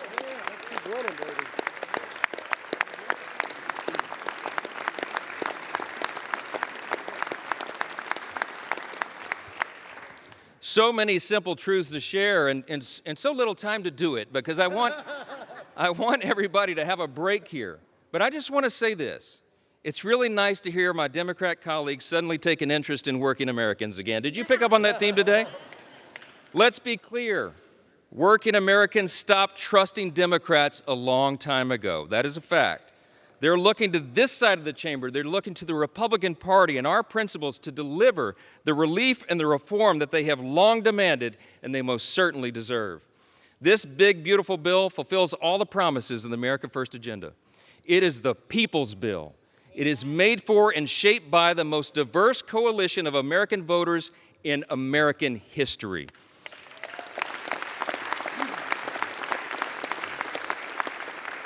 Today, we are making the dream of a government that puts the American people first a reality, a reality. I would need this entire notebook to tell you all the great things in the big, beautiful bill. It is aptly named, but I'll just tell you a couple of the highlights. Record tax cuts for hardworking Americans.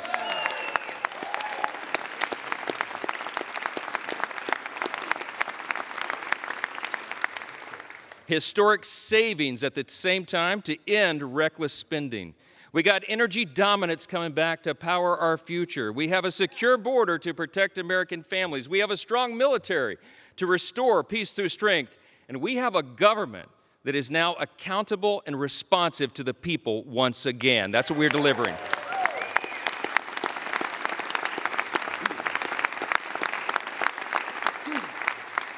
For everyday Americans, this means real, positive change that they can feel, and they will feel much more when this bill is done. Families back home will have real relief, an average of $10,000 in their pockets, thanks to the largest working and middle-class tax cut in the history of this great nation. That's what we're doing today.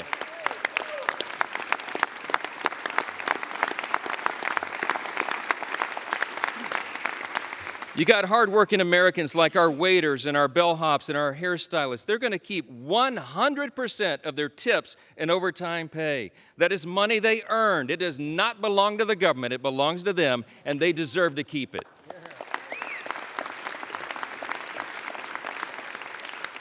Small businesses that want to build and expand new factories, you know what they can do now? They can write off 100% of their investment. That will have us a lot more building. Young families who want to buy a home will be able to, thanks to historic savings that will put our country on a stronger financial footing. Pregnant women, children, seniors, single mothers, the disabled, and the low-income Americans among us receiving Medicaid and SNAP will have the peace of mind of knowing that we've made these safety nets stronger with our reforms.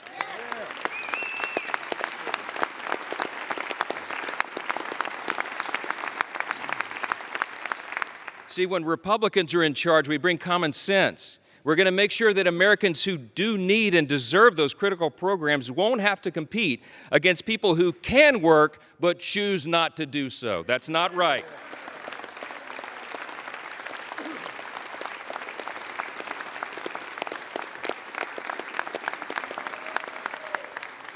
This bill is going to put fairness back in the system. We are returning to common sense. We're returning to what is good and decent that people know in their hearts, and that's why they support it.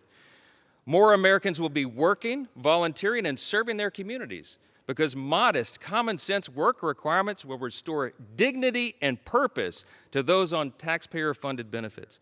The bill will also mean that safer streets are available in every zip code around the country because our border will remain fully and totally secure.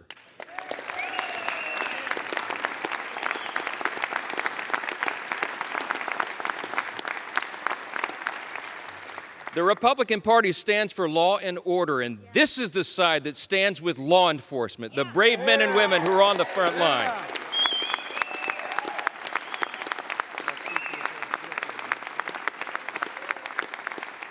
The idea that those who put their own lives on the line to protect us would be assaulted for doing their jobs is unconscionable. Law enforcement, I know you agree. I know, amen. Law enforcement will have the help of a border wall now that's 100% complete. Yeah!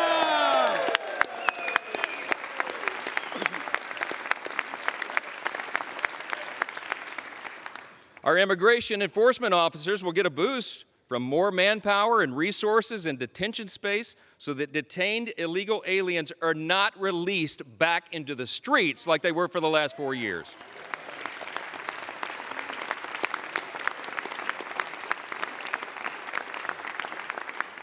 And our homeland can rest soundly again under the protection of President Trump's Golden Dome. That's what we're investing in. Look, any of these individual achievements would be historic victories for a Republican Congress or any Congress. And today we're delivering on all of them in one big, beautiful bill. That's what Americans can count on when we pass this legislation, and that's exactly what Democrats will vote to oppose today. That's a fact. We didn't write this bill for the Democratic Party or the elites or the media. This bill is for hard-working Americans, and they deserve it.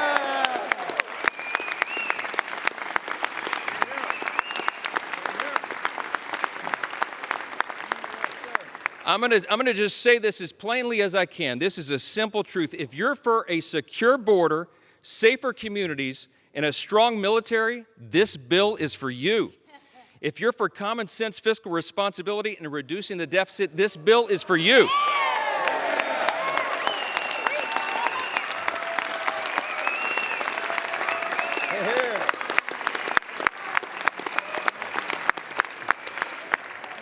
If you're for fair and lower taxes, bigger paychecks, affordable gas and groceries, and restoring dignity to hard work, this is the bill for you.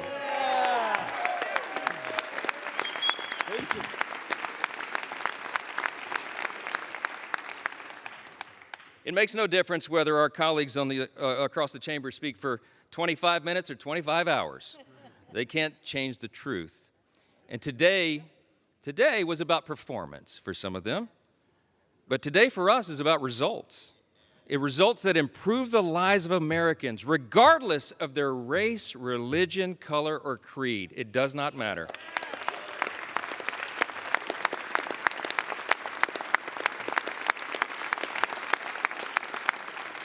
I tell you what, Ronald Reagan used to remind us you can always trust the American people, and we do trust the American people, and they can discern the difference. What they saw on display here today is that Democrats deliver performances and Republicans deliver results.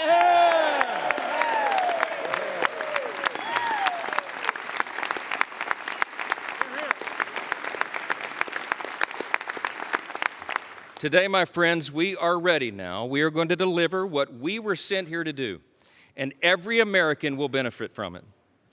In 1793, just steps from where we stand today, President George Washington laid the first cornerstone of the United States Capitol. Over 50 years later, on July 4th again, members of this body gathered once again to lay a second cornerstone. Once more on July 4th, at the height of the Cold War, Congress laid a third cornerstone. And this week, with this vote today, on our nation's birthday being tomorrow, we lay a fourth. With this bill, we can vote as stewards of that great legacy that we have inherited in this extraordinary nation that we are blessed to live in.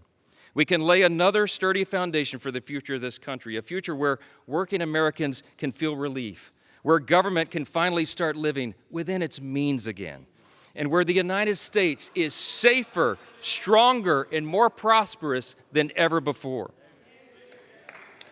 That's right. Now, I'm going to say this as they mock America and mock everything and mock the bill. We'll see how the people feel about that. Yeah.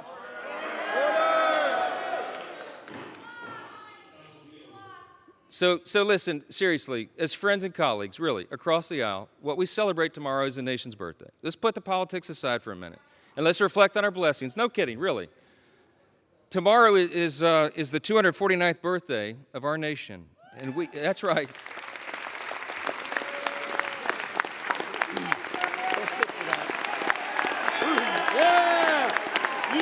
USA! USA! USA! USA! USA! USA! USA! USA! USA! USA! USA! USA! I mean this sincerely. I thank my colleagues for standing. We all should be united in that. We are. We have squabbles, we have partisan debates and all of this, but at the end of the day, we're all Americans, man. And we gotta believe that. We gotta know it. We gotta recognize that we live in the greatest nation in the history of the world. It's not even close.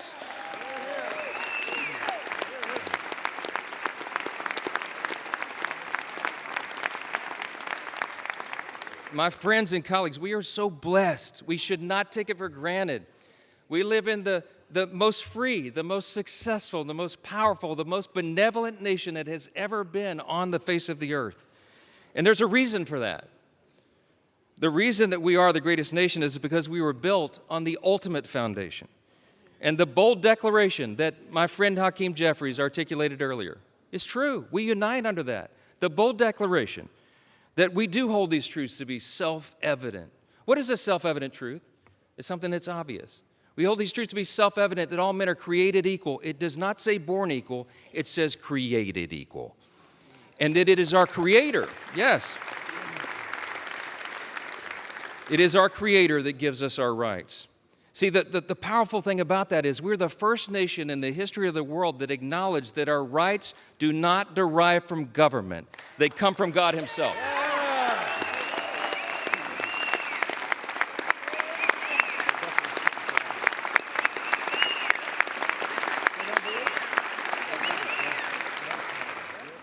You see those words up there, that motto, it says, "In God we trust," right above the speaker's rostrum. You know, a previous Congress put that there in the early 60s in the height of the Cold War. There's a little visitor's guide that people get when you do tours late at night. You've probably seen your constituents and visitors and friends get the guide. If you turn, I think it's about to page 21. It explains why that's there. And it says, Congress voted to put that there as a rebuke to the Soviets' worldview at the height of the Cold War. Why? Because communism, socialism, find their root in Marxism. And Marxism begins with the belief that there is no God. It's wrong. And this Congress made us stand those many years ago, and we should do it again. We're different, we're distinct, we're exceptional, because we acknowledge that right there, our motto.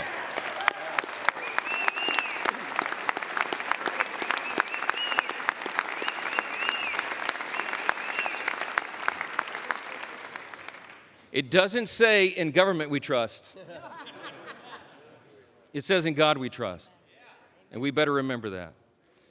He has blessed us with His grand experiment in self-governance now for almost 2.5 centuries. And by God's grace, we are working hard and we are delivering on our promise to make America great again.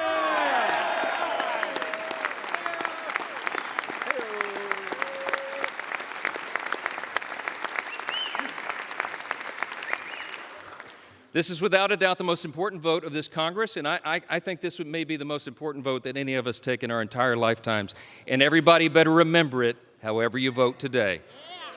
My friends, the President of the United States is waiting with his pen. The American people are waiting for this relief. We've heard enough talk. It's time for action. Let's finish the job for him. Vote yes on the bill.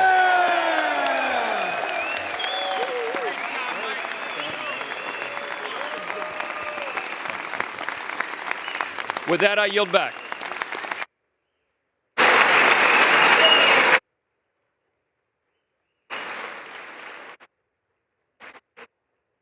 The gentleman yields, and all time for debate has expired.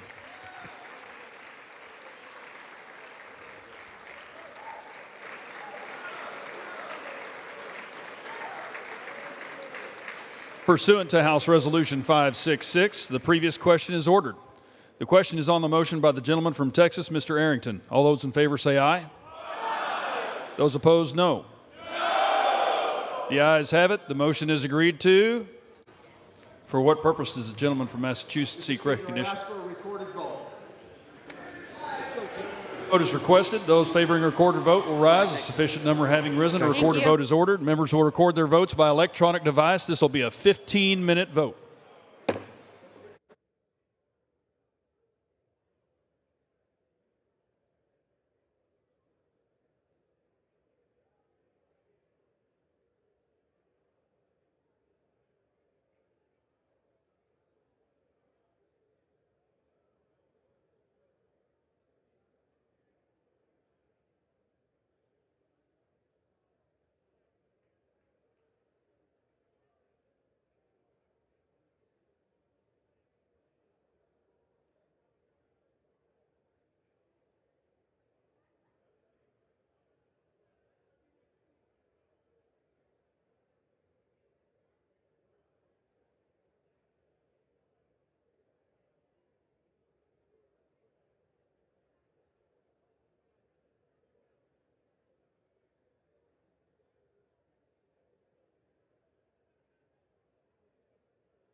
Members voted.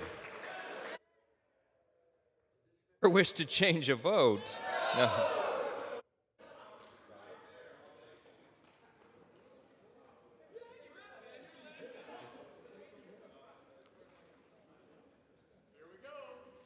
On this vote, the yeas are 218, the nays are 214. The motion is adopted.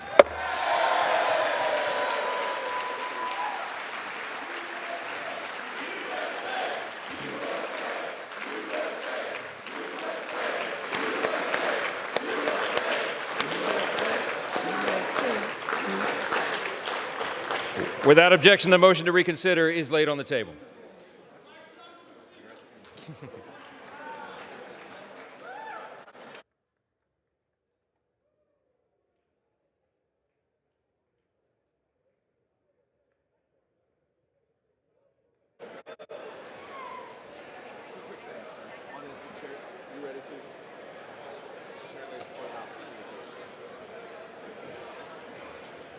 You ready?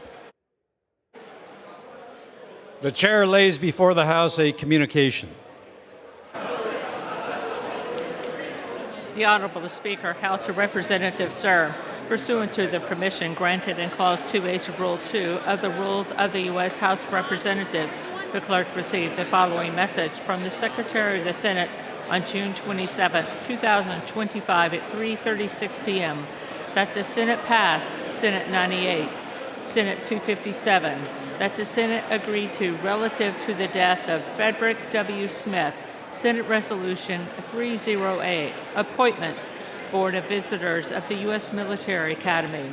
Signed sincerely, Kevin F. McCumber, Clerk. Do I have to do? To Clause 13 of Rule 1, the House stands adjourned until 10 a.m. on Monday, July 7, 2025.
Rayburn room. We passed all the good, the bad, and the ugly. One big beautiful bill.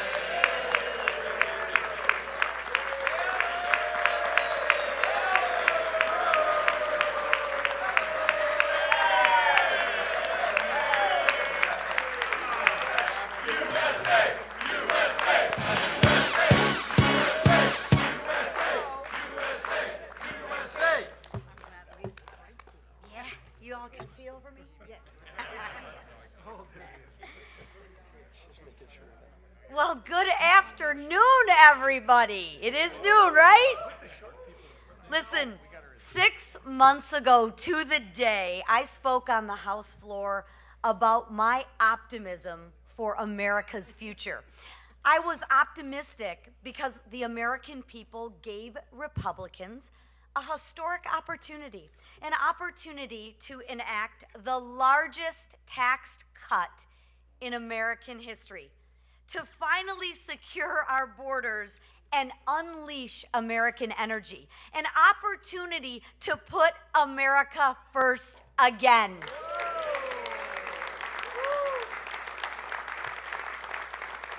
Well, I am proud to say, House Republicans, we delivered.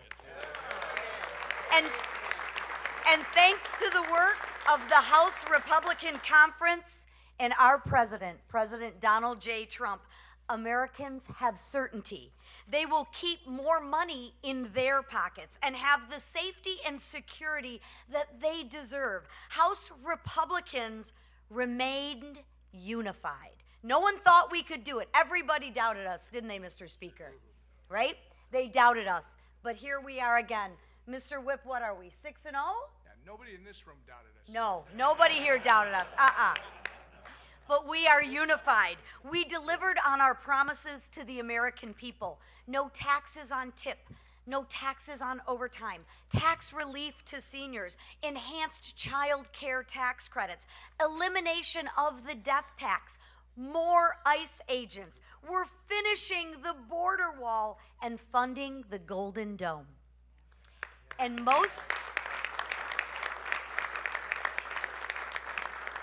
for all the fear-mongering that goes out there from the Democrats, we actually secured Medicaid for those who need it most. Vulnerable Americans, pregnant women, and the disabled, compared to the Democrats who would rather give Medicaid to illegal aliens and MS-13 members. Democrats are fear-mongering because they have no vision, no plan, and no leader. But guess what? We have a leader. And our leader is President Donald Trump. And lastly, let's not forget that actual fiscal sanity is being restored. Because of our work, the One Big Beautiful Bill Act is headed to the president's desk for signature. And today marks the end of the waste, the fraud, and the abuse of American taxpayers' dollars. It marks the end of higher gas prices, the end of higher energy costs and higher grocery bills. And because of the One Big Beautiful Bill Act, Joe Biden's border crisis is over.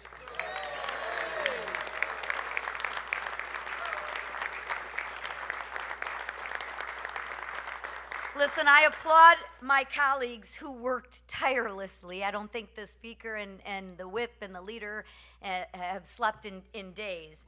But they've worked tirelessly to ensure that we actually delivered on our promises. And I thank President Trump for his leadership in getting this bill across the finish line. Without his leadership, none of this would have been possible. His vision, none of this would have been possible. But today, we passed actual transformational legislation, legislation that will impact every family. Tomorrow, we celebrate our nation's independence, and we set out to spread the message of this historic achievement. But today, ladies and gentlemen, we are going to celebrate. President Trump and the American people's agenda has been delivered. And the man who probably had one of the most difficult jobs was Mr. Emmer, who actually had to whip and count all the votes and get everybody into line. So without further ado, our whip, Tom Emmer.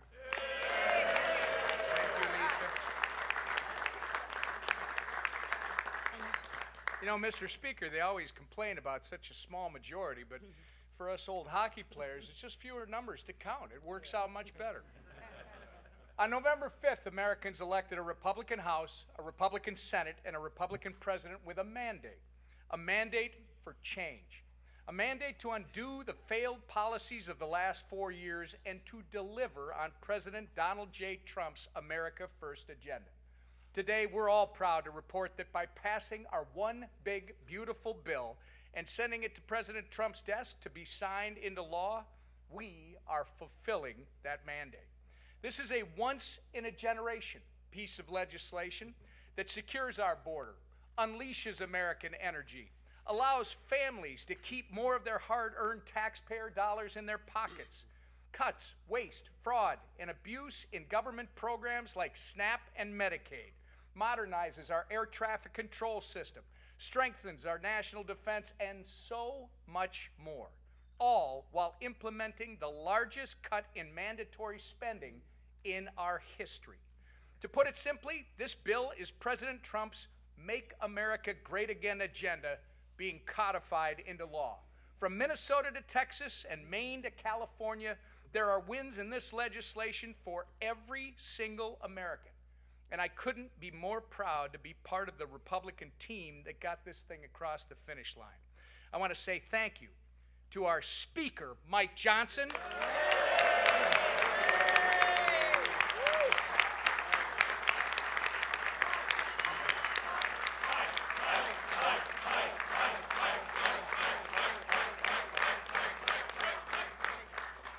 We should also thank our leader, Steve Scalise.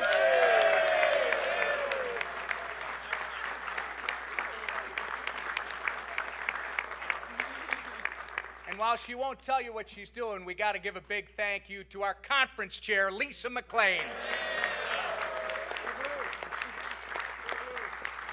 I want to thank the chairman of all our committees that worked on the reconciliation instructions for doing all the hard work behind the scenes of putting this bill together. And most importantly, and people who know me know that it's about the team, I want to thank the members of our House Republican Conference for uniting as a team and getting this thing done.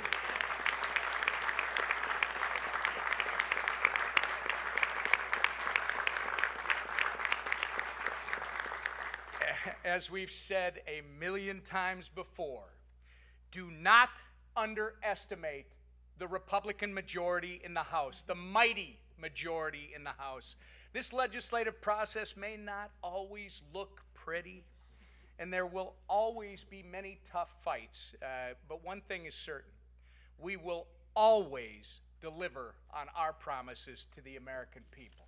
And with that, I turn it over to our great leader, Mr. Scalise.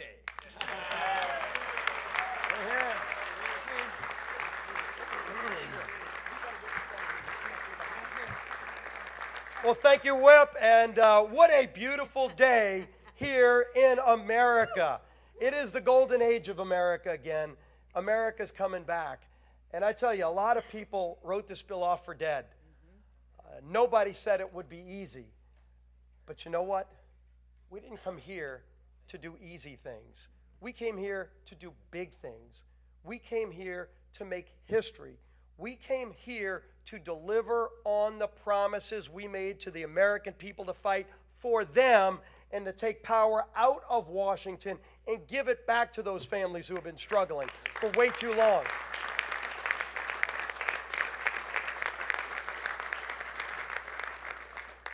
Now, we had a little bit of debate on the floor today. You got to see a difference between the two parties in Washington, maybe more crystallized than we've ever seen before. And I think that's a good thing. I hope America watched all of it.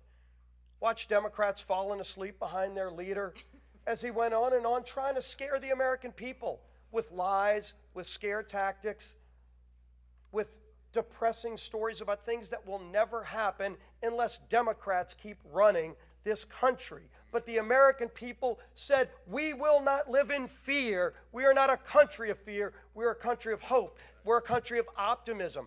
We're a country that believes our brightest days are ahead, and they elected Republicans to deliver on those brighter days.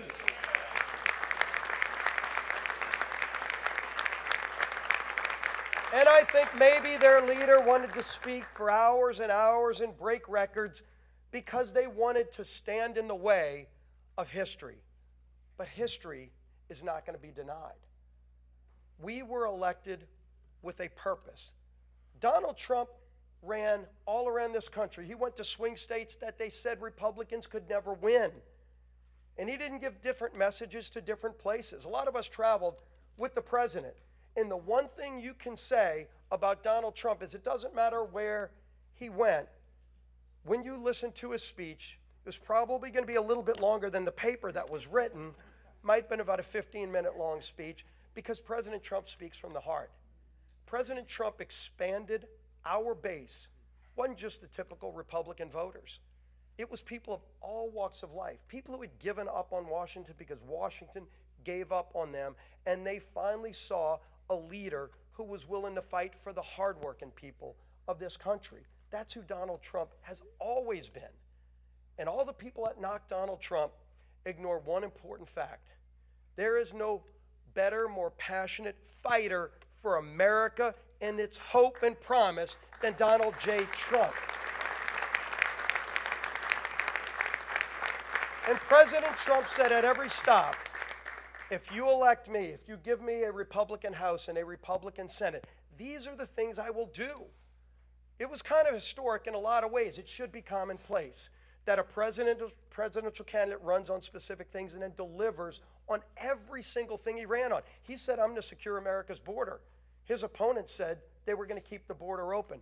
He said, I'm going to actually make our country energy independent again and end the war, the attack on American energy that we've seen for 4 years, crush jobs, crush the economy, force families to pay too much for gasoline, and embolden the enemies of our nation like Russia, Iran, and others. And those days are over with this one big, beautiful bill.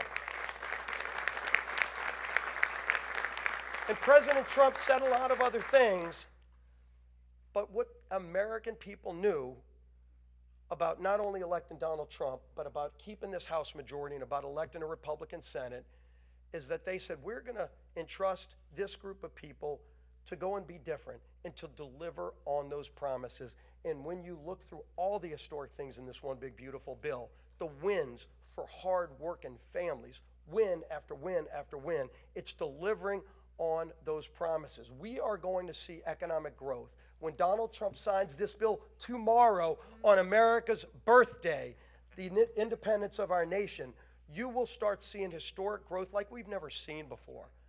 I've been proud to work on a lot of important pieces of legislation. There is not one group of people, and there is not one bigger piece of legislation that will deliver more great benefits for the hardworking families who have been struggling in this country than this one big, beautiful bill. There's a reason it was hard. There's a reason that it wasn't 2 committees like Tax Cuts and Jobs Act. It was 11 committees involved. Historic. We made great historic reforms in education policy. First ever repeal of a Second Amendment tax in the history of our country. A constitutional right being taxed, gone in this bill. You've heard about a lot of the other provisions. One of the things you didn't hear about is school choice. Federal school choice for the first time ever. So low-income families will have an opportunity to get their kids out of failing schools. Every Democrat voted against all of those things. And they're going to have to explain that. Once the lies and the hot air and the long-winded speeches are over, people are going to go, I'm better off today now that this bill's signed into law and all the things you said didn't happen, but the great things that Donald Trump and this Republican majority promised did. And that's the testament to the non-ending hard work of this group of people. And I will tell you, I've worked alongside a lot of leaders, and I've been blessed to be a part of leadership in majorities mostly, minorities too. It's a lot more fun to be in the majority. But you get in the majority to do the big things, to do the hard work. And believe me, this was hard work. You all know it. You all know how many times this bill could have died if we just said, you know what, it's probably not going to get there. There's a lot of reasons why you could say it's just going to fail. But this group always said from the beginning, and we told you this and we meant it, failure's not an option because the American people are counting on us. There's too much at stake. There was too much at stake from the very beginning, and we knew the power of what this bill will do for those families who were counting on us. And so every time it would have been easy to give up, we just thought about those families who entrusted us with their vote, and we had to deliver for them. We figured out a way to come together. People you never would have thought showing up voting yes. And I will tell you, all the leaders I've served with, I don't think there's one that held this group together. Complicated majority, narrow majority, narrowest we've ever had. We were down a 2-vote majority at the beginning of this process. And Speaker Mike Johnson never one day wavered on his commitment. Donald Trump absolutely was our closer, and Donald Trump never stopped. Every day was there in the fight. Who do I need to call? What do I need to do? No president more directly engaged. And believe me, tomorrow at the White House, you're going to see a proud president who's ready to deliver on his promise to the American people. But this bill wouldn't be heading over to the White House tonight without the incredible yeoman's unwavering support of Speaker of the House, my dear friend, Mike Johnson, our leader.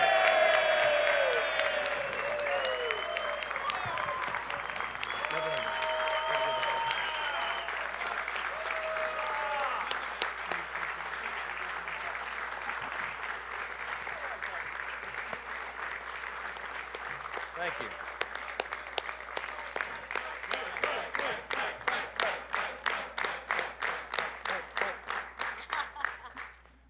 This is the vote tally card. We're going to frame this one, okay? 218, 214.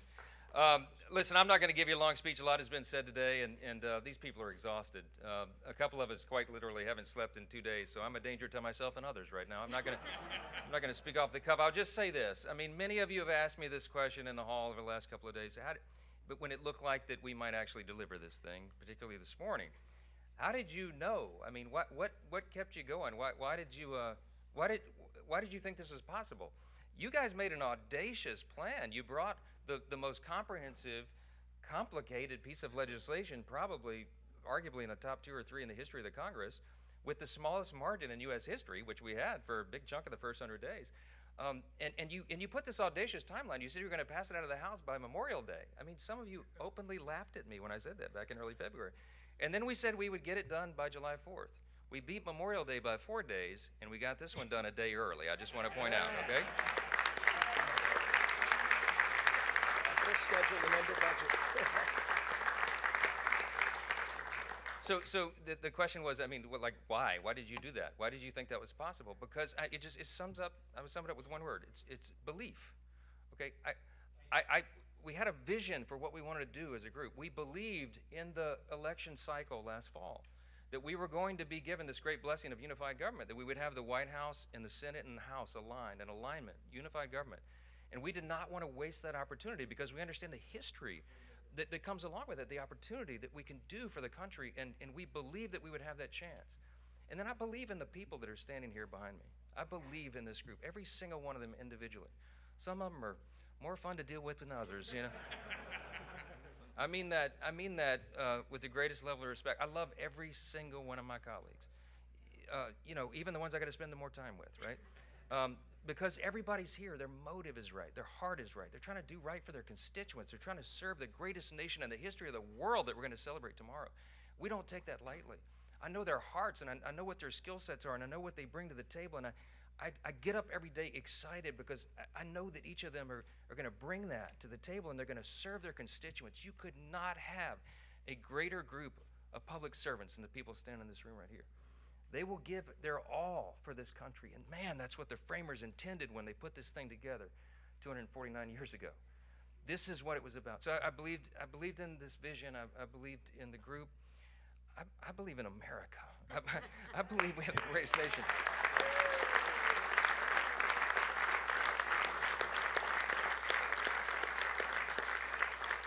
I'm going to say this very simply, and everybody here would articulate it in their own way. We had a tough 4 years before this last election cycle. America we were in deep trouble. And we knew that if we won, and we believed we would, we knew that if we got unified government, we'd have to quite literally fix every area of public policy. Everything was an absolute disaster under the Biden-Harris radical, woke, progressive Democrat regime. And we took the best effort that we could in one big, beautiful bill to fix as much of it as we could. And I am so grateful to God that we got that done as we did. Because of the dedication, yeah.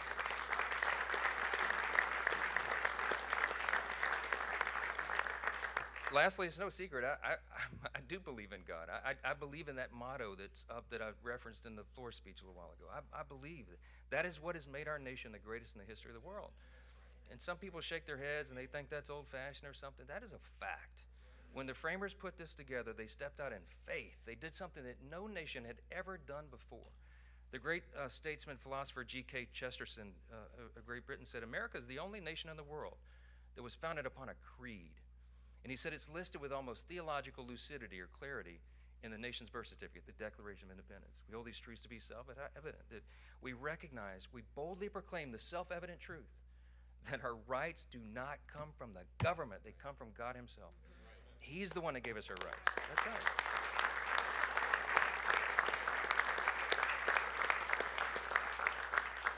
Abraham Lincoln said in the Gettysburg Address, we are dedicated to this proposition, to one nation, under God. A government of the people, by the people, for the people shall not perish from the earth. This is an experiment. It's only 249 years, y'all. That's not a long span of time in human history. It's just a blip on the whole scale of human history. It is up to us to save it. It's up to the duly elected representatives of the people to come here and represent, and it's up to every single one of us, of the people, by the people, for the people, all of us. So you got to be engaged, and we got to pass this along to the next generation. Reagan reminded us, freedom's not inherited in the bloodstream. It's got to be protected. It's got to be fought for. It's got to be taught to the next generation so that they will have the same liberty, opportunity, and security that we have all known and too often take it for granted. So I just want to say, we're going to get to the main event here. We're about to sign this bill and get it over to the White House, okay?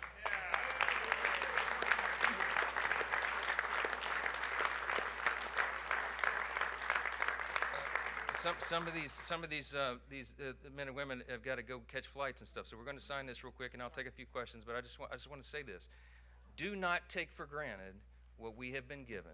This grand experiment in self-governance. We can preserve it, but we got to do it all together. God bless you. Thanks for being here. Appreciate it.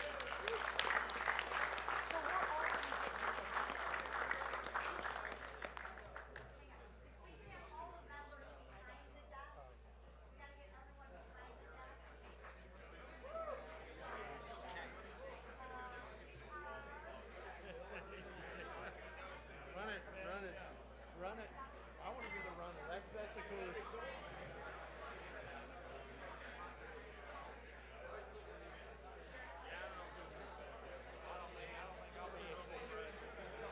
Zach, y'all head home. We're gonna head out, Tim. We gotta head. Y'all hang run. Yeah. Back to Iowa night. Where that fighter pin? I'll do it. That's right.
Oh, he's coming back. Okay.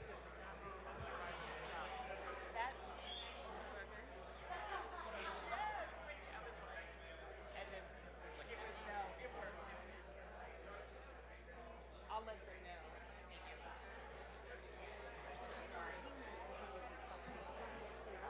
Whatever you want to do. That's what I'm saying. I'm gonna tell him to take like 2. I did tell him that too. If he wants to take them, I say you take 2. I don't think he needs to take it. I agree. Can I tell him that? Yeah, of course. This is I would his like to. pen that he signed it with. I I'll think you hold might it. want I'll hold it to keep it I for will. him. Thank y'all so much. All right. I'm so sorry. I gotta do this. Take Press one, questions. yeah. I'm sorry. Oh, I'll Okay, sorry for all the chaos. That was kind of fun. A couple questions real quick. Yes.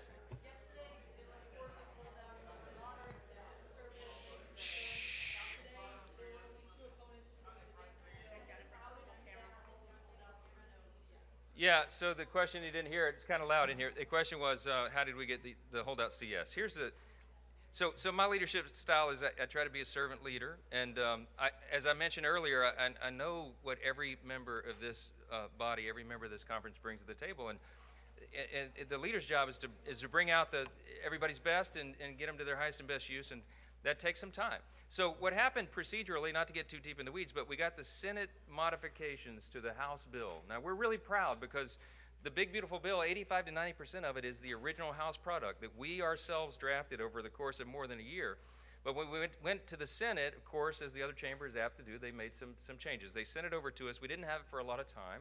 And so some members wanted to go really deep in the weeds on the changes, and they wanted to fully understand what those amendments were and how they would interact with the rest of the bill and how the administration would administer the new laws.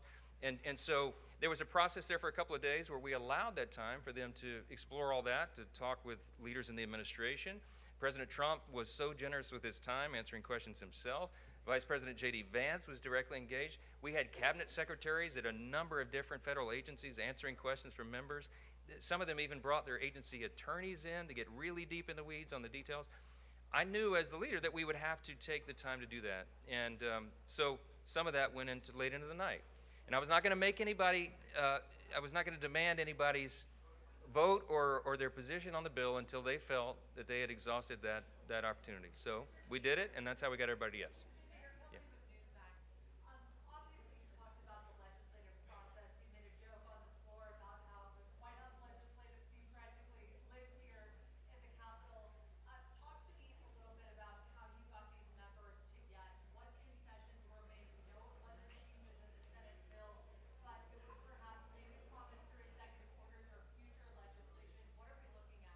No, I mean, look, as I said, a lot of these members wanted to talk with the administration about how the new law would be administered by the Trump administration and the team, and I think they answered those questions. I don't think they exacted a lot of specific commitments or concessions or anything like that. It was just more an understanding how that would interact.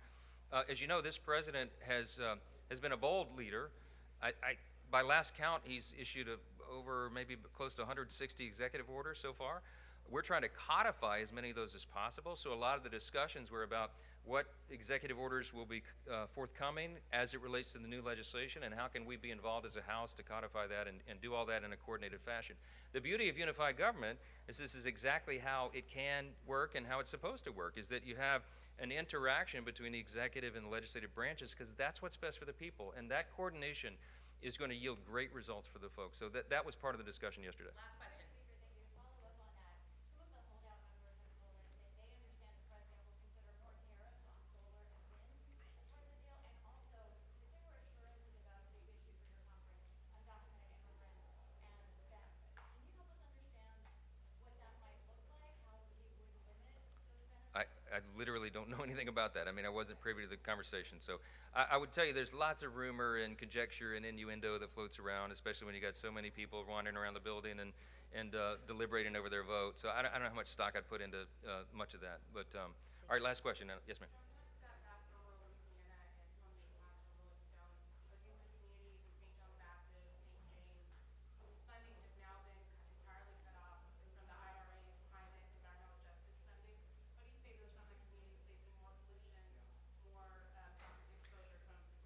Look, I think a lot of the estimations about what this legislation would do in a negative manner to communities in my state or any other are far overblown. I can tell you that this bill is going to be a great thing for everybody around the country, my constituents especially. What's good for Louisiana is good for America. We've got great tax policy here. I think they're going to feel this pretty quickly. Wages will rise. I think household income will go up. I think the job participation rate will increase dramatically. I think unemployment will be low. We're going to duplicate what we did in the first Trump administration. Remember, at the first 2 years, y'all have heard me say 1,000 times, it's objectively true. We had one of the greatest economies in the history of the world, and we're going to do that again, except this time much more comprehensively. We did tax cuts and regulatory reform, and that brought about a resurgence of the U.S. economy. That's what's going to happen here. It's about to happen on steroids, and we can't wait for that to happen. This is jet fuel for the economy, and all boats are going to rise. Thank you all for being here. We got to get a little rest. God bless. Enjoy your